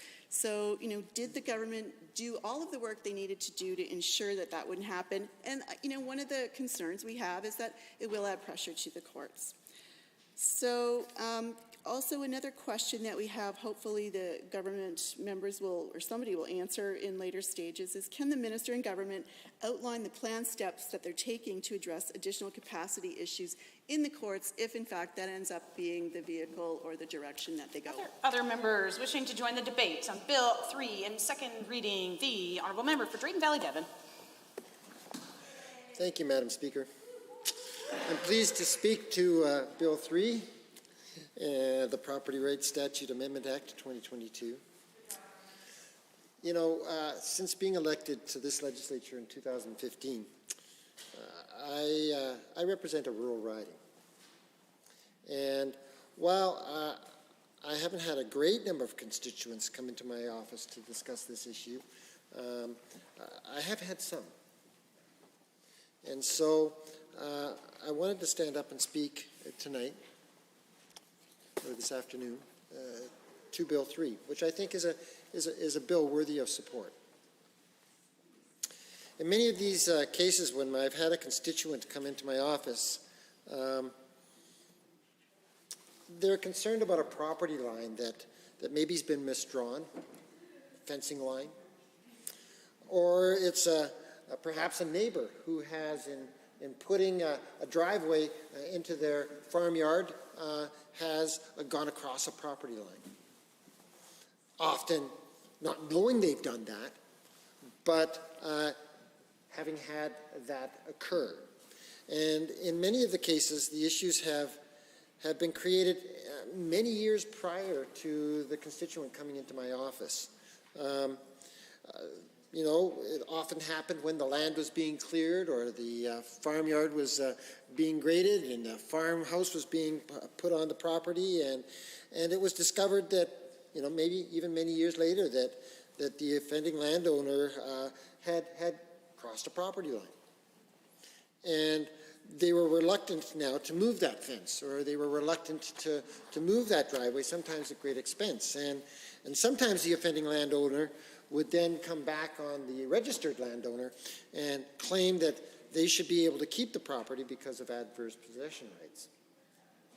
And of course, the constituent that would come into my office would be a little frustrated, maybe a great deal frustrated, because in many cases they had never even heard of adverse land rights, or squatters' rights, as sometimes they call it in my neck of the woods. But Bill 3, the Property Rights Statutes Amendment Act, is designed to stop people from taking ownership of someone else's land. And the Property Rights Statutes Amendment Act of 2022 will ensure that the registered owners of a piece of property are protected from the individuals who claim ownership through adverse possession or squatters' rights. That is, if they've occupied the property for at least 10 years. Interestingly, adverse possession claims can only be made against private landowners. Public land, municipal land, irrigation districts, they're all exempted from adverse possession. So it's the private landowner that has sometimes had a problem with a neighbor that has claimed adverse possession rights. Now, if passed, the Property Rights Statutes Amendment Act 2022 will update the law of the Property Act. It will update the Land Titles Act and the Limitations Act in order to eliminate claims of adverse possession. It will remove the burden from registered property owners to be continually monitoring their land in order to prevent people from taking possession and over a period of time claiming squatters' rights. This legislation, should it be passed, will allow registered property owners to get a court order at any time to regain possession of their property from someone who illegally occupies it. So it's providing a legal capacity or a road to be able to redress what is obviously an issue. In a country that has a strong rule of law, we believe in the right to own property, and in order to be able to purchase property, and to be able to maintain the capacity to decide how that property will be used and by whom that property will be used. And this bill, Bill 3, moves us forward in helping landowners, private property landowners, to be able to protect themselves and their property. So the Property Rights Statutes Amendment Act will abolish the ability of squatters to make a claim, and it will give private landowners the same protections that were once reserved only for the government of this province. If someone is possessing land for which they are not the registered owner, the registered owner can go to court to regain possession at any time.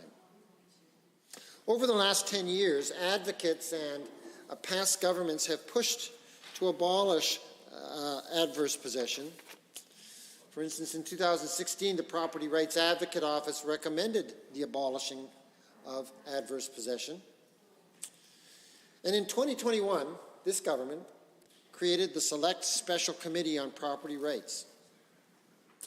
And this committee was formed, and it traveled across the province, speaking to stakeholders. And the MLA Select Special Committee on Real Property did extensive public consultation in 2021, and it received multiple requests to abolish adverse possession. Now, the Alberta Law Reform Institute identified 9 cases in the past 8 years leading up to 2020 where adverse possession had become an issue in the province of Alberta. And in April 2020, they provided the government with 7 recommendations to end squatters' rights. These recommendations were and have been placed into the report and placed into the law or the legislation, the bill that we are looking at today. The committee tabled its final report in June of 2020, and in its final report they recommended the abolishment of adverse possession. Other provinces and territories like Saskatchewan and New Brunswick and the Yukon Territory have had to address the issue of adverse possession, and they've done so by passing laws banning squatters' rights. Property rights advocates like the farmers and property right advocate Peter J. Doby are in support of this bill. Removing adverse possession will bring some peace of mind to registered landowners and ensure that they can use and enjoy their registered property. And I know that for the constituents that have come into my office, they will be supporting and want me to support this bill. This bill would have helped them 5 or 6 years ago when they were coming into my office. This doesn't happen very often, but I know that the constituents that I have met with were absolutely at their wits' end, trying to address the issue over squatters' rights on what should have been their land. And so, Madam Speaker, I believe that this is a good bill. I believe it addresses an issue that for some constituents and people across this province has become an issue. And so for this reason, I will be supporting this bill. Thank you, Madam Speaker. Others, the Honourable Member for Edmonton McClung. Thank you, Madam Speaker. Pleased to rise to speak to the Bill 3, Property Rights Amendment Act. As this House well knows, former real estate agent of 30 years. As such, I have a great interest in any legislation, proposed legislation which touches upon property rights and real estate in this province. And I know that in my career, of course, I have had situations personally where there were incidents of defined adverse possession that occurred on properties that I had listed or was intending to sell to a buyer. And often, Madam Speaker, these adverse possession issues are not cases of negligent behavior or intentional behavior on the part of the landowners, but most often innocent errors. And I would say that it's really not, of course, defined as a rural issue, although primarily in the public's mind, those are the cases that they think of where somebody will have built a cabin on a rural property that's in a wooded area and lives on it for a while and takes possession in hopes of taking over the land in a malicious way from the legitimate owner by relying upon adverse possession claims. Of course, we're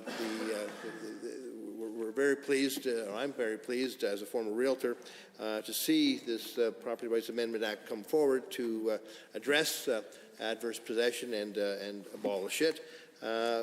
But of course, there are some concerns that I still have that linger around the remaining assets that may be on land that were subject to adverse possession claims and the satisfaction of disputes over those improvements between the former claimant of adverse possession or somebody who's built something on somebody else's land and now wants to be compensated for it following the rules and regulations contained in Bill 3, the Property Rights Amendment Act. And of course, Madam Speaker, we all know that in business, time is of the essence. And whether it's a piece of rural property between farmers or agricultural producers or somebody who owns a recreational tree lot for hunting purposes or just simply recreation purposes, or whether it's a downtown parcel of land in Calgary or Edmonton where someone has inadvertently built across a property line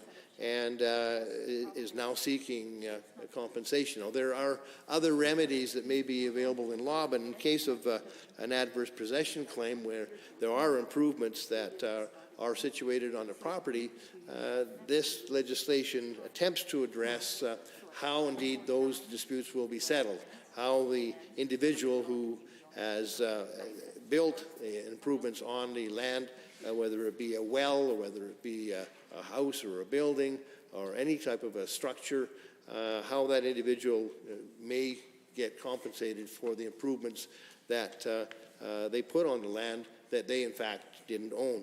So I wonder, and I want to seek real clarification, Madam Speaker, and I'm sure all members of the Alberta Real Estate Association would be interested in hearing this as well, as to how the process is really going to work, because if it indeed does not incent an individual who is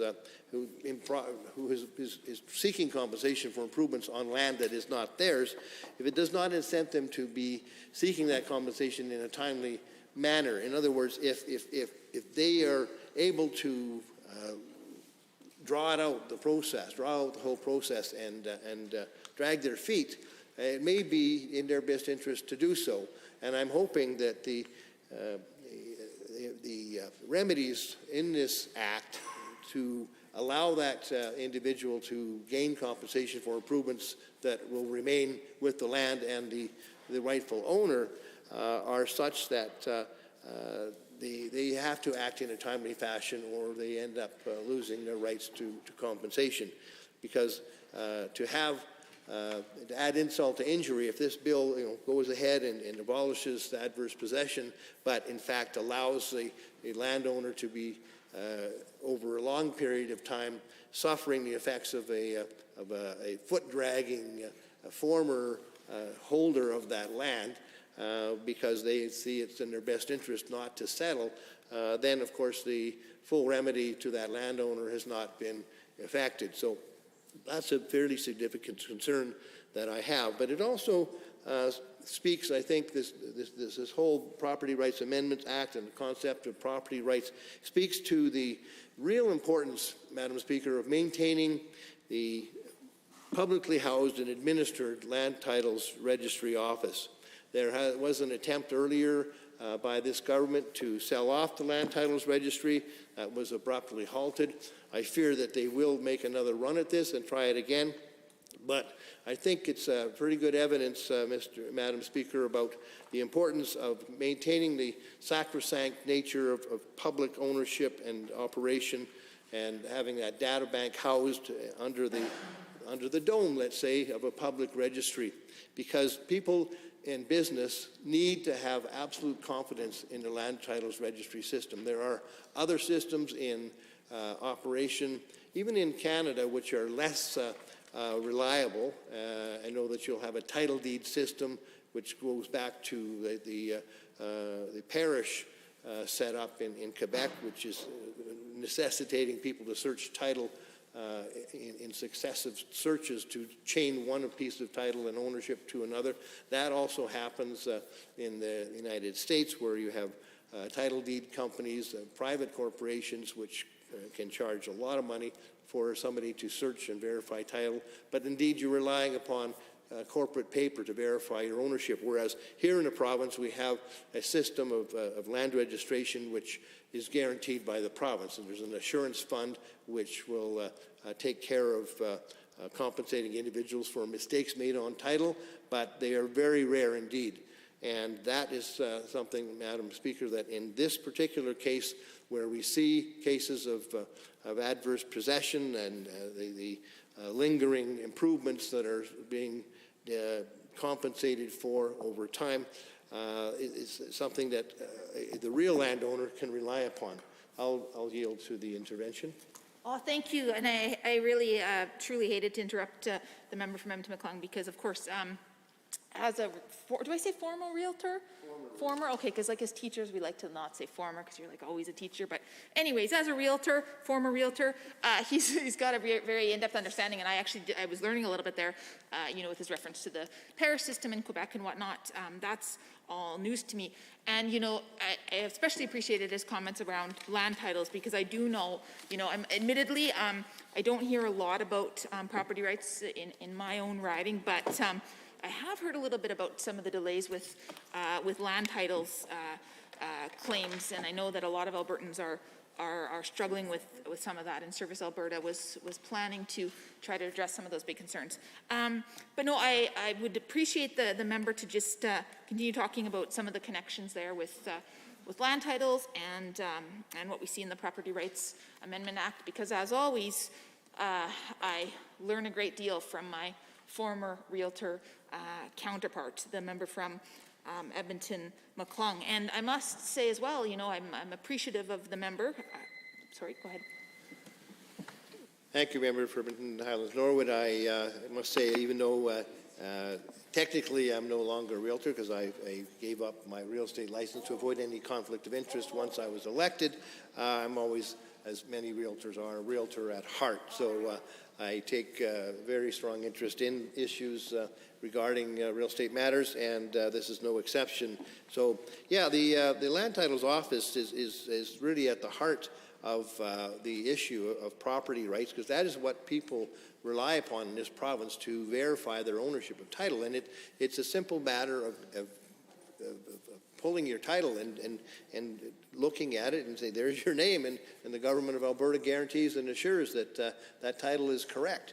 And in many jurisdictions in Canada and around the world, it's not so clear as to who actually owns land. You have to paper together your verification of ownership, and the disputes over that are many, and it's a costly thing to actually verify title, and you have to buy insurance, and insurance is available here too.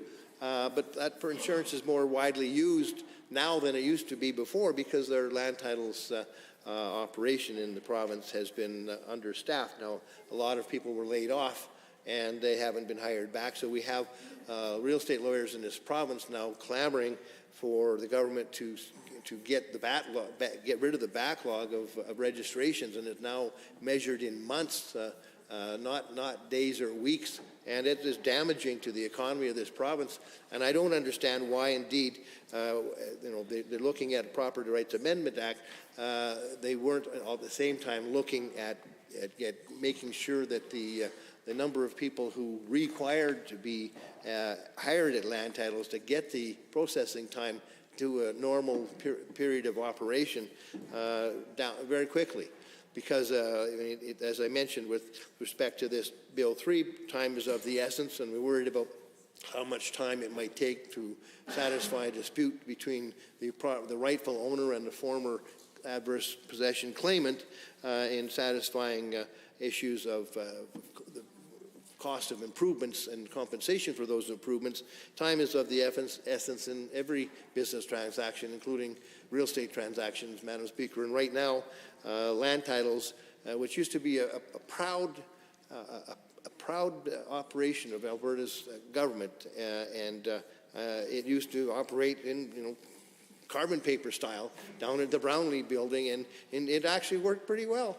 It's updated to a certain extent, but now you can't even go to get counter service. I had an individual at my office a couple of days ago who tried, because she wanted to change go back to her maiden name after going through a divorce on the land title, and was unable to have anybody do anything at the Brownlee building at the land titles office because everything's now online.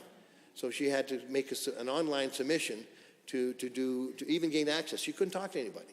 And that's a little bit disturbing as a side issue.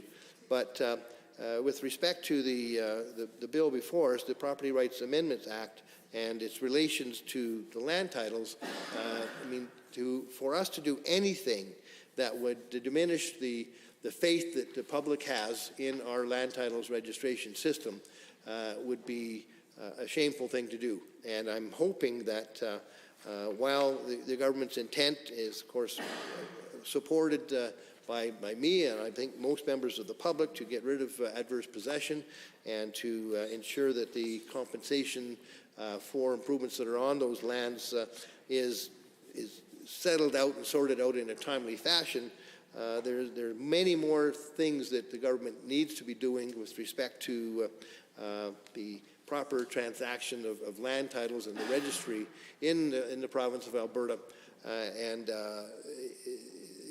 We have a government here that talks about being a strong supporter of business and economic development, yet we've got a land title system. One of the fundamental activities of business is the transaction of land, and it's being held up. And lawyers are actually at their wits' end. Madam Speaker, I've spoken to a gentleman who I used to do real estate transactions with regularly, who's a real estate lawyer in town, and I found that they are no longer able to extend insurance and reassurances between themselves to allow transactions to close. They're at the capacity of the insurance limitations between themselves, even using Western protocol, and they don't know where they're going to go beyond this. So the answer, of course, is to get land titles up to speed and hire the people that need to be hired. I know that the minister suggested that we were going to have the individuals who are being trained right now do the simple stuff and then continue on with the training for those that needed to be trained further for more complex matters, but it's not working, and it's really taking way too long.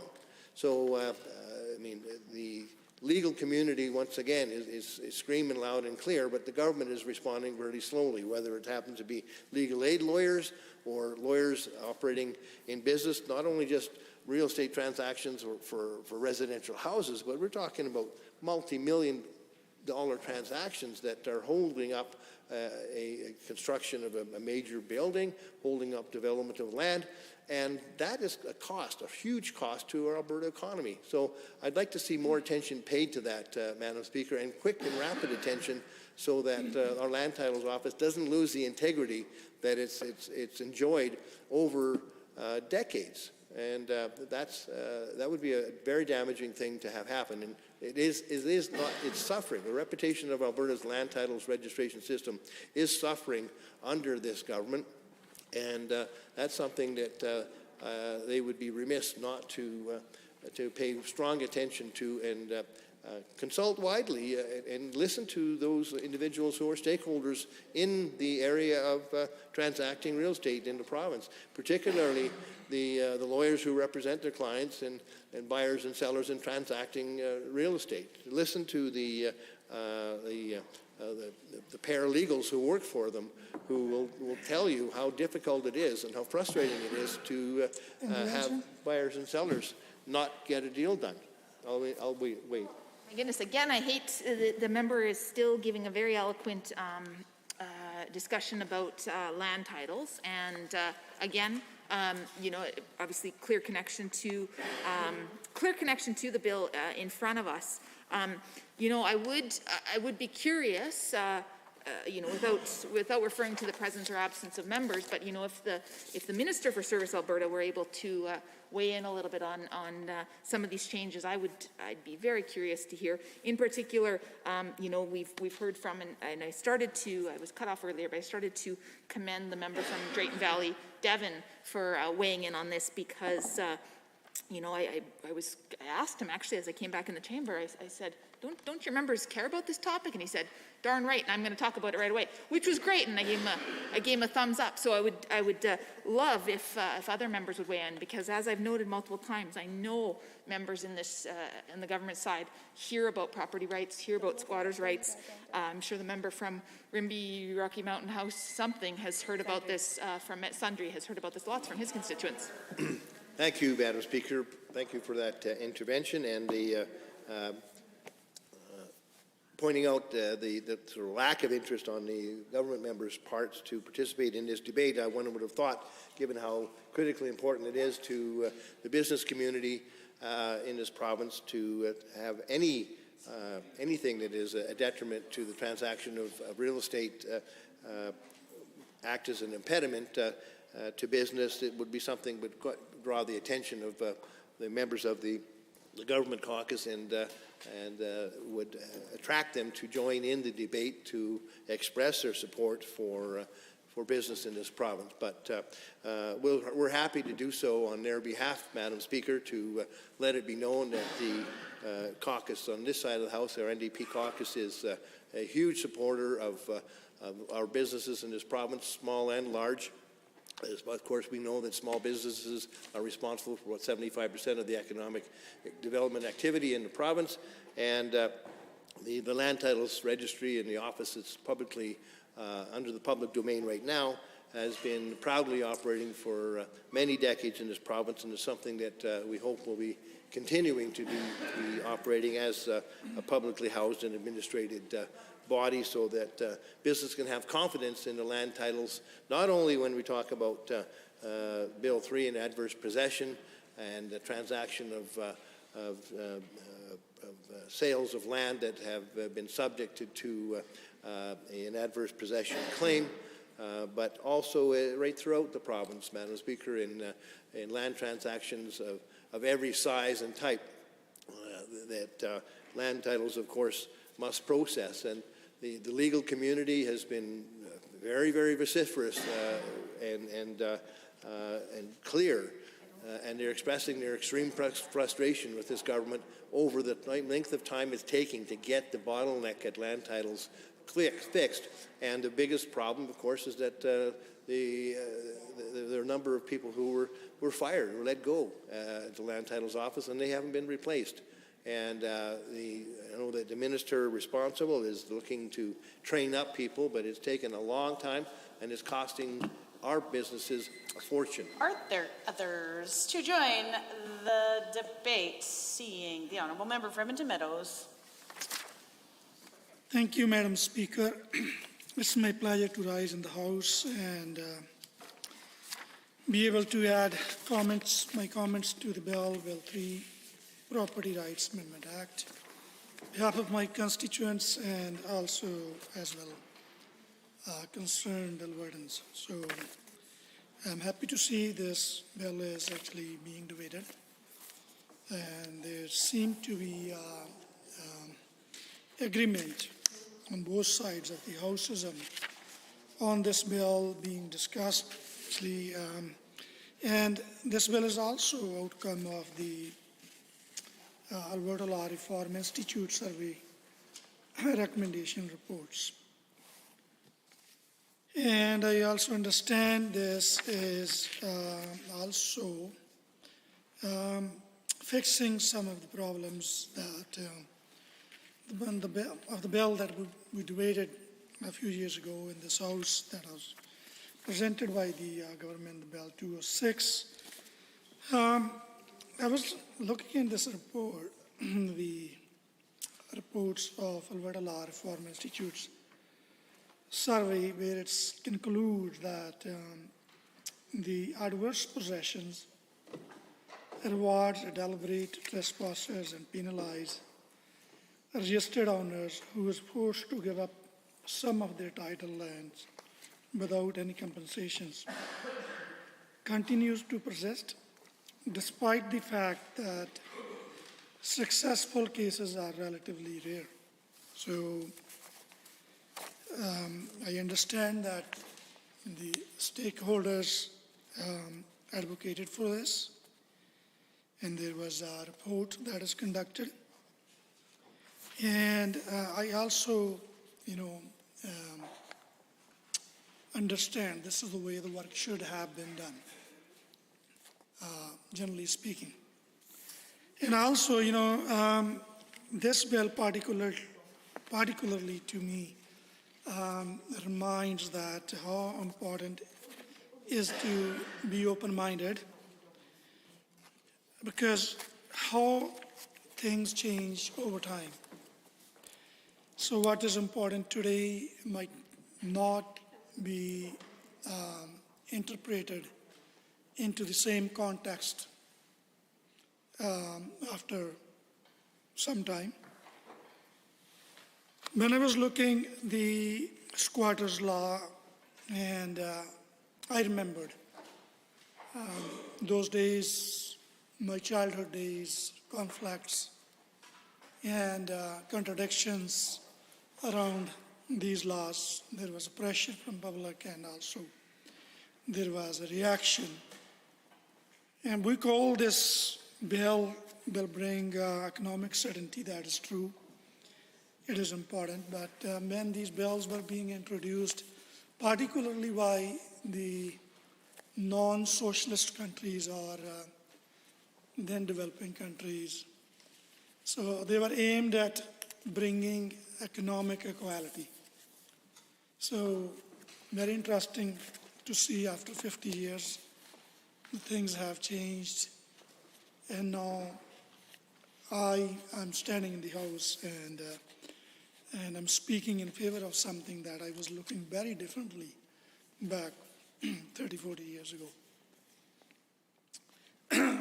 So squatters law or many actually laws in line of those. There was land sealing acts. When I remember that, that was to stop, unethical storing of public lands or land or, residential properties, and addressing the issue with those peoples. They would never be able to come up with such amount to put up down payments to purchase properties due to given situations and their jobs. And jobs in majority cases, there was only one family member or in the household that would take care of the whole family. They would live years and years and decades on properties and, basically pay off those properties for the landlords, but never been able to, in their lifetimes, to see such a house for themselves being able to build. I think it was also there in a way to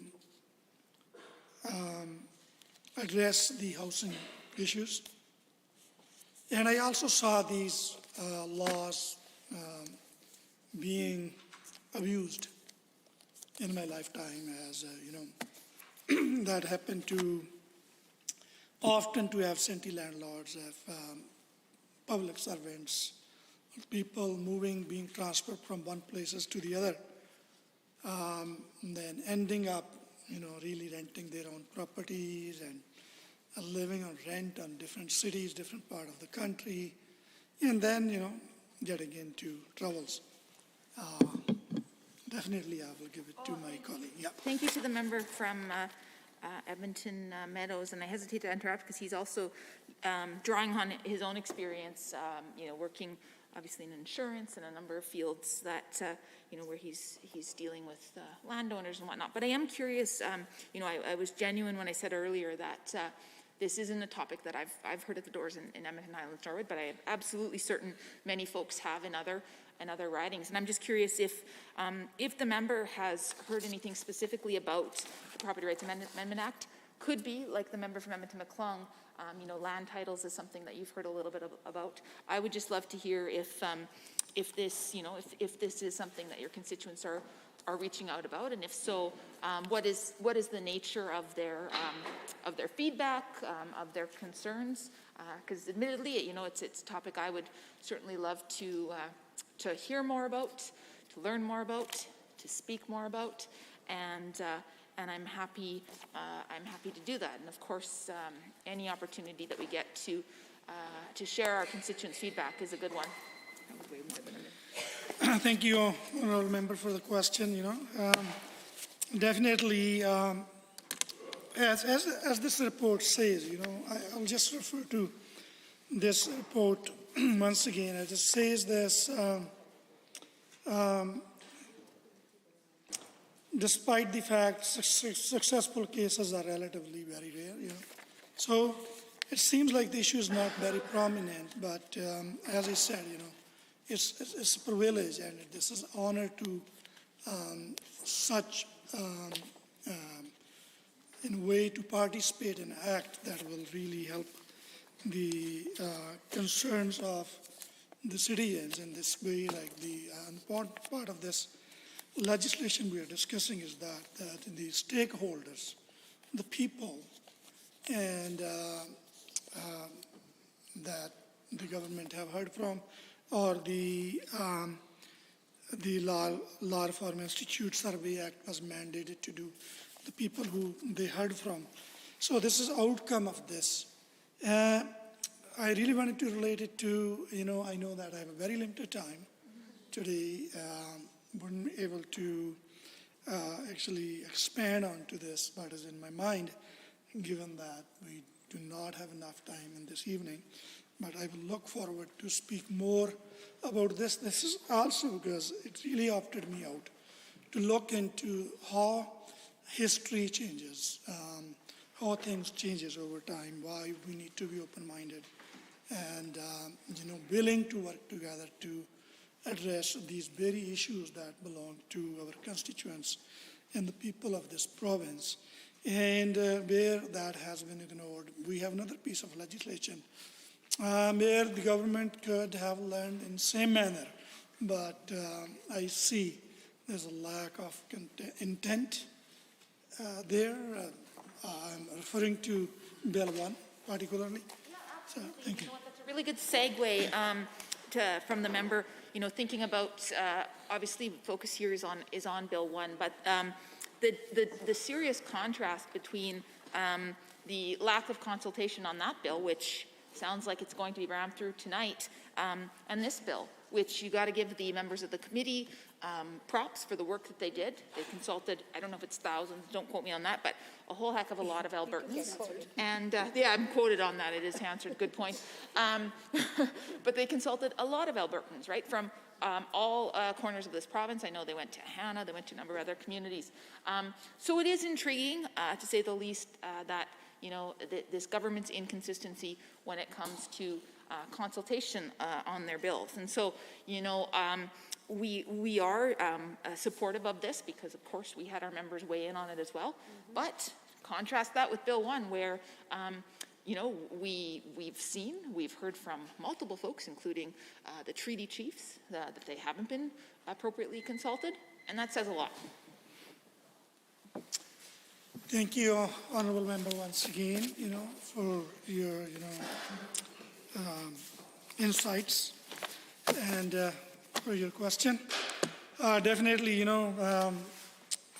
something, I became very passionate about this, this piece of legislation when I saw this, the Squatter Adverse Possessions Law. I hesitate to interrupt, but the clock now strikes 6 p.m. and the House is adjourned until 7:30 this evening.